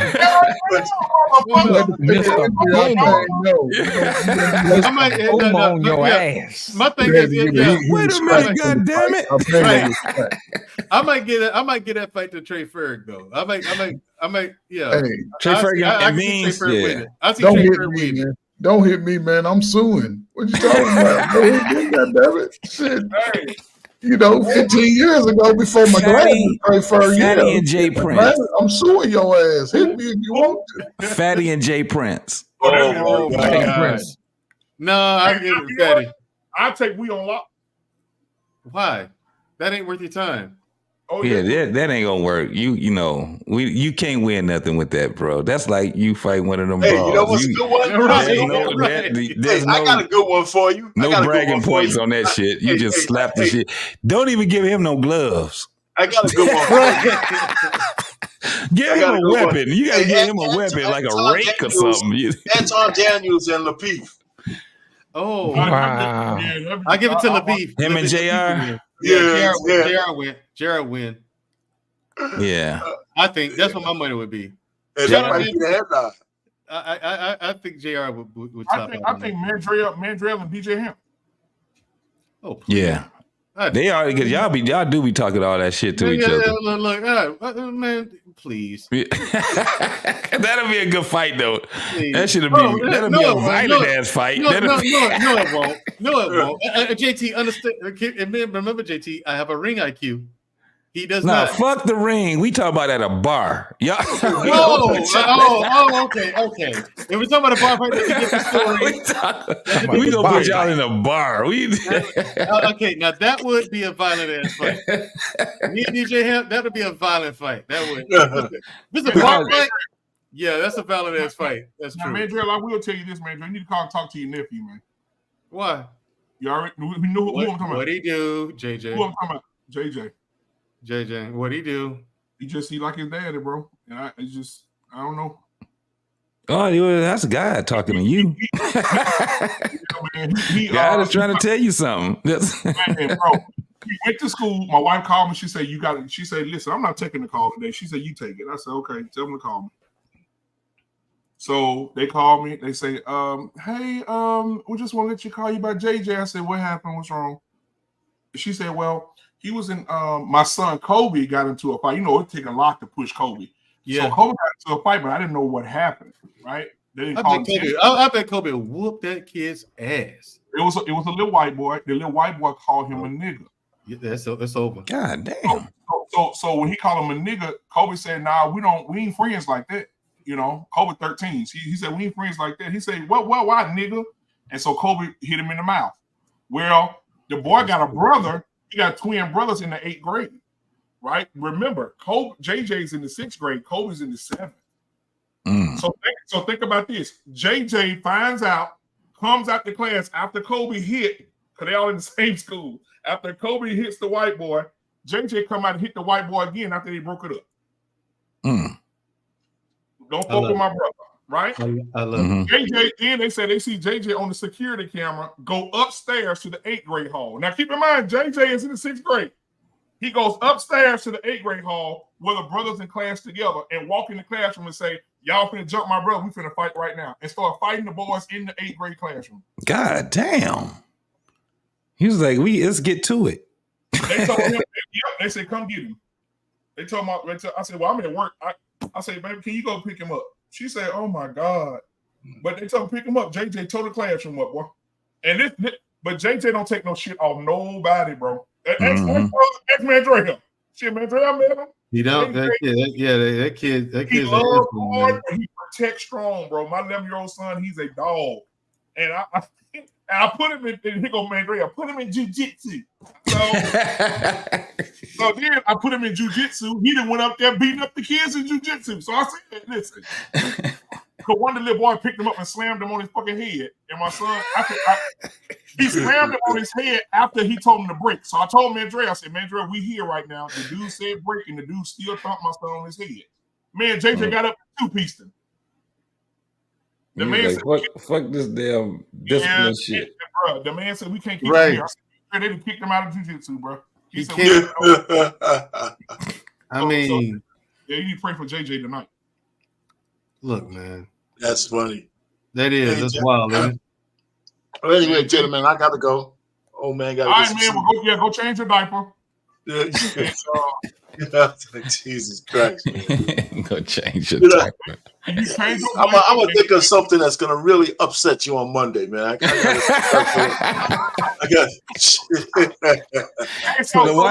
wife told you that you can't get rid of the beard now, huh? Yeah. You said that's it. Before you leave, Arpain, because I know y'all boxing fans too. So do you think this fight is even important to even watch since the motherfucker didn't even make weight? No. Who didn't make weight? Hey, Garcia. Huh? Garcia. Yeah, he'll pay a fine, but that's about it. $1.2 million. How much was he off? How much was he off by? 3 pounds. Oh, damn, that's a technicality right there, though. No, it's not. That's water weight, though, Arpain. Yo, but he didn't make the weight. Haney weighed in at 140 flat across the board. I wonder what he did, because he weighed himself all that damn day. So I wonder what happened. Man, he was going through all kinds of changes. I don't know if he really wants to fight. I think I think that might be a part of it, because he can't handle. He didn't have the tools to beat Haney. Because he could have dehydrated himself. Right. That's what I'm thinking. That's what I'm saying. I'm thinking, why wasn't he working the weight off? Like, we would do that shit all the time, JT. Yeah. We was overweight. That's why we did so good, like training up to the fight, because we was like, that day, if you overweight, you can't eat, you can't drink no water, nothing. You got to run and do jump rope or some shit in the steam room until you make weight. It's fucked up. It's horrible feeling. No. And so, Mandrell. Yeah. So, Mandrell, do you think that, like you talked about Mike Tyson earlier, do you think like Antonio Tarver and B-Hop still got some hands? Antonio Tarver and who else? And Bernard Hopkins. The X-Man. I think B-Hop is right where he needs to be, which is in returement. He came out of retirement. He getting his boxing license. They having a real boxing match? No, stop. Hold up. Now, here's the thing. Tarver was never some great fighter to me. No. Never. I've never been a fan of Tarver. Never liked his style. Tarver, I think he was kind of carried, to be honest. You know what I mean? The whole thing with Roy Jones, the only reason why he beat Roy Jones because Roy Jones fucked his own body up. Yeah. Like going up in weight. Going to be heavyweight and all that shit. Heavy and all that shit. And then coming down to lose like 20 or 30 pounds of muscle for that fight to fight with Tarver. Which means he lost strength. Right. Also. And so his body just never actually recovered in time to fight Tarver. Man, motherfucker though. Yes, he was. So that's another thing too. That's dangerous too. When you like dehydrate yourself real fast and you lose those 3 pounds within a day, you kind of you can fuck yourself up in the fight. You're weak. You're weak. You feel bad all that day. That's why a lot of boxers go in there and they end up losing after about 6 rounds, about 8 rounds. They end up just losing all the juice. That's one of the reasons why too, man. Because it's just that day is just stressful. So JT, before you say something, JT, I got the best fighter for you, bro, in your exhibition. Who that? You and Easy Money. Easy Money. He don't even need no gloves. Give him a hammer. Or you. Give him something that he gonna have, because he gonna need something else that ain't gonna work. JT, are you and Bubs the God? Bubs. Oh hell no, man! I'm not fucking with that shit. I don't even want to. No. Motherfucking ass. Right, this motherfucker get the windmilling and shit, fuck around and knock me the fuck out. I'm never coming on YouTube again. Hey, hold on. What's up? One name that was finna get Mandrell booted. What was his name? That was what? Oh, you talking? What was that motherfucker name? I can't remember. What's that motherfucker name? It was some evil name. Where you go? Chaotic. What was his name? The one that came on your show with the long hair. Oh, Conscious TV. Conscious TV. That's I want to see it. That'll be a good boxing match. Mandrell, you catch that nigga with a body shot, and he come out there filming in. Mandrell, that ain't gonna work. Because that was a little dude. He was a little dude. Yeah. Mandrell hit that nigga, and that filming in, he popped that nigga gonna say, he be like, nigga. You gonna just slap me like that, Mandrell? Just be slapping the shit out of him. Later, man. Have a good one. All right, man. We better be up out of here, man. I'm gonna get it one more time, and you're through. And you're through. Thank y'all so much, man. I think I'm gonna go somewhere tomorrow and watch it. And you're through. I'm not gonna pay for it. I'm gonna go watch Haney. It's on Netflix. No. The Haney fight. The Haney fight is pay-per-view. I thought you some of the Mike Tyson and Paul fight. No. That's gonna be on Netflix. What they want, about $70 for it? Yep. But I'm not paying that. I'm going to go and watch it at a bar or some shit. Yeah, because it's going. Yeah. I would love to see Haney and Tank, bro. I think Tank will beat the brakes off his motherfucking. That money going. I think they say that the money is what's keeping them from even setting it up. But I think it's more than that, man. Yeah. Well, you heard what Tank said. Tank said that I was Mayweather's protege and Haney was too. And he said, I remember Mayweather used to pull my punches to keep me from killing this bitch nigga. What? He said, I would go in for a power shot when we were sparring, and Mayweather would hit my arm and knock my arm so I couldn't get complete power and hit him. He said Mayweather used to go behind him and pull his arm, like so he couldn't get the shot off good. He said Mayweather. Tank is definitely a solid dude, man, when it come down to skills, bro. When I had to really look at him, I was like, nah, this motherfucker is a real deal. And he's just so small, even with, because I didn't, you know how you be thinking these motherfuckers is big as hell, but like Haney's a small guy. But these dudes are so powerful, man, to be the size they are. And Tank, not only is he fast, but man, I would love to see that fight. I love to see that fight there. You know what's crazy though? Both of them niggas, both of them boys are Mayweather proteges, and they are both of them undefeated. But they listen to him too. Now this is the craziest part. They listen to him. Let me tell you something. I think the biggest disappointment in boxing to me is that goddamn Adrian Broner. He's a fucking, I'm talking about this dude had skills, man, that he could have enhanced. But this motherfucker was trying to be a Floyd Mayweather. He wasn't trying to fight his style. First and foremost, he's very awkward as a fighter, right? And what Mayweather wanted to do was to enhance what he had. This motherfucker was trying to do, he out here trying to shoulder roll. He out there trying to be ambidextrous and all that crazy ass shit. And it was like, no, just be your same awkward ass self, bro. You can't do that shit. Like he was trying to be Mayweather because the thing was he got mad at Mayweather and told Mayweather, I beat your ass. Yep.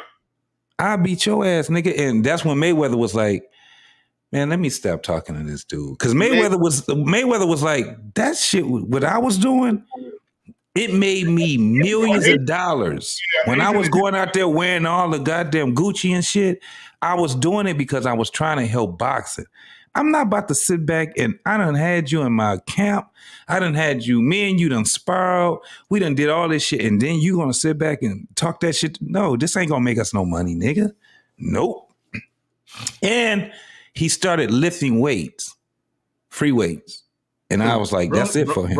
Broner? Yeah, he started lifting free weights. His biggest problem wasn't the free weights. In fact, I don't think the weights weren't a problem at all. The weights actually didn't help him at all because he liked to go out and party and shit like that. He wasn't taking his training seriously. Yeah, drinking champagne and yeah. He wasn't disciplined at all. You know, so you ain't never seen Mayweather. You ain't never seen Mayweather hanging with a clique of niggas at all, ever. Now his security, he called him the Great Wall of China. All them motherfuckers 7'1", 380 pounds a piece. God. You talking about Mayweather's dudes? Yeah, you ain't gonna be able to do shit. You can't see him. He called them motherfuckers the Great Wall of China. Yeah. When he behind them, you cannot see him. Yeah, you can't see him. You can't even see him. You be like, damn. And to me, Broner wasn't that good. He's not at the Mayweather level. He's not at the undisputed champion level. He's not that. No, he's not that. Yeah.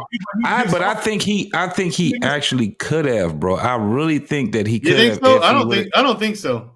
I think if he would have disciplined himself, bro, because he was an awkward fighter, but he didn't like looking like that. But he lost to Pacquiao. He lost to Pacquiao because he wasn't disciplined. This is the thing. Look at his style. If you really look at his style, he's very awkward. I know. He wins with the fights that he wins, they're ugly fights. And he lost to Mike Gunner. Yes. And I think when you seen that, you like, nah, this motherfucker trying to do something else, man. His wins won't look good. They just won't look good. He'll look like how the Celtics used to look. You know how ugly the Celtics was. He takes too many shots, man, he shouldn't take. Right. And then he gets caught with shit he shouldn't get caught with, man. Then he's trying to showboat when he ain't supposed to. It was like, man, get the fuck out of here, bro. You ain't that good. See, he never even came close to, peaking his potential. So it is what it is. You better live off that little money that you got right there, because ain't nobody that's worth themselves gonna even try to fight him, because they calling him old now. That's crazy when you still got skills. But his discipline wasn't there. One of the motherfuckers that I really had to admire was George Foreman. George Foreman knew that he gonna have to take an ass whooping in order to win. When he fought, what's his name at that time? We talk about a 45-year-old George Foreman, bro. Wasn't nobody doing no shit like that. for real and was serious about it and taking about the title too, man, this dude, when you saw him, George Foreman, did you know his nose was broken? His cheekbone was broken when he fought Michael Moore. He was fucked up. Michael Moore punished his ass and he won, knocked his ass down. But you know what's crazy, bro? Adrian Broner is in his feelings because he wanted to be Floyd Mayweather's last fight. Yeah. I would have been mad too. I'm right here next to it. I see him every damn day. The motherfucker right here, we break bread. And I didn't make my moves the right way. Because Mayweather is just one of them dudes where he like, no, it gotta make sense to me. Because he knew that if he fight the wrong dude, he stands a chance of getting his ass knocked out. It was some motherfuckers out there, bro. Let me tell you one of the things I do know. Kronk. They got some bad motherfuckers in Kronk, bro. But they never get a chance to get to, that professional level, bro, because it's hard doing that, man. 19, 20 fights, 25 fights, 30 fights before a motherfucker can even consider you being in pro. Motherfuckers be like, I'm done, man. I can't keep doing this shit. Let me ask you this, because I know y'all older than me. Not Mayweather. How y'all feel about Bob Sapp, bro? That big fucking just like, what is he? Like, is he a kickboxer? Is he a boxer? What is he, man, Dre? He's a walking pharmacy. This dude's on so much fucking juice. I remember one time he was in Pride, man. So you think he do steroids? Nigga. He does do steroids, bro. He definitely does do steroids. Oh, bro, that's not even a question. Bob Sapp, a perfect example. Bob Sapp was in Pride fighting, right? They in the ring. This dude gets Big Bob Sapp's body down, puts Bob Sapp in side control. Bob Sapp throws this guy off of him and gets up because he felt like it. And again, black man, this is something that is not supposed to be possible. Right. You do not get out of side control that way. It's not possible. No one's supposed to be strong enough to do that. Bob Sapp, yeah. So what the fuck? It's not, even the referee was like, what the fuck? It is not impressive. It's right. That shit ain't impressive. Nigga, you supposed to do what you doing. But you know what? They love that nigga across seas, boy. Woo! Yeah, He's huge, man. He's a walking pharmacy. And he like 6'5", 6'6", something like that. He's a genetic huge, freak, man. He's a genetic freak, dude. He's a person who didn't. That was so funny when he was trying to get Mike Tyson to fight him. Mike Tyson was like, I think he's a great fighter. Mike was like, I'm not about to fall into your trap, nigga. You a great fighter. You're good. Mike was laughing at him like, I'm not about to sit here and talk shit to you. You supposed to win. So y'all think that The Rock on steroids?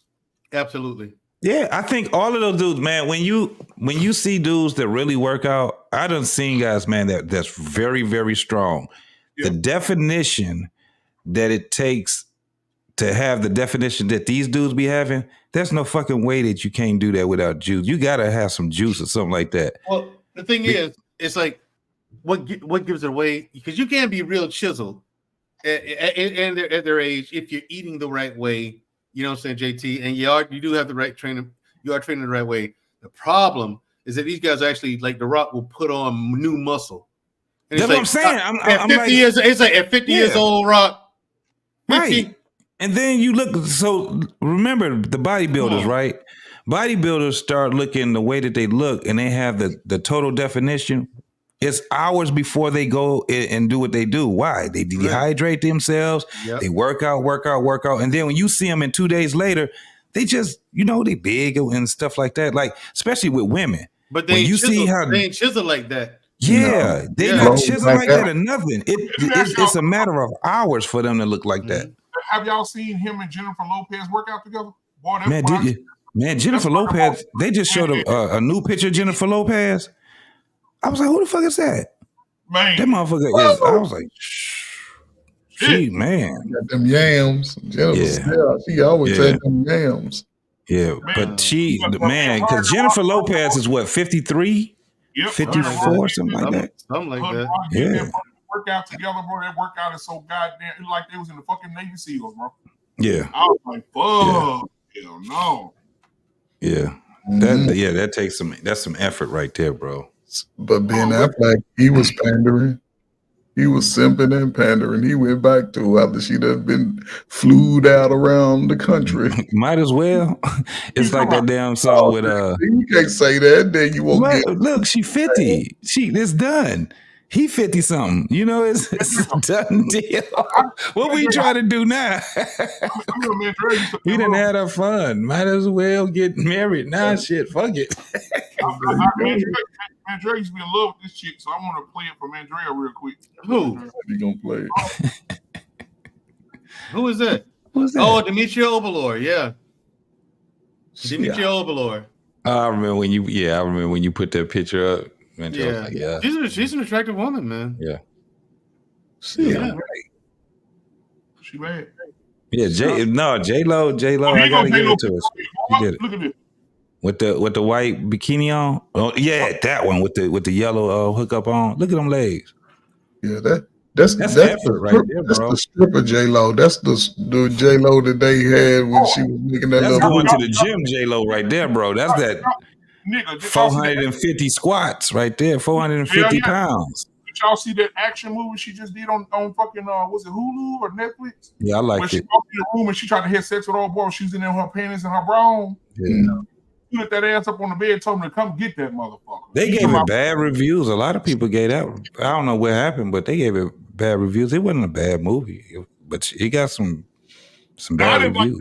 I didn't like Mother because they got one person, J-Lo, one woman killing 100 niggas. Yeah, shit. You would never. That never would stick. None of that shit where those women be coming out there killing a million dudes and they get out. No, that'll never stick. Now I'll tell you what movie this. Did you see Good Times? Goddamn Extraction. I refuse to watch it. Mandrea, have you seen Extraction? Extraction? No. Man, I'm about to watch that now. I got that in my queue. I got that in my queue. It's Extraction 1 and 2. Man, both of them bitches good. Isn't it the one that played Thor? The guy who played Thor? Yeah. I've been intending to watch that. I just hadn't gotten around to it, but I'm going to check that out. In fact, I might fire that up tomorrow morning when I wake up. And that fucking new Mission Impossible, bro. I don't understand how Tom Cruise is 60 still doing his own stunts, bro.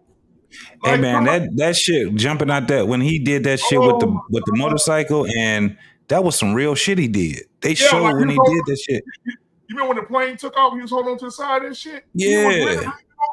It was real shit. Even with the car. When old girl, the car spent and she jumped in the car, I was like, that shit's crazy. But the directors were like this. All the actors, it was that shooting day. All the actors came to see Tom Cruise do that stunt where he takes the motorcycle, goes to the top of I don't know if y'all seen the new Mission Impossible yet, but he goes to the top of the mountain and drive that bitch off the top of the mountain. Off the top of the mountain. And the motherfucker, man, it was real. What he did was, he could have killed himself.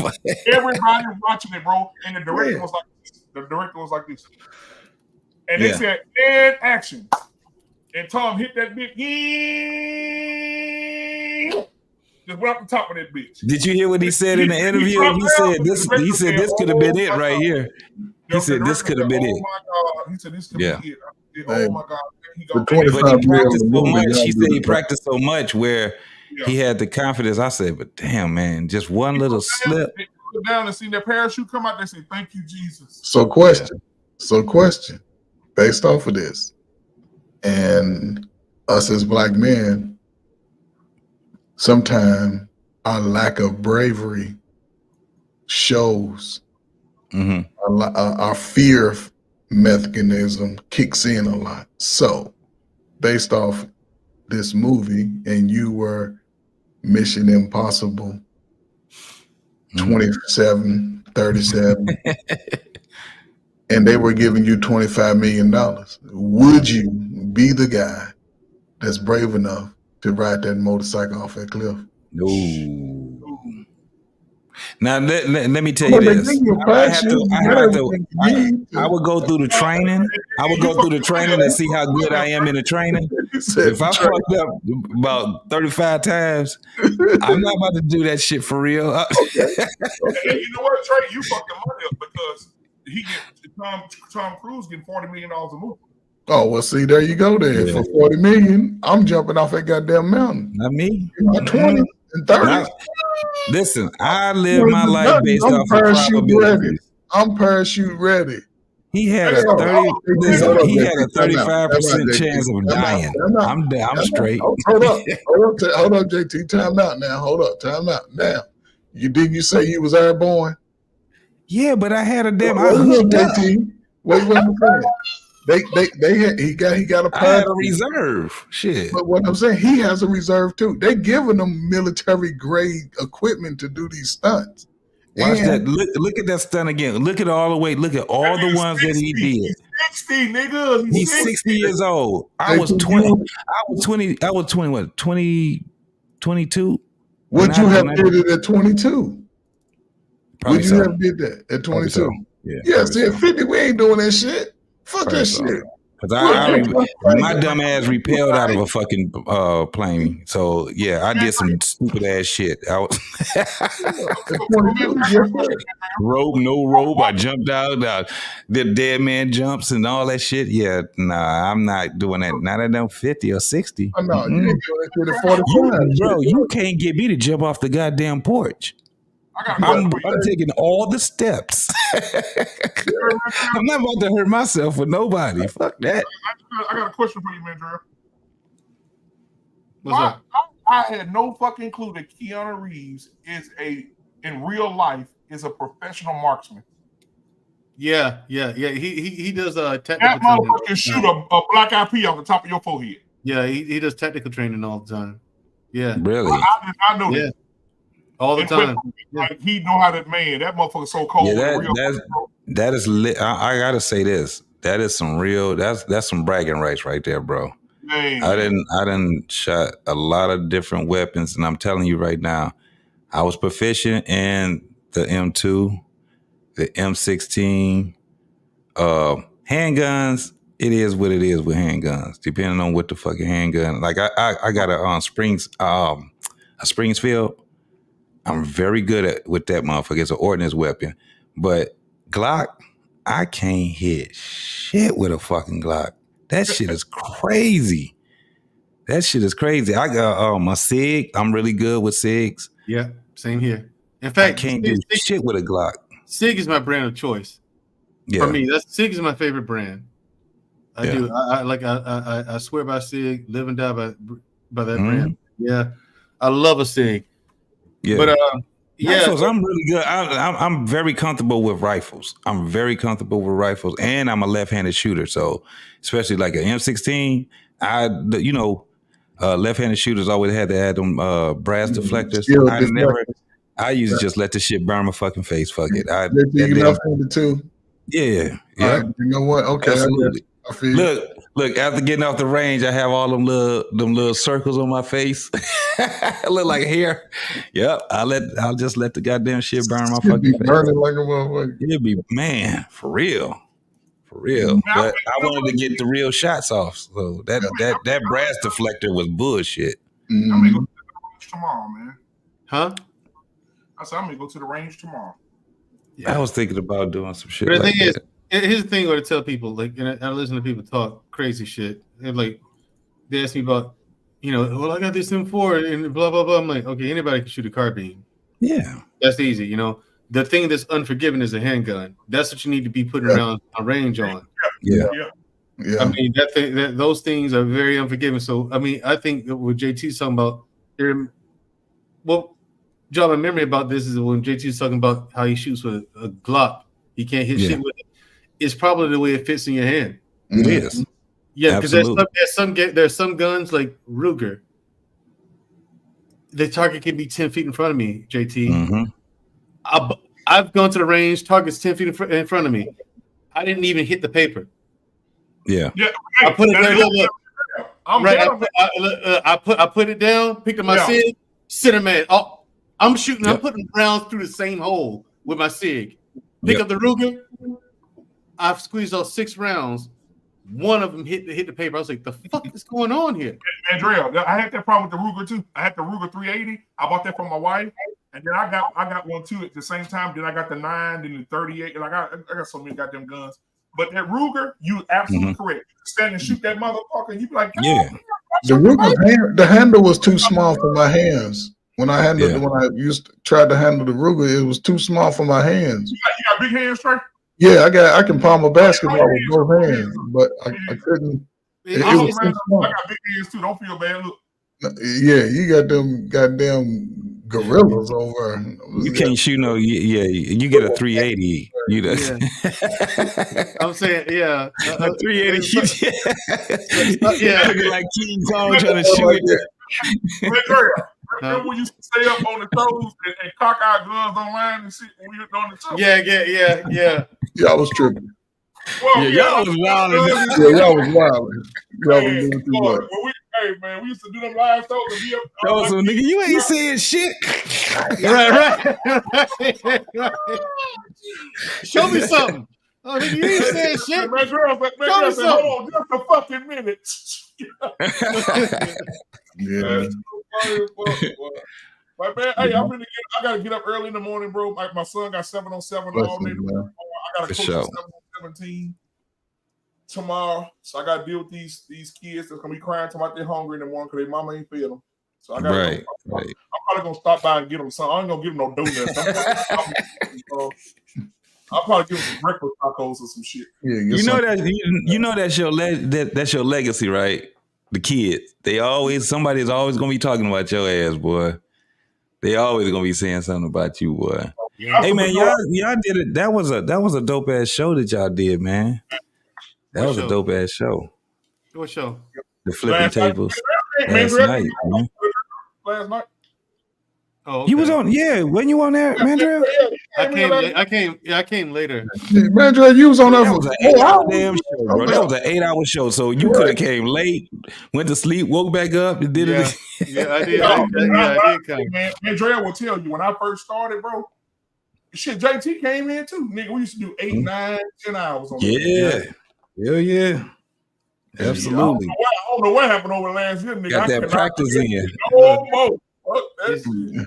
I don't know if you saw the last show. Mandrell came on there. That's when we was talking about Freezy. When we was talking about the in your through. Bro, listen. He was saying that shit last night. And you through. He kept coming back with that shit. He left and came back. Hold up. You through. You through. Huh? What happened with Freezy? No, I was just talking about. Share my screen. This is what we're I was just talking about the show. I couldn't stop laughing on this show. Yes. This. Oh yeah, I seen that shit. No, you hold on, Black Man. Before we get up out of here, so we was laughing at that part right there, but it was the one that because we had just finished the show on this was on Tuesday when we did that's Mandrell's part right there. So while we waiting on y'all to pull up the next video, right here. And I put because once the shots was going in the full Nelson, I spun the nigga around and I put the nigga in the full Nelson because once the shots was going off, the two niggas was over there that was down there, pulled out the hammer, and the nigga right here pulls out the hammer. I said, Mandrell, X out of your porn. I had the nigga in the full Nelson. Ain't no so porn now up when here. these niggas is trying to shoot, I'm aiming this motherfucking nigga to all the hammers. You know what I'm saying? So I must have had the nigga so tight, the nigga swung his body to the side. And that's how my shit was open and he hit me. You know what I'm saying? So now I'm down. So I guess the gayest shit ever. Took the chain off my neck. Here it comes. And when he threw it, I reached out.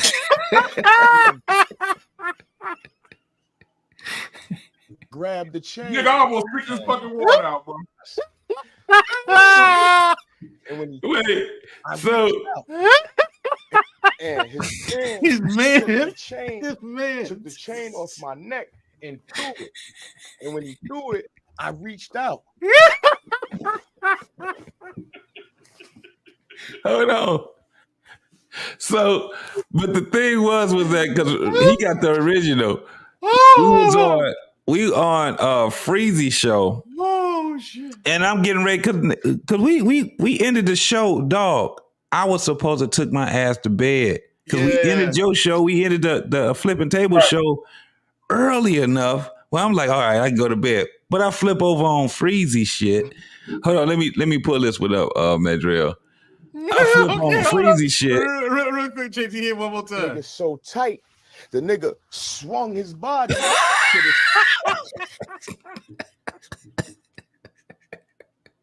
Man, that shit funny as fuck, bro. That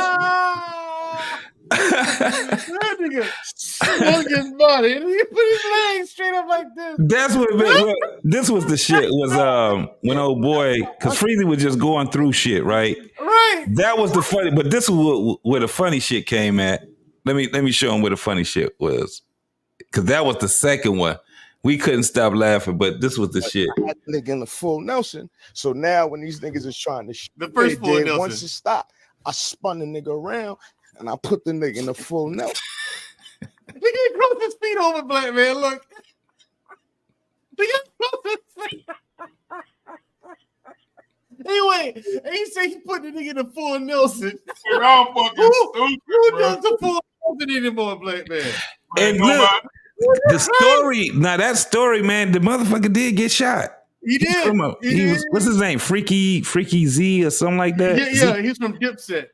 Yeah, from Dipset. And he got robbed. But when he was telling that story, I said, this nigga was on the Percocet. Right? He was This on nigga was on the perk. You got man spun the nigga around that put him in the full Nelson. No, this what made me. I'm gonna show him this one right here, Madrill. This is the one. This is the one that made me get on his show. This shit right here.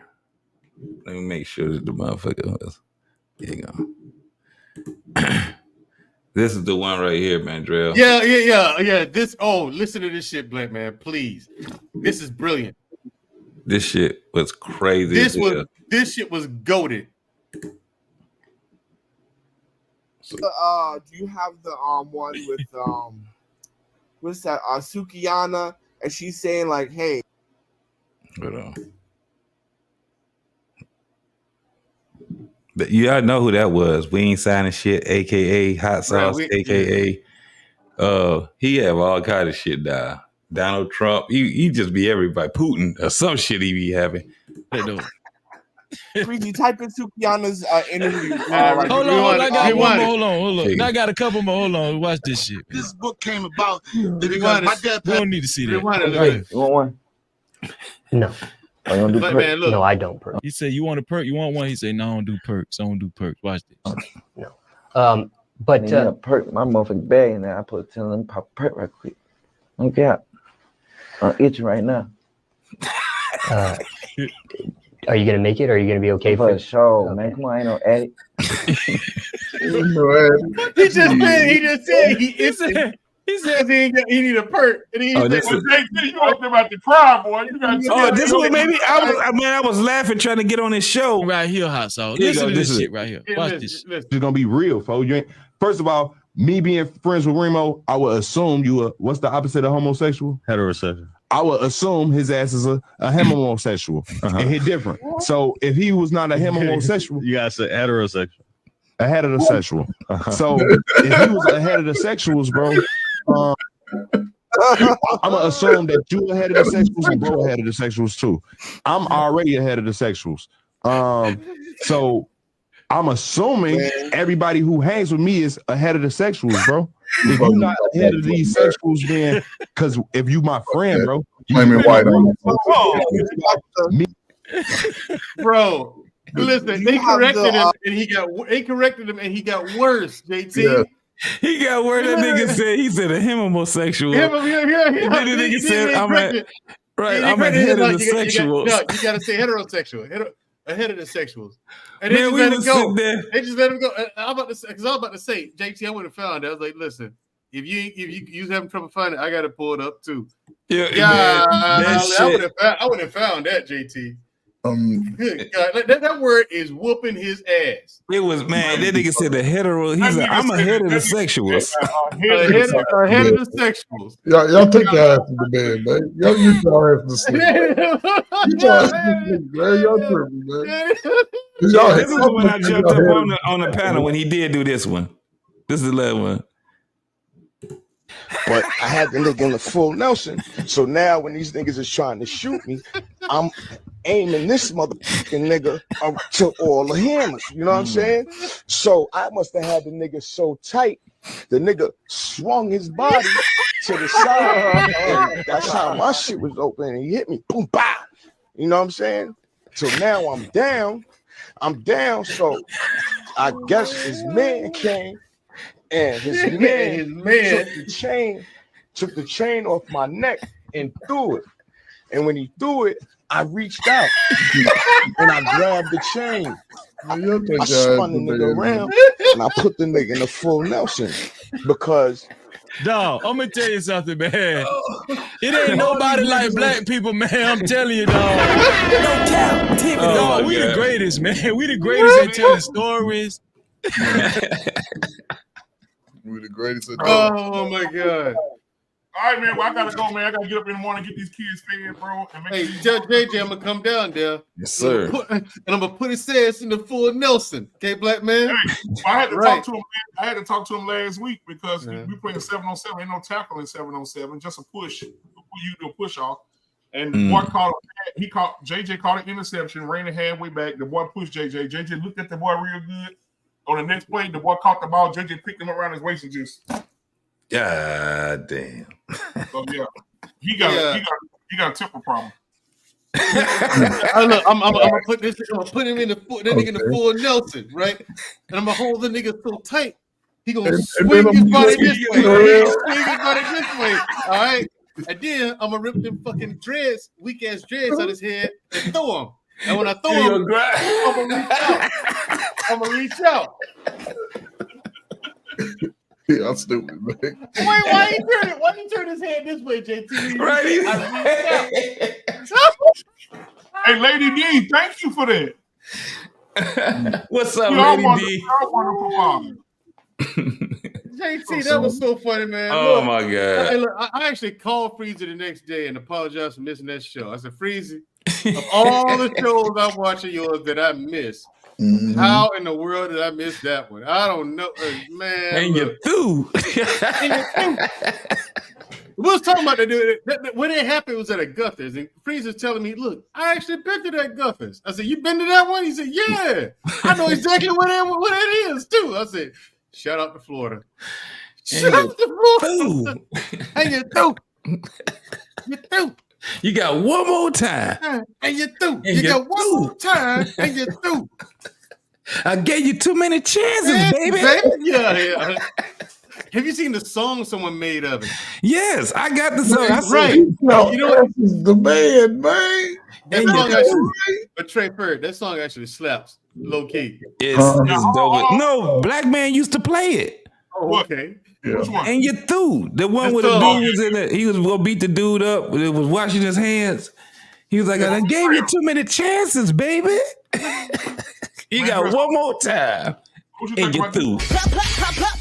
They said big bag bitch get to the bag. They said big bag bitch you want a snack. Well this big bag bitch she got the stack. So put big bag bitch clothes on the rack. Ooh, on the macaroni. Move and shake it for me. Ooh, we shaking it quick and the brands are phony. Ooh, the brands are phony. Ooh, they need a Tony. They need an Emmy, Oscar, Grammy, cause the shit's baloney. The way they be faking like they're making all the sizes. If you ain't got at least a 4X, you ain't trying. Ooh, so give it to us, baby. Give us a guy. Give it to us when we step on the spot. Ooh, She was going though. She was, unfortunately. She said, if you ain't doing a 4X, you ain't trying. You ain't trying. Damn. Now, Mandrea, you either like that one or we can go back to the one you really like. My name is Rosa. They say I'm supposed to sit in the back, but I'm tired here, so I'm finna sit right closer. Come get me up then. It's gonna take about 3, 4, 5 men. And I ain't finna repeat myself again. Fight me. Somebody get her. My name is Eve. I didn't believe. I trusted Satan, ate that apple, he deceived. And yeah, I'm naked. I thought I was awakened. I'm the first to do it. Y'all my daughters, we related. Trick on Big Harry. Don't call me slave hoe. The hell? From the underground, railroad, bust down mouth of dope. When I say run, you better go. In the dark, that Glocky glow. In the dark, that Glock can glow. Man, Dre, they didn't need a new one. She need a new one. JT, she need a new one. I'm fine. I'll be following her on YouTube. She got some dope ass shit. I didn't even realize I didn't even realize all them girls was her until I kept looking. I said, right. Unless she got all them sisters. I was like, damn, she out cold. And you know what, JT? I didn't realize it until you told me. Really? Yeah. You when you realized it and you said, you remember? I remember the night it happened. You said, "Wait, it's all in the same girl?" right. And then when you said it, it made me look, and I was like, "I'll be damned, it is." When you said I didn't realize until you said something. Because you know me, I ain't paying attention to that. That's the one I don't like. So I don't really pay attention to it. She got another one though where she got the slaves in a strip club. They came out of it was like a quantum leap type of thing, and they came and they went from the plantation to the strip club. That shit crazy as hell. Now she's pretty cool, man. When you actually look at her stuff, you just see it's just all comedy. All that shit is comedy. It is. But here's the thing. I'm gonna watch the Outlaw Johnny Black. Man, that's my shit. I haven't seen it yet. I watched Black Dynamite 8 trillion times. Yeah, that's my shit. That's like, my shit. Black Dynamite was hilarious. Yeah. You know what? I've never seen Black Dynamite. I'm so sorry. Man, both of them are, man, it's like I'm Black Dynamite. I don't know about John Black. I can tell you about it tomorrow when I'm done watching it. Yeah. Black Dynamite is a must see. Yeah. Prepare to laugh, bro, because that shit is too funny. Like it was funny, like it makes fun of the black exploitation. Like JT, remember he was chasing Tommy Davidson, and like he'd be real way far away from him. But then in the next frame cut, he's right on his ass. Then in the next frame cut, he's back far away again. And then Tommy Davidson jumps over to another building off the roof, and then he jumps off Black Dynamite right next to him. I was like, wait a minute, how did he get up there? Like, how did he get right next? If you want to see some shit, and because I didn't know it at the time when they was doing the black, because I didn't know Rudy Ray Moore was doing this. That's why he got the idea. Rudy Ray Moore, he was making fun of blaxploitation movies. Yeah, when you with see the Devil, with Dolomite, Devil's Son-in-Law, Petey Wheatstraw, all of them, he was making fun of them because you notice when he was kicking, he couldn't get his feet all the way up. Right. He took to the obviously fake punches like poop. Yeah, he's like drive, motherfucker, drive. And then he grab him, and then it's obvious fake shit. You know what I'm saying? That one, I'm telling you, because we as kids we used to laugh. And if you get a chance, y'all. Y'all walk him out, man. All right, now, if you get a chance, watch. Be good, man. Be safe tomorrow, man. All right, now, if you guys get a chance, watch Sidney Poitier and Bill Cosby. Let's do it again. And Uptown Saturday Night. When I tell you Bill Cosby funny than a motherfucker, bro. Uptown Saturday Night was funny as fuck. Oh my God, Uptown Saturday Night funny as hell. Oh my God, bro. Who was Little Seymour? Hey, Little Seymour. I'm Little Seymour. He beat Bill Cosby in them ass, boy. Yeah, he did. When Bill Cosby went in there, he whooped somebody's ass, and then he gonna let Little Seymour whoop his ass. Then he started flipping because he had the apple hat on them glasses. He was like, and he thought he did something. Nah, you chumps gonna tell me where's Little Seymour? Motherfucker said, I'm Little Seymour. That boy said, I'm Little Seymour. That motherfucker came, he started running, he tried to kick who was it? Was it Sidney Poitier or Bill Cosby? And they seen him coming, and the motherfucker moved out the way, and the little nigga ran right into the bar. He went inside. Bro, what I'm asking y'all, who was the funniest? Who was the funniest mob boss? Was it Silky Slim or Geechee Dan? Silky was funny. Yeah. Silky. It was. Where you learn to put the gun on people like that? That boy said, "Don't nobody move." That boy said, "Don't nobody move until we out of here, okay?" But he told old girl, he said, "I told everybody to take everything off." He said, "Lord, have mercy." Man, that movie is so funny, Bro, man. I can watch that shit every day. Yes. Now, Black man, here's the thing about Black Dynamite. There's a scene where a bunch of pimps got together to have a meeting. And in this room, understand this movie came out in 2008. Wait, I don't know, but in this room, I got it on my hard drive, right? No, you can get it. Yeah, I got it on Prime. It's on Prime. Yeah, it's on Prime. It's on Prime. Right? Yeah. This thing, Black man. All these when he walking around, keep in mind it's 2008. You ain't seen none of these people in this room in a long ass time. Yeah. Right? Yeah. Arsenio Hall was sitting there. I say, get the fuck out of here. That's Arsenio Hall. Yeah. A pimp. 2008. Bokeem Woodbine was sitting in there. You like, nigga, I ain't seen you since Jason's Lyric. Right. You know what I'm saying? Like it was all, I don't know where Michael Jai White found these dudes, man, but it's a whole bunch of brothers in there that you ain't seen in a long time. You just happen to see them. You know what I'm saying? I was just happy to see him in something else. You know what I'm saying? Yes, sir. Bokeem he's in a new movie right now, man. He's in a new movie. I think he's like a military or something like that. Yeah, I want to ask you this real quick. Michael Jai White was talking about fighters, and he was talking about Mike Tyson going to destroy Paul, and then he said he's talking about Steven Seagal. He said he doesn't look at Steven Seagal as a martial artist. Yeah, they wanted him to whoop Steven Seagal's ass. Yeah, he said Steven Seagal would. He said I got pissed off being on set with Steven Seagal because the stuntmen used to come in and he said ass. Deliberately beat they fucking asses, bro. Hit him for real. Yeah. Hit him for real. He said, I had a scene with him. They said he ain't try that. He said he ain't try that shit with me.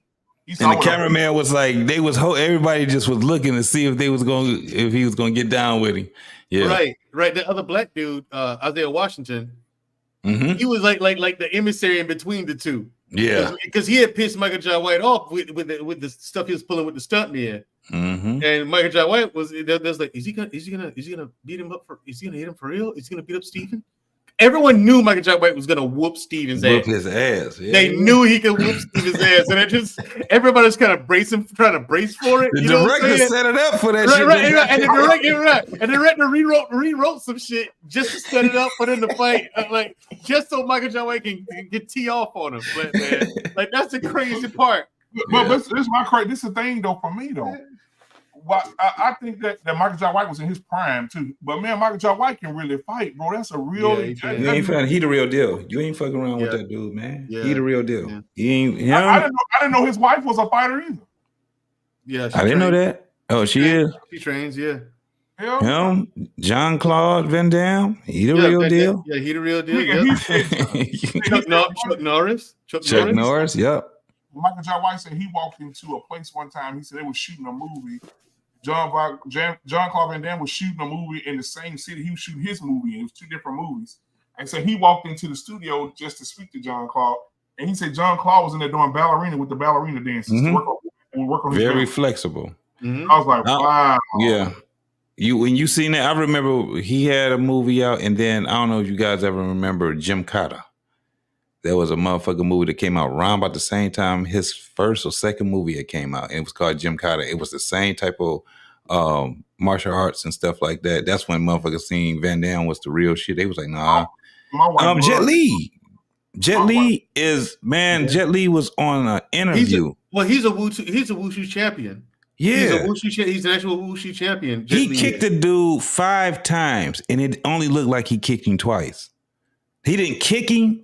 But you know how, because his whole thing was about control.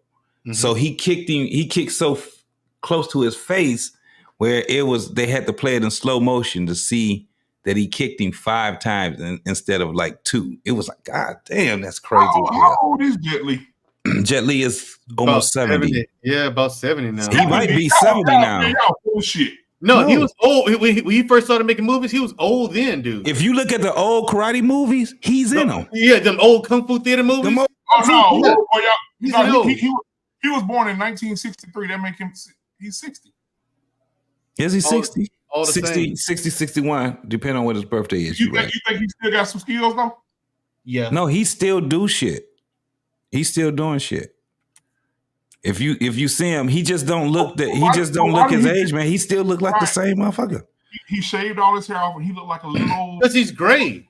He's super Yeah. great. Like, When like they- uh, yep. okay, like if you look at his old movies, like Once Upon a Time in China, the first Yeah. one, that was forever. I'm talking about the original one. That He was a the one long with the time ago. long hair, wasn't he? He had the long, Yep, the because long hair, and the they did like 6 of them movies. Yeah. It's a whole series, man. And them joints came out a long time long ago. time man. ago. Long time ago. Yeah. Damn, But bro. he So was the- they say he just went into hiding, bro. Like he just a reserve. He's tired. He's tired. Yeah. You know what I'm saying? I mean, once you Now get the doing it- craziest shit was your boy, what's his name? The star, what's his damn name? They said people. They said this is Rush Hour guy. What's his name? Jackie Chan. They said this is his first appearance since May 26th of 2018. God. Yeah. Jackie Chan was not deemed a good martial artist. He dropped out. I mean, not dropped out. He failed the Bruce Lee School of Arts. So they didn't have him as like he was like the least most likely to succeed in his martial art classes, right? What got him the stardom that he got and made him as good as he is right now was he never gave up. Like if you see the story about him, they'll talk about how awkward he was. He wasn't really as good at first, but he ended up, Bruce Lee was like, nah, I ain't fucking with him like that. But here's the thing. He ended up being very, very, very good in martial arts, man. But he stuck with it for years. Did you see? Do you remember the fight scene with him on Wheels on Meals? Yeah, from forever ago. What's the name of the dude that he was fighting? He was a martial artist too. I'm not sure. You talk about Bolo? I'm talk about Bolo, the big guy? Bolo? No, it wasn't. But Bolo was a bad man too. You know how small Bolo? Did he die yet? No. No, he's still living. They showed a picture of Bolo now, right? Yeah. Bolo is small now. Remember how big he was? You talking about Sammo Hung? Yeah, that's what I was going to ask you. Yeah, that's what I was going to ask you. Is Sammo Hung was he a real martial artist? Let me tell you about him and Jackie Chan. They both grew up in the Chinese school of Peking opera, right? Mm-hmm. You hear opera, you think singing and acting and arts. No, there was kung fu, singing, acting, kung fu, gymnastics. You know what I'm saying? Like it was super active. Like, so you ain't that the shit where they be having like all the shit where they be in those formations? They got people singing and shit, but it's more like the techniques and formations and shit like that. Right. They do that, and they do that kind of stuff, right? And then they do like kind of acting like some weird shit. But JT's right. He had a hard time, Jackie Chan, in that, right? But his parents left him there, kind of like a boarding school, so they can go to Australia and find work. But he grew up in that Peking opera school. That's where he learned kung fu and all that stuff. Sammo Hung grew up in there too. Sammo Hung was older than him, but while Jackie was having trouble, Sammo helped him when they were kids, you know what I'm saying, growing up. And that's what helped get Jackie through all that. Yeah.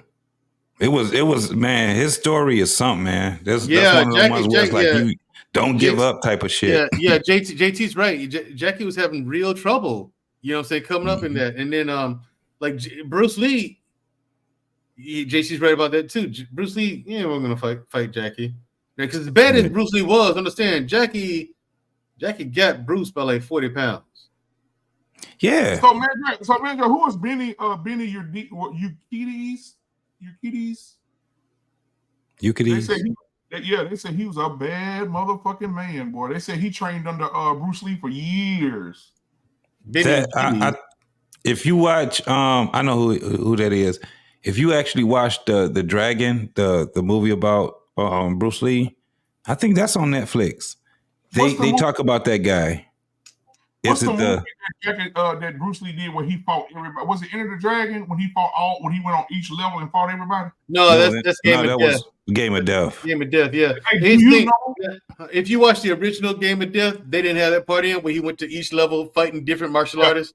That was actually a hidden a lost scene or a hidden scene, but they've actually now republished it, and it's actually because he died in the middle of that. Right, it was badass. He died in the middle of that. He shot the whole thing. He shot the whole thing, but they only got the last 3. Yeah, he's supposed to have like 6 or 7 of them, You know what I'm saying? But he shot the last two. That's why you see the fight with him and Kareem. Yeah. And that's what I was gonna say. They said when Bruce Lee got on the set, he shot everything that he was like, I want the fights to be realistic. So tell the fighters we fighting for real. Oh, they was getting hurt. Yeah. And the dude, so the actor he actually punched the block of ice. He actually punched that shit. Yeah. He said when I come in there, he said, tell them we going in it for real. He said, when I come in, I'm gonna have their best stance and their best moves, we going. Yeah. And when the dude walked in, he said, me and Bruce went at it. He said, man, it was one of the most amazing scenes I've ever done. He said, we went at it for real. That was real fucking fighting, bro. That's crazy. He was the thing about that though, man. Those monks was serious about not letting him come to America and teach that monk. That kind of They came to America and say, listen, you're gonna fight each one of our masters. If we win, you stop teaching. There's a new movie that came out of that. Bruce said, come on. Shit, Bruce, and Bruce didn't have nobody in there. His wife said, Bruce Lee's wife it's said, on. Dog, wife, him and the masters. He beat the shit out of all three of them. But have you seen the movie? The newest one? It's on Netflix. What's it called? He had to fight. It's a true story. He had to fight them up. They came. They had sent the dude. Look on Netflix. Just put Bruce Lee in the search. That story's in all like a bunch of his documentaries about him that incident. Yeah, they literally can. He had to literally. So they got the movie about it. And I don't know how much of it is probably fiction or, it's based off. They always talk about it's based off a true story of his life. But it was the young Bruce too. So he went to school in England. So that's why you would hear him, the way he pronounced his words, it was still kind of like he had a thick accent, an Asian accent, but he also spoke English kind of. It was his English was really fucked up, man, when you really hear him. But he was in England for a while. Wasn't it? I think that's where he met his wife at. No, he met his wife in California. He met her in California when he got here. So yeah. But yeah, man. But that's crazy, ain't it? His son died mysteriously of that bullet on a set of it was on The Crow. The Crow. Yeah, they're shooting The Crow. I think it's a sequel to The Crow. The Crow. It's a sequel, but then they had the other guy.